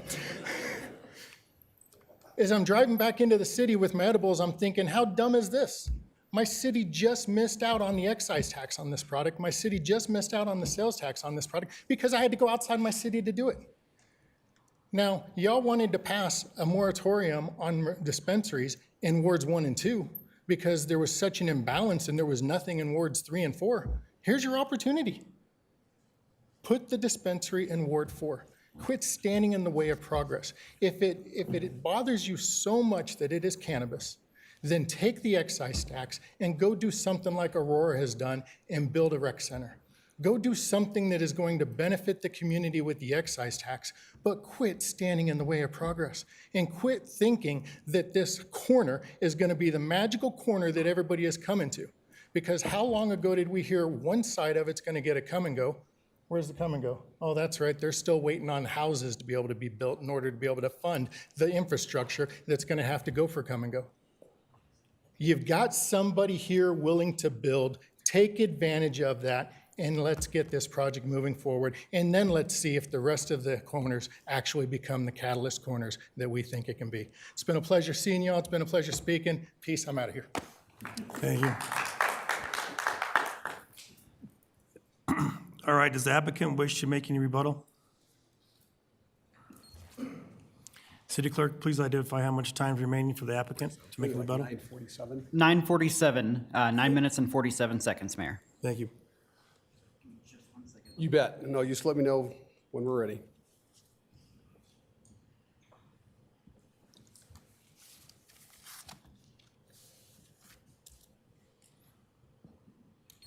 Whenever you're ready. Thank you. Just a couple points, and I just want to quickly walk through the elements just to remind you of what you're considering. I know a question was asked, well, what was the purpose of the PUD? The purpose of the PUD is not solely for cannabis use, as people have noted. We are actually asking for cannabis use, but we're also requiring restaurant use. We're requiring heightened design and architectural criteria, and we're creating the zone change to further meet the comprehensive plan that you folks decided, your predecessors decided, that would be better for the community. There's a question about the advertising cannabis. Again, if we're treating cannabis like alcohol, which the Constitution of the state of Colorado kind of dictates, I believe the liquor store there says liquor, if I'm not mistaken. Or there may be beer on the King Soopers advertising, if I'm not mistaken. I don't know, but that's typically what you see in stores and locations like that. Finally, just to remember, just for everyone to recall, that unanimous approval is not required. Unanimous approval of the community probably will never exist on any issue before you at any time that you sit here. If unanimous approval is required by the community, you'd be anarchy. Nothing would happen at city council, nothing would happen with development, nothing would happen with parks, nothing would happen with recreation. Just want to keep that in your heads as well. Moving on to the criteria that you're really here to consider. I'll briefly go through it. I know we've been through it ad nauseum, but just real quickly, this is a section 21-3251-3. And section A, is it consistent with a comprehensive plan? Yes, this PUD amendment number 6 is. It eliminates the residential uses, as I just mentioned, and makes it a commercial use. And it retains and increases employment base, which I believe the prior mayor and many others are saying, not only do we want development to further the commercial needs of the residents, but what about the jobs as well? I think that's something to be considered, and that's part of the comprehensive plan. Subsection B, consistent with previously reviewed schematics. That's not applicable. You were never presented with a previously submitted schematic. C1 is that it addresses a unique situation and confers a substantial benefit to the city. I believe it's unique on several cases. One is we are asking for a marijuana use for the first time in this ward, especially in furtherance of the retail marijuana store, if you would, for to be at this location. And we're limiting the 2,000-foot setback, changing it to 500 feet. And we also require a restaurant use. This isn't a promise. This is unique. It's a requirement. And I think that's a consideration for you to reach that element. Does it improve, does the improvement a quality of development? And yes, we mentioned this ad nauseum, we're adding a gathering space for the community to come down and be an outdoor gathering space. Heightened and better facade design requirements to ensure that it's not looking like something you folks wouldn't want in your backyard. And we're adding charging sites for electrical cars. Another one, achieves purposes of section 21-4370. A, more economic and efficient uses. Yes, as you've seen through all the schematics and probably know through the PUD building permit, it's a single building that's going to house all these uses. And there's the outdoor gathering space, efficient economic uses. Innovative design of residential uses, another consideration. As you know, in furtherance of meeting the comprehensive plan, we're eliminating the residential uses, so that's not applicable. This amendment 6, the subsection C here, physical connection between existing and proposed uses. You've heard the traffic study from our folks, the city, and that there's no issues there. And if you recall, this is using the existing vehicular and pedestrian connections. So it meets that definition as well. Subsection D, does it assist in the implementation of the comprehensive plan? I've already gone through that. We don't need to repeat that one again. Moving on to C2, is it required to avoid a complete use? And that's not applicable, no. So that's not an issue. And then if we go to D, complies with applicable city standards not otherwise modified herein. Yes, it does, and city staff has confirmed that to you. E, integrated and connected with adjacent development. Absolutely, we're using existing sidewalks, we're using existing streets, and it's the same commercial area within the neighborhood. We're not asking for new commercial area to be developed dead smack within a residential area. This is designed for commercial use. F, to the maximum extent possible, does it mitigate potential and adverse impacts? And we think it does on several areas. Number one, we have greater heightened development standards, which would mitigate any negative effect to the community regarding the building itself. We're limiting residential uses to also comport with the commercial use of that corner versus residential uses elsewhere in the neighborhood. We're eliminating more intense commercial uses. You heard in my opening initial discussion, we're eliminating convenience stores, car washes, automobile repair shops. And also, it's noteworthy, we're eliminating nightclubs. Nightclubs would no longer be a use at this location. Finally, as it relates to crime, you've heard over and over again the steps that social cannabis takes to ensure that they are the highest level of crime prevention through their video cameras, monitoring alarm systems, concrete bollards that they put in front of their store to prevent vehicles from crashing into stores, similar to tobacco shops, trying to prevent that level of activity. You also heard Mr. Riggs testify or tell you today that 40 to 60% of the transactions are credit. This is no longer the cash in the trash bag that it was in 2009. This is real commercial activity that spurs additional real commercial activity. And I've not heard anything from the police department or otherwise that says that if this is approved, it would require additional resources, that the police have a concern that they would not be able to properly monitor it, nor the safety of the members of your community. I've not heard anything of that at all. But what we did hear is that the crime associated with these locations are kind of consistent or otherwise with other businesses within your neighborhood. The king supers, the petty thefts, the theft, whatever you want to call it, it's a crime. I hope we're not differentiating between a crime and a crime. I think we hopefully understand we want to prevent crime everywhere. Unfortunately, similar to cities like Denver, Aurora, Centennial, Fort Collins, Pueblo, it exists. It exists. And what you're hoping for is you have good commercial operators that take it upon themselves to prevent it, even though it could exist at their location at any time. If you're a bar, if you're a restaurant, if you're a supermarket, if you're a laundry store, if you're a bank, you're doing what you can to prevent it. And I think we've heard evidence and testimony from these folks that they do take it upon themselves to do that. G, sufficient public safety, transportation, utilities to serve the uses. Yes, again, this no applicable agency has said they have any concerns relative to that. I've not heard any evidence or testimony. H, the proposed phasing plan, that's not applicable. I is the development cannot be accomplished through other techniques. We've heard that ad nauseum, that the amendment to the PUD is the only way to allow this to happen. Finally, no one is asking for you to approve the license itself. That's still another public hearing to another department that you guys cloaked with authority to issue and monitor liquor and marijuana licenses in your jurisdiction.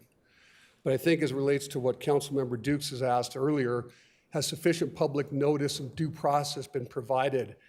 I'm not familiar with the last 10, 15 years ad nauseum of what you've done, but I would ask you, how often do you get the neighborhood input and neighborhood meetings and folks coming in from the neighborhood that understand the neighbors may have the conflicting opinions, but they're voicing their concerns and they're voicing their support. And that goes back to what I said initially. We're not asking for unanimous consent or unanimous support from your constituents. Nothing would ever happen. What I'm asking you to do is weigh the evidence that was before you in the first hearing. That was a 6-3 vote. Weigh the evidence that was submitted at this hearing and make a decision that comports with the elements that you're required to consider and the candor you're required to give the applicant that stands before you today. So I think I have 13 seconds. We'll leave it at that. Thank you very much. Thank you. We'll close the public hearing. Need a motion and second to approve ordinance PUD A 23-002 on second and final reading. Councilmember Madera? Move to approve ordinance PUD A 23-0002 on second and final reading. Councilmember Kim? Wholeheartedly second that. Is there any discussion? Mayor Pro Tem Noble? Yes, I would like to ask the motion maker to accept an amendment. The amendment is to add to the marijuana use standard sections of the PUD amendment, specifically to add a new section E titled Security Standards within the Marijuana Use Standards section, which would read as follows. Did everyone get a copy of this in advance? Okay, No. I'll read it. E, security standards. 1, ID card scanning is required. 2, a stage entry system is required. 3, top-of-the-line security cameras shall be installed. 4, motion sensor alarms shall be installed. 5, concrete bollards will be constructed to minimize break-ins via vehicle.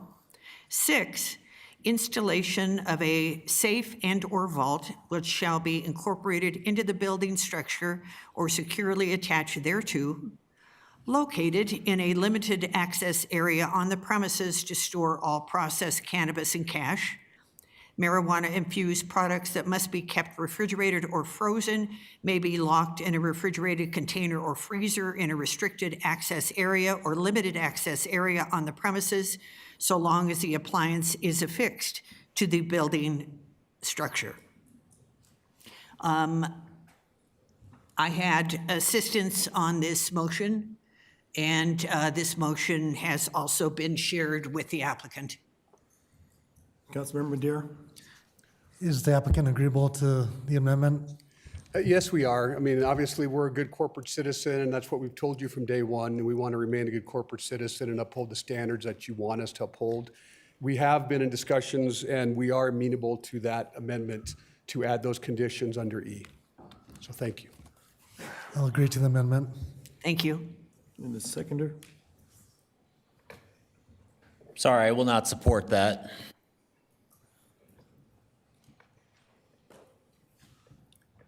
Okay. In that case, then we do a separate.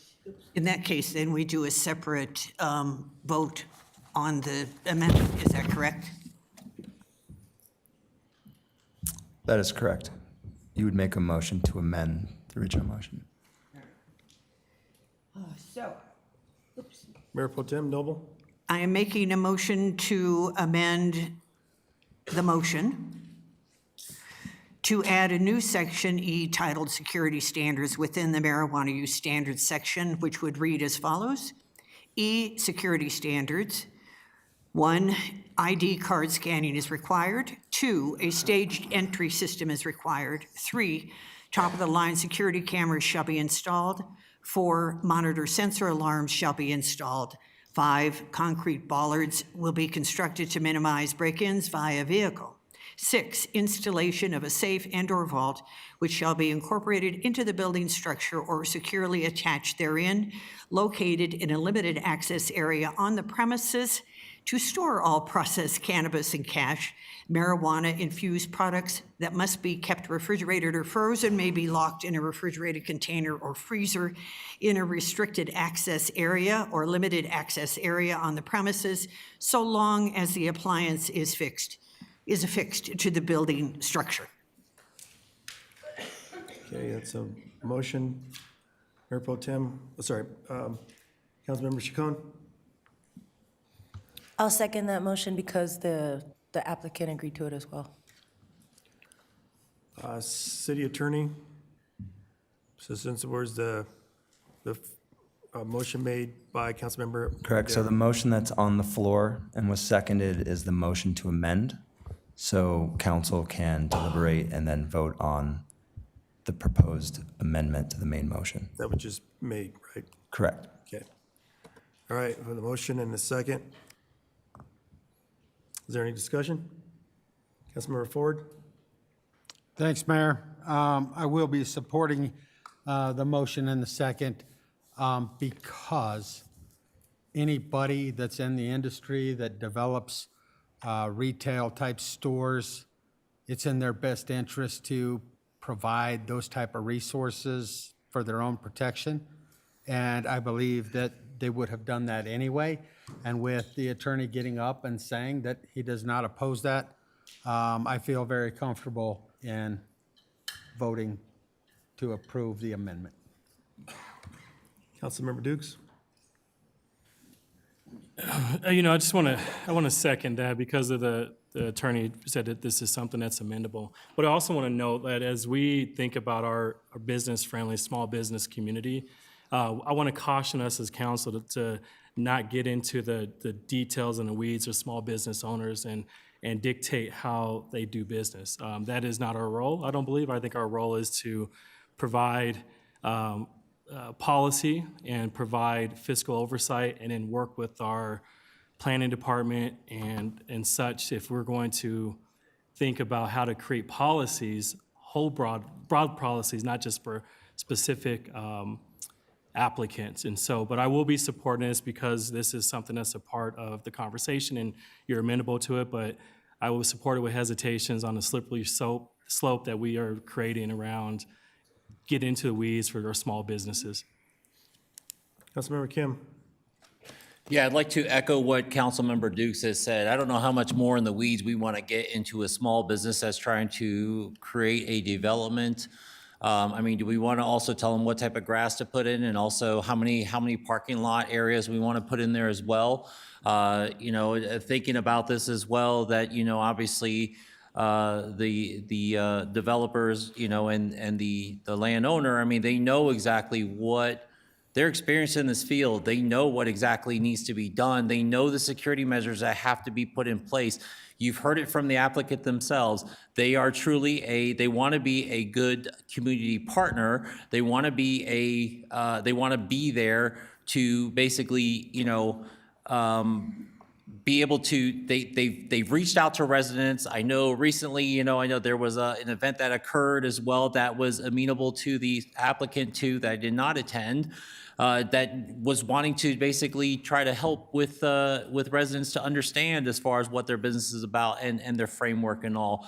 But again, I'm only amenable to this because, I did not second it, I could not second that request because, again, I do not feel that we have got to be careful as to how much further in the weeds.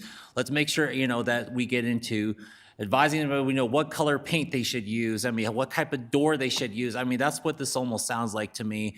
But thinking back on this as well and knowing that, the applicant is aware as far as with the security measures and they are amenable to it, I will support it. But again, I just like Councilmember Dukes, I am hesitant as well because I don't want to get into the weeds of this and altogether. That is all. Councilmember Chacon? I think we need to be mindful sometimes about, we do have the requirement to ask that of business. If we did already, we wouldn't have certain industries that have become predatory. And it's okay to have a certain level of a social pushback. They're literally called social cannabis. So just being mindful, we are already compromising aspects of our PUD from how it was initially set to accommodate this business and to ask for this because community needs to feel, look, and be safer by its requirements.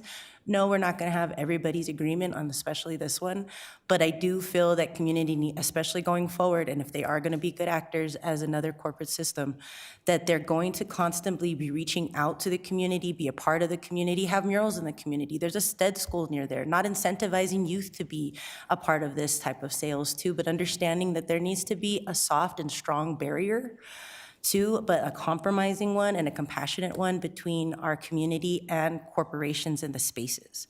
So I don't think it's a bad thing to sometimes double guess, second guess, third guess, and hold a level of protective measures for community. So just be mindful about, no, we should be able to question any type of business coming into the space about how to accommodate certain forms of safety, especially if they're also trying to compromise with us. Mayor Pro Tem Noble? Thank you. Well said, Councilmember Chacon. I just want to make the point that this is not specific to social cannabis. This is specific to the planned unit development amendment. So should something happen to social cannabis, I'm sure he will continue to be successful. But let's say something happens as someone else comes in. This then rides with the property.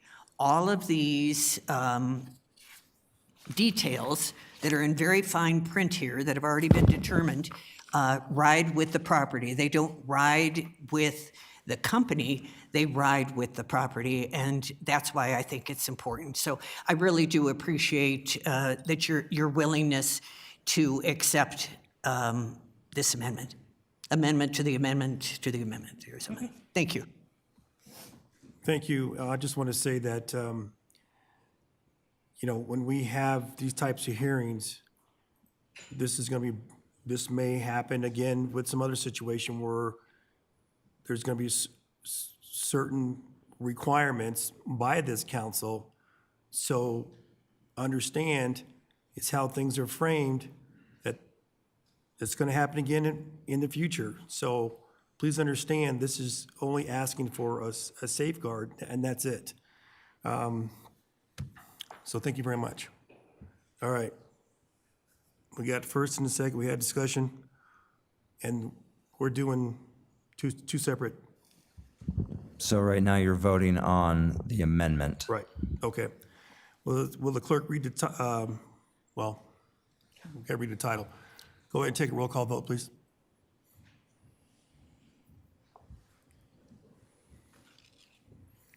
Your vote is open.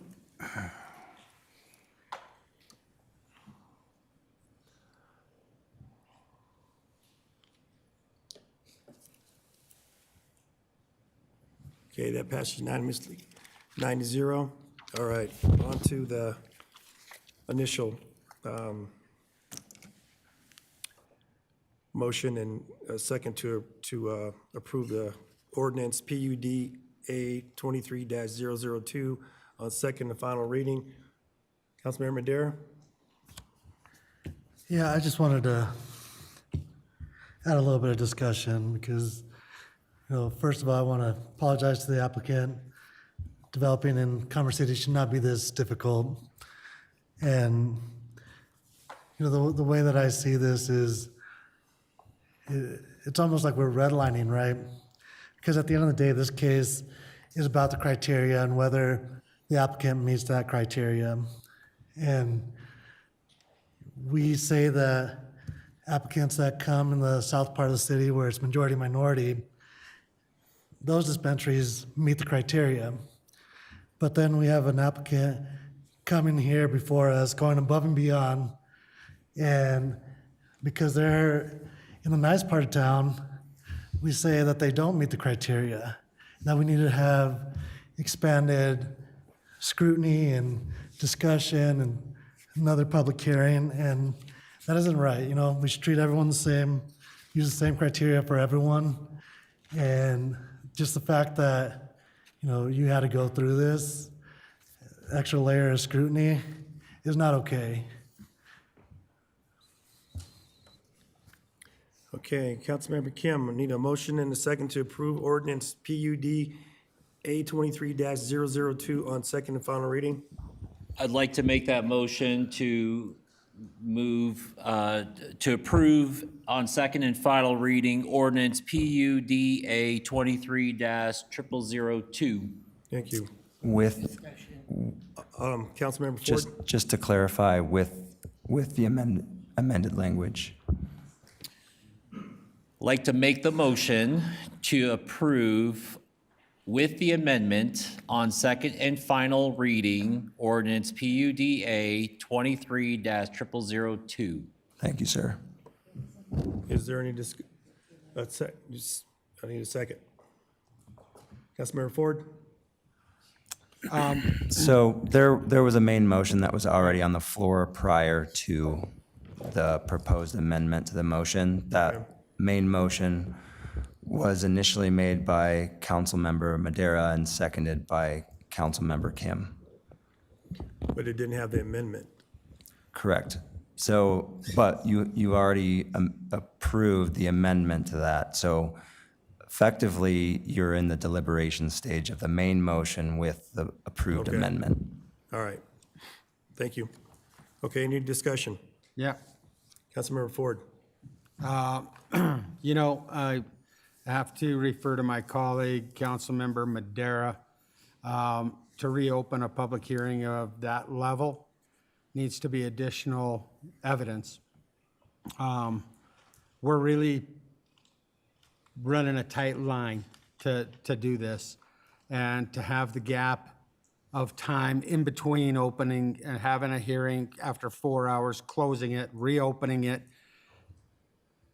having discussions within the community, we're putting ourselves at risk. And I want to apologize to the applicant. I'm with Mr. Madera, and I will be supporting the approval.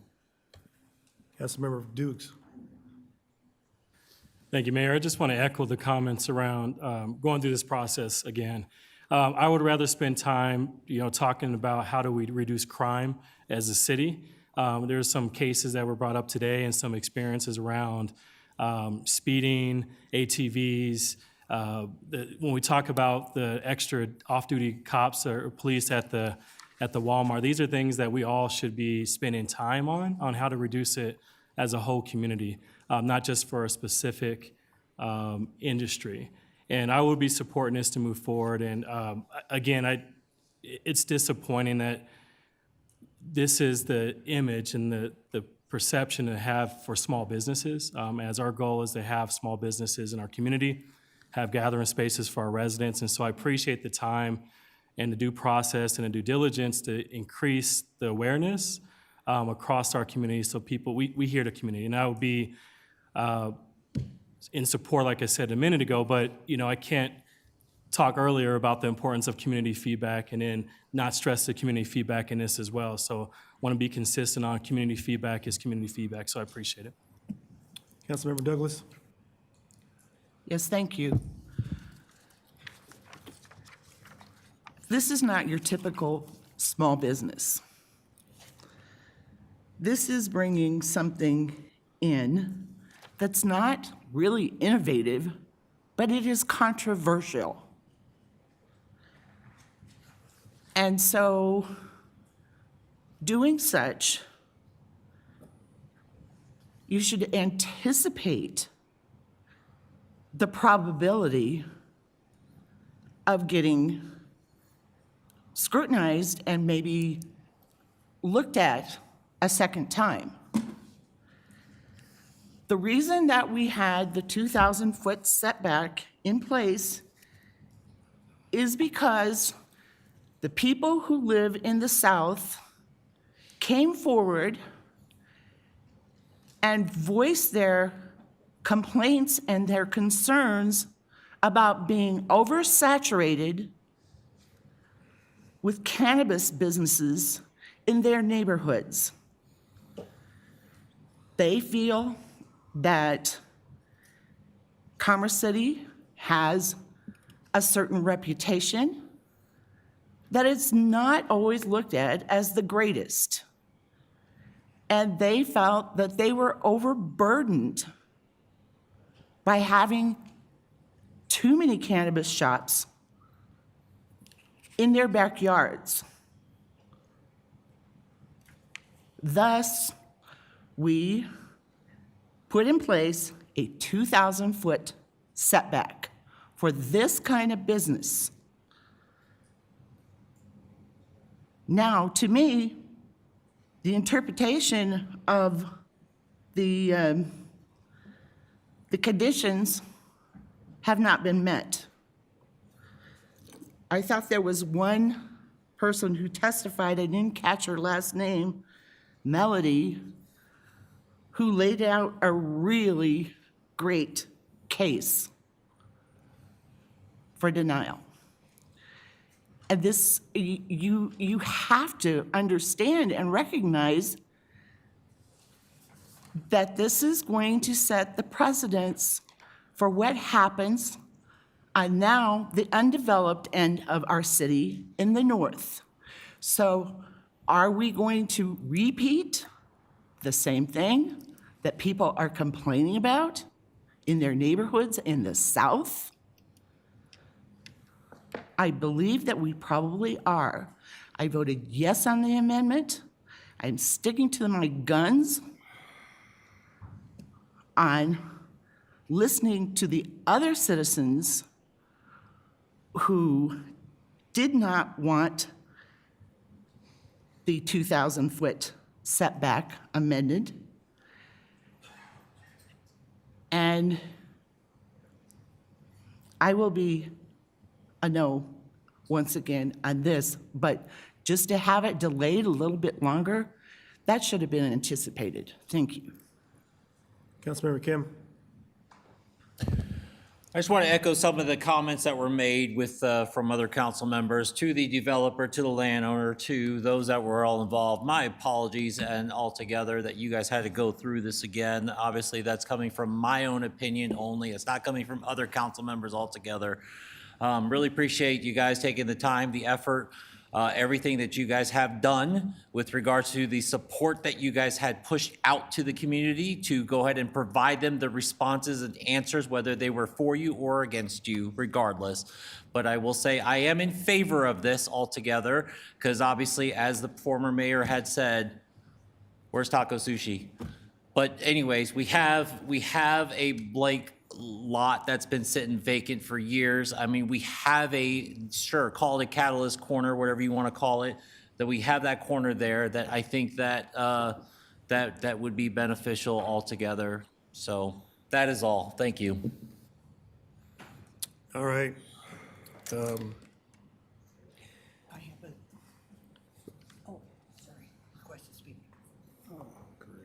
Mayor Pro Tem Noble. Thank you very much. Before I explain my position, I just want to clarify for the record, what has occurred is being mischaracterized. I don't think it's deliberate. I just think it's not a complete understanding of the governance process. When we had the second reading, it was required that there be 5 votes of 5 seated members of the council to vote for this project because it was overturning a planning commission rejection. That night, there were council members who were present tonight who were not at that meeting, so that it was going to have to be postponed anyway. Any way you look at it, it was going to have to be postponed because there weren't enough votes present. So please don't mischaracterize what occurred. It occurred because the people who voted for you weren't here that night, or it would have happened. I took the opportunity to ask for a second reopened hearing because I knew that there were questions that are going to come up to me because I represent Ward 4, and they're going to be asking me questions. You may think that there's only one set of people in Commerce City, the loud and the profane, who are the people that you have to listen to, but trust me, there are a lot of other people who live in Ward 4 as well.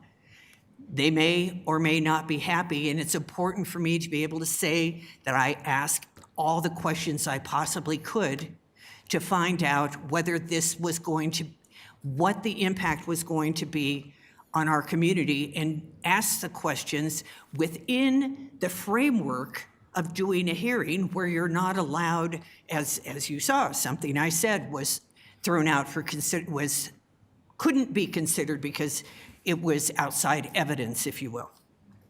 We can talk about things now, apparently. You can talk about things that you experienced outside of the hearing room, but apparently you can't do it during the course of the meeting. We also got a letter, an email on Friday from the owner of Sonic Restaurant at the corner of 103rd and Tower. And the owner of that restaurant is opposed to this project. You would think that, I would think that he would be in favor of it because who knows, he might wind up with more customers, people who can't get into the restaurant, can't get a room, can't get a seat, pardon me, and instead want to go over to Sonic and get a milkshake and a hamburger or something. But no, the owner of Sonic is opposed. That also surprised me that we got it on Friday, and it just reminded me that I've been very concerned about how many people are actually aware of this. There is a certain group of people who are very aware of it, but I don't really think all of Commerce City is aware of it, or particularly all of Ward 4. I do think that this is the corner of Boardwalk and Park Place. And contrary to what our former mayor says, there's stuff percolating in that area. There's things percolating for that very corner, which is why at the first hearing I asked if the developer had actually talked to the city about any other options.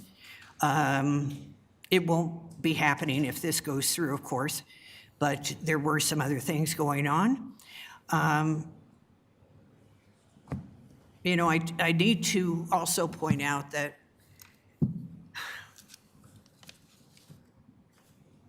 there is a moratorium in Commerce City for wards 1 and 2.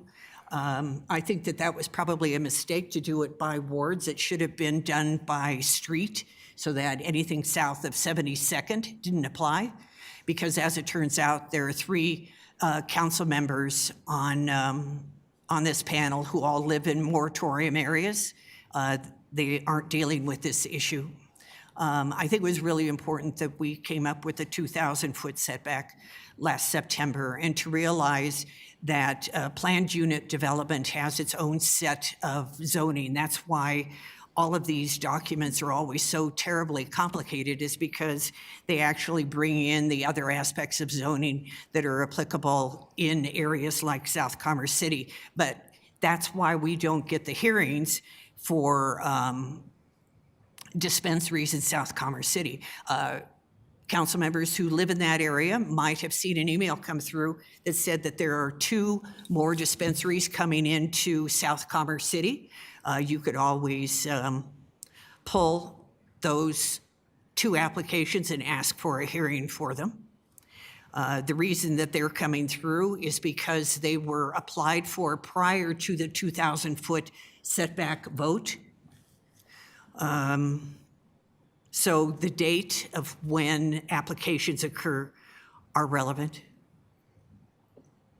I don't really want to repeat the mistakes made in the past. That doesn't make any sense. That's the whole point of us being elected to the city council. Our job is to correct mistakes of the past if we can and create a better future for our residents. Every decision is grounded in a quality community for a lifetime, in my mind. I have been, it makes me laugh that I have been labeled like a reefer madness person when I was the only one who knows where Native Roots exists, where Live Well is, what Starbuzz looks like, where it is on Highway 85, where it is on Tower. Why Native Roots and Live Well don't say cannabis on the outside of them, by the way. They don't say anything about what they are, what their businesses are. That was why I asked if you could have that removed, which you said no to. I am happy to be able to sleep either way tonight. I will be, I agree with Councilmember Douglas that one of our earlier speakers really nailed it when it came to looking at the criteria, but I will base it on simply the first one, which is I will be opposing it because it doesn't comport with the comprehensive plan. Thank you. Councilmember Ford? Thank you. Thank you. I just want to clarify because maybe I was misunderstood. I apologize because of the process, and I didn't see any new additional evidence that made it a reason to reopen this hearing.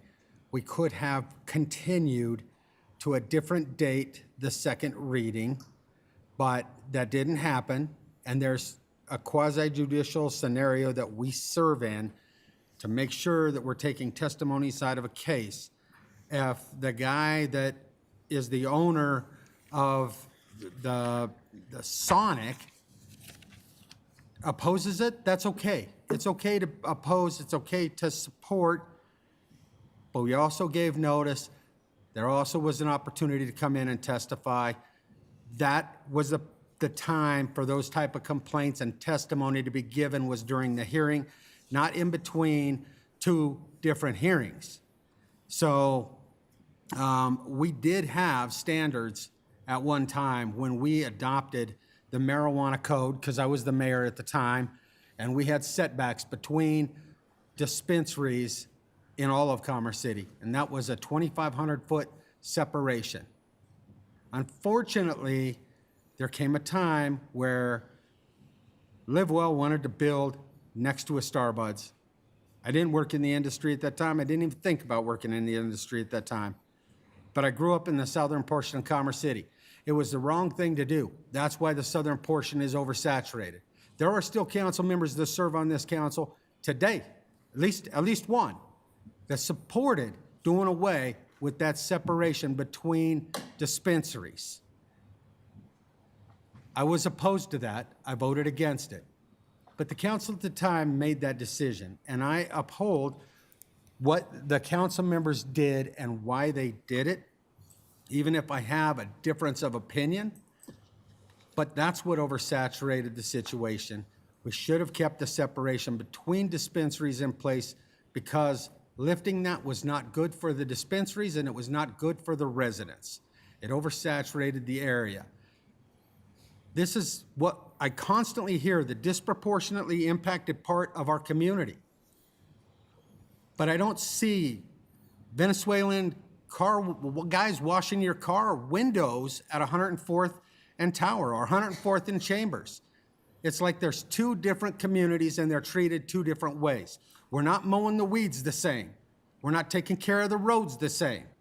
We're not holding the standards the same. And so it's okay to have things that are the same in both areas, but we should have a standard of quality. And if there is a disparative notion out there in people's minds that Commerce City is a bad place on the south end and a nice place on the north end, I grew up down here. And it's okay to have good things in the southern portion of Commerce City too. And it's okay to have businesses that people in the north would like to see. We need to base our decisions, and we each have a vote. But to sit here and say that I stated it wrong, that the process wasn't followed right, it wasn't followed right, and I didn't see no new testimony. And I'm gonna stand up for when I see something wrong. We need to start focusing on what's good for the city and business within the city instead of personal political agendas. Thank you. Thank you, everybody, for your comments. I just want to say to this council, be respectful of each other. When this vote's done, just push it aside. This is part of how we do business here. This is very controversial, and it showed. It wasn't clear, because the last time you guys came for the second reading, why it had to be continued, and then it was reopened. It's not going to hurt anybody. It's the fact it's a process. We have to accept that. I have to accept that. We all have to accept that, because this won't be the first time or the last time something like this comes up in a certain could be a different subject. But just, good, bad, or difference, it is what it is. So I appreciate you bringing your case forward. When it comes to having marijuana in the wards, this got ahead of the conversation. The conversation didn't happen to have Ward 3 and Ward 4 included. So this is where we're at, and this is a part of the process. And so let's go ahead and move forward. I will ask the city clerk to read the title and take the roll call vote, please. Ordinance PUD-A 23-0002, an ordinance approving the Reunion PUD Zone Document Amendment Number 6 to modify allowed uses, including the addition of marijuana uses, create setback requirements for a single medical marijuana center and retail marijuana store, and institute new and modified development standards for the 1.48 acre lot located at 18494 East 104th Avenue. Your vote is open.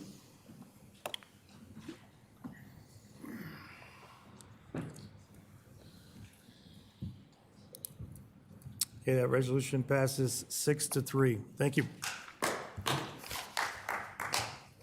All right. I'm going to ask this council if we can need a motion and second to extend the council meeting for a half hour. Mayor Pro Tem Noble, So moved. Councilmember Chacon. I second. Have a first and a second to extend the meeting by a half hour. All those in favor say aye. Those opposed say nay. Nay. Take a roll call vote, please.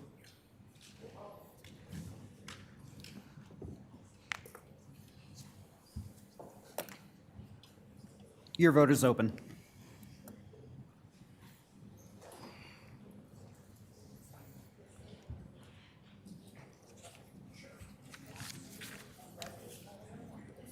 Okay, it doesn't pass. 4 yeses and 5 noes. All right.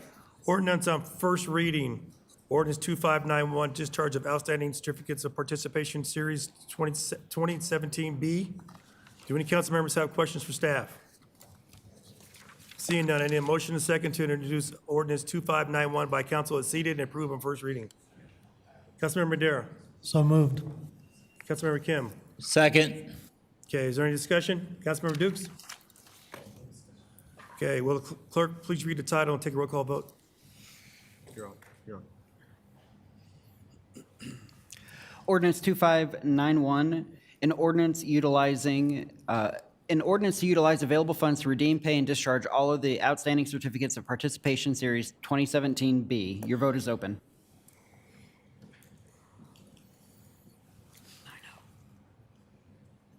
All right, it passes unanimously, 9-0.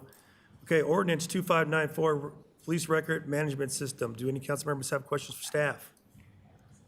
Seeing none, I need a motion and a second to introduce ordinance 2594 as seated and approved on first reading. Councilmember Kim. So moved on ordinance 2592. Councilmember Madera. Second. Any discussion? Councilmember Teeter. Second. All right, I got a motion by Councilmember Kim and second by Councilmember Madera. Councilmember Madera, correct? Correct. Okay. All right, will the city clerk read the title, take a roll call vote, please? Ordinance 2592, an ordinance amending the 2024 budget of the City of Commerce City, Colorado by transferring portions of the unencumbered fund balances to the General Fund and Information Technology Fund for a total of $1,392,000 for the costs associated with police records management system and authorizing the expenditure thereof. Your vote is open.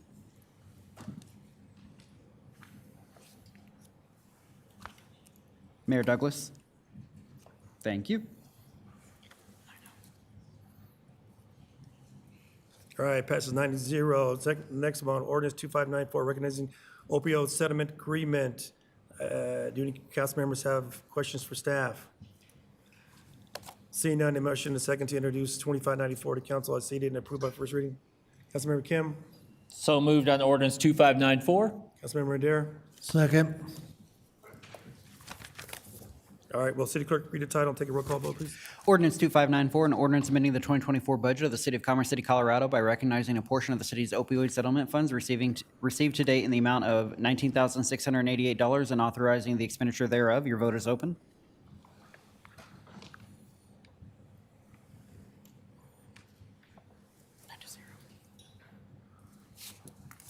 All right, passes 9-0. On to administrative council business. First Kids Health Care Back to Health Breakfast. I will invite Mayor Pro Tem Noble to introduce this item, make a motion.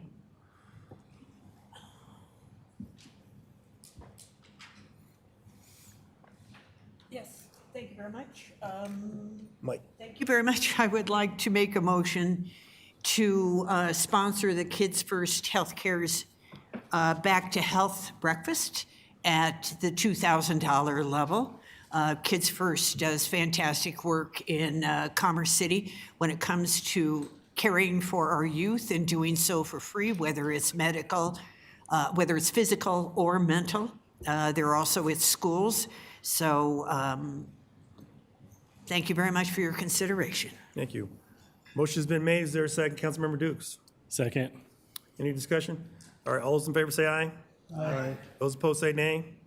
Motion passed 9-0. Commerce City Rotary Club, the 17th Annual Sporting Club Invitation. I will invite Council Member Ford to introduce his item and make a motion. Yeah, I'd like to bring up the annual Sporting Clays Invitational for the Rotary Club. It's an annual event. We've sponsored it in the past. I would like to request a $1,500 sponsorship, which is the same as what we did last year for the Rotary Club. The money raised from this event is what buys the shoes for the Heart and Soul Shoe Program, which provides over 500 children in District 14 shoes that they otherwise wouldn't have at Christmas time. So I'll make a motion to approve that $1,500. Thank you. Have a motion in a second. Councilmember Madera. Second. Okay, I have a motion in a second. Is there any discussion? Yes. Okay. All right, all those in favor say aye.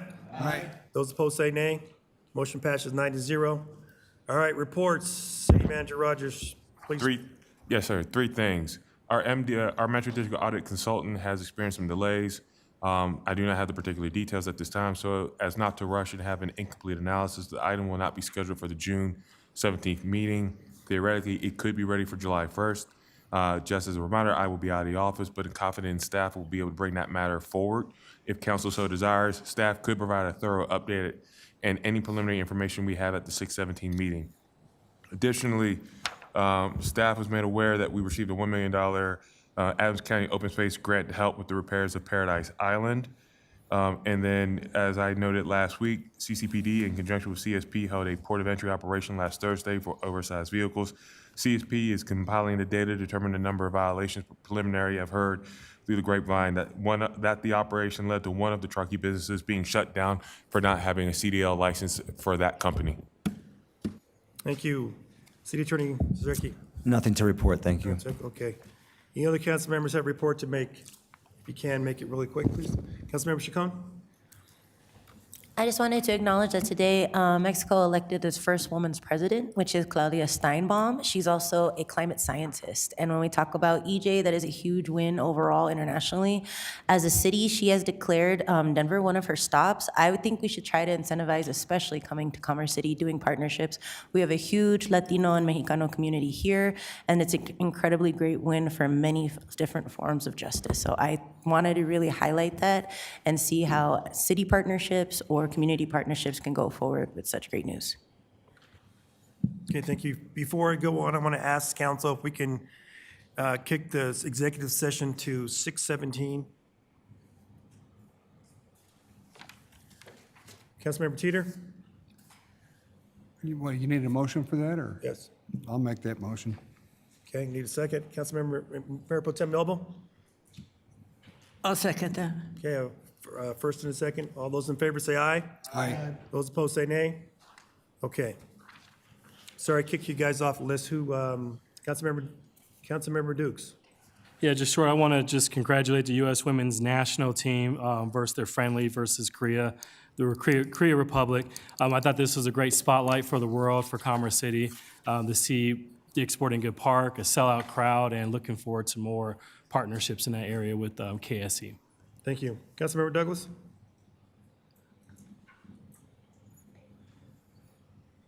Sorry about that, thank you. So there's been a lot going on, but the biggest thing to me is the fact that Mexico has its first female president. That is amazing to me, and the fact that she is a climate scientist on top of it speaks volumes. And I can only hope that the connections that she has with Commerce City brings her here, and she highlights what we're doing here in Commerce City, especially when it comes to the environment and environmental justice. And I also want to say, I don't want to be known as a disproportionately impacted community anymore. I want to be known as a historically exploited community. No longer are we going to be a DIC, which you know what that says when you say it. So, went to the Memorial Day Parade. That was awesome. very well attended. ACMC continuation, which I want to thank our resident Brandy Valdez for extending those invitations and putting together the wonderful bags that you did, filled with goodies and the T-shirt and everything. So thank you for being such a committed member of our community. I want everyone to remember the request that she made when she spoke in Citizens Communications today. We have an obligation to help those people who are struggling in our community and just trying to take care of their grandchildren who they weren't expecting to be raising, but they are.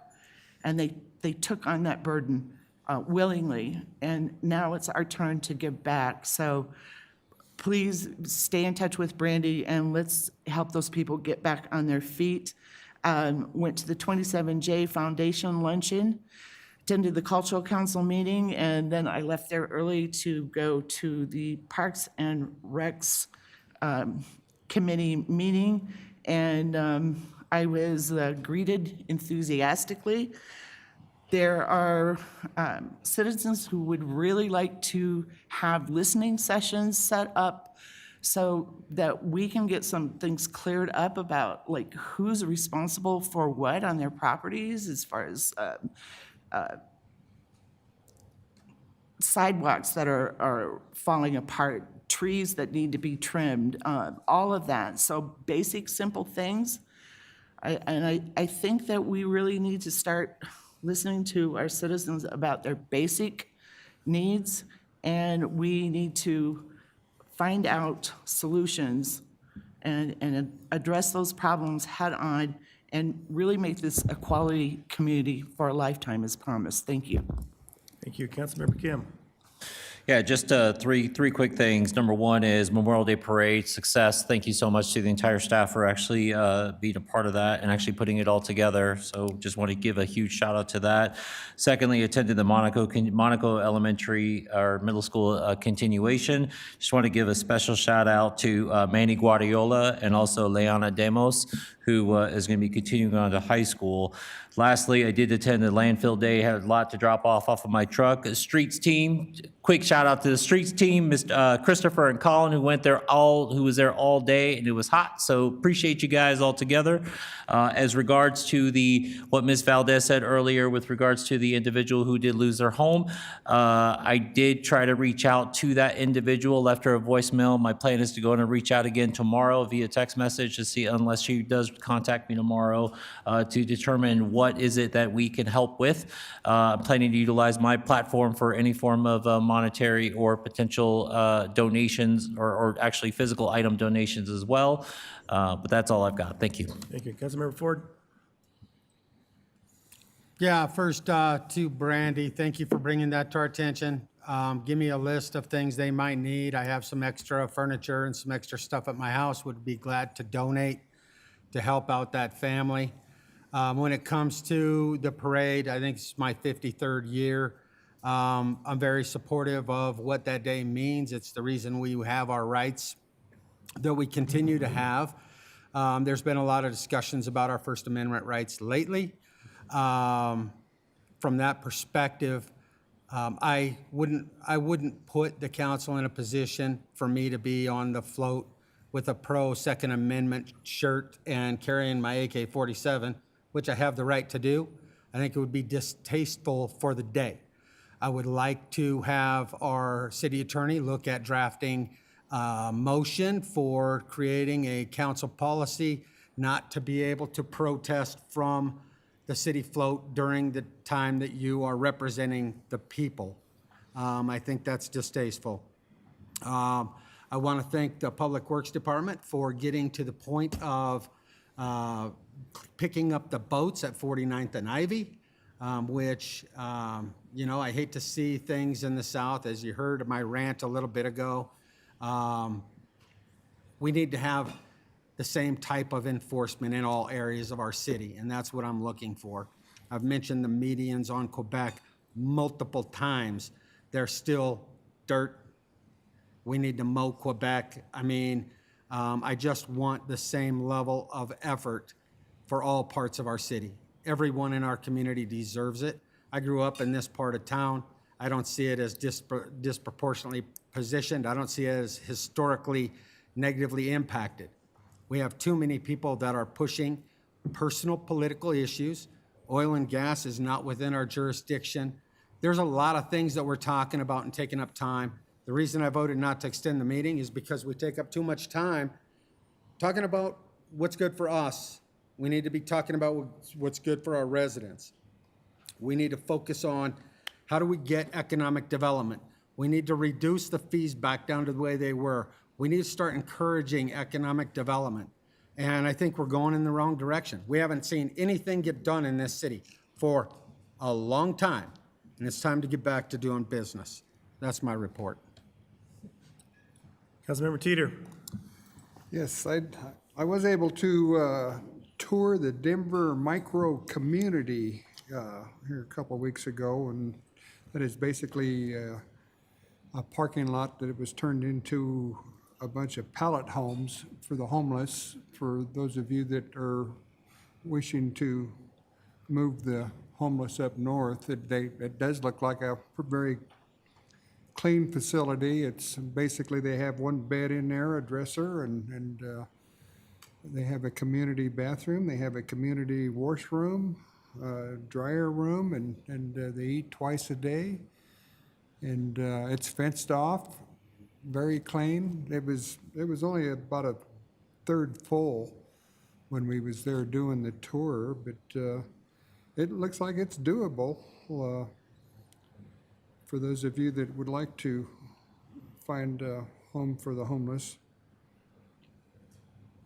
And also, myself and Councilmember Dukes attended a focus group on buying back carbon credits, which was very educational, and I need to get that information to the city manager to relay it back to the rest of the council on what it means for us. And I think the Memorial Day Parade was a big success, with the exception of Mr. Ford's statements. It was not the place for a council member to be wearing pro-Palestine t-shirts, in my opinion. It should have just all been focused on the veterans, basically. But everything else went well, except for all the council member that was sitting on the float that liked to put out regulations for everybody. We're breaking every regulation in the book by throwing candy out there. Luckily, no kids were run over. But other than that, it was a big success. And I attended the I-270 improvement thing along with Mayor Douglas, and also I attended the 27J Educational Foundation celebration along with Mayor Douglas and Council Member Douglas, and that's all I have. Thank you. Mayor Pro Tem Noble. Thank you. I did a lot of things also, but I'm not going to say them because it's more important that I invite people to the Senior Resource Fair on Saturday. That's from 9 to 1 at Eagle Point Recreation Center. So please be there. Oh, and one thing though, please don't release the bond on the duets on 104th. That xeriscaping is definitely weeds. I know the difference between perennials and weeds, and they planted weeds. Thank you. Thank you. And then I just want to say that I really appreciate everybody coming out for Memorial Day Parade. It was an honor. That was my first time doing that as a mayor, and people were ecstatic. Thank you for the band for being there, and Brandy, thank you for bringing that forward.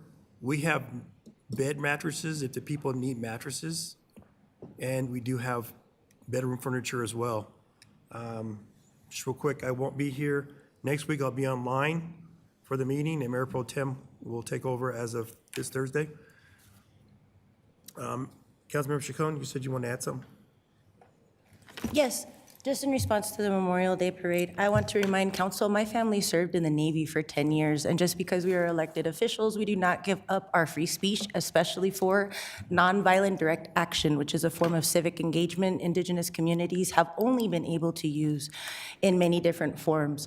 I did already consult with the city attorney, and I did also consult with the city manager. They were completely aware of what my intentions were and why I were doing it. So just please be mindful, when we're in those positions, we are able to use our free speech because we are an elected official. I'm actually using my civic engagement in that way, and I'm teaching my sons in that way that if they ever want to run for policy, that what it actually looks like to have nonviolent direct action or training in that space. I would love to train city council and any other space in what that looks like. I did it for teaching, and I actually do it for the state specifically for Indigenous communities. And don't forget, tomorrow, there's a summer photograph art reception, Eagle Point Rec Center at 5:30. And then music in the park as well, coming up here, June 13th, Veterans Park, 2M X2. And I appreciate the staff for all your hard work every Monday, sticking around, whether it's raining outside or it's cold in here. I appreciate your services as well. You guys have a good night, and to the city clerk's office as well. Thank you. Mayor, real quick, I believe we need either some sort of action or a motion to adjourn because we Okay. still have the executive session without a disposition. Oh, okay. Need a motion to adjourn? Councilmember Kim? So moved. Councilmember Cheater? Okay. All those in favor say aye. Aye. Those opposed say nay. Thank you.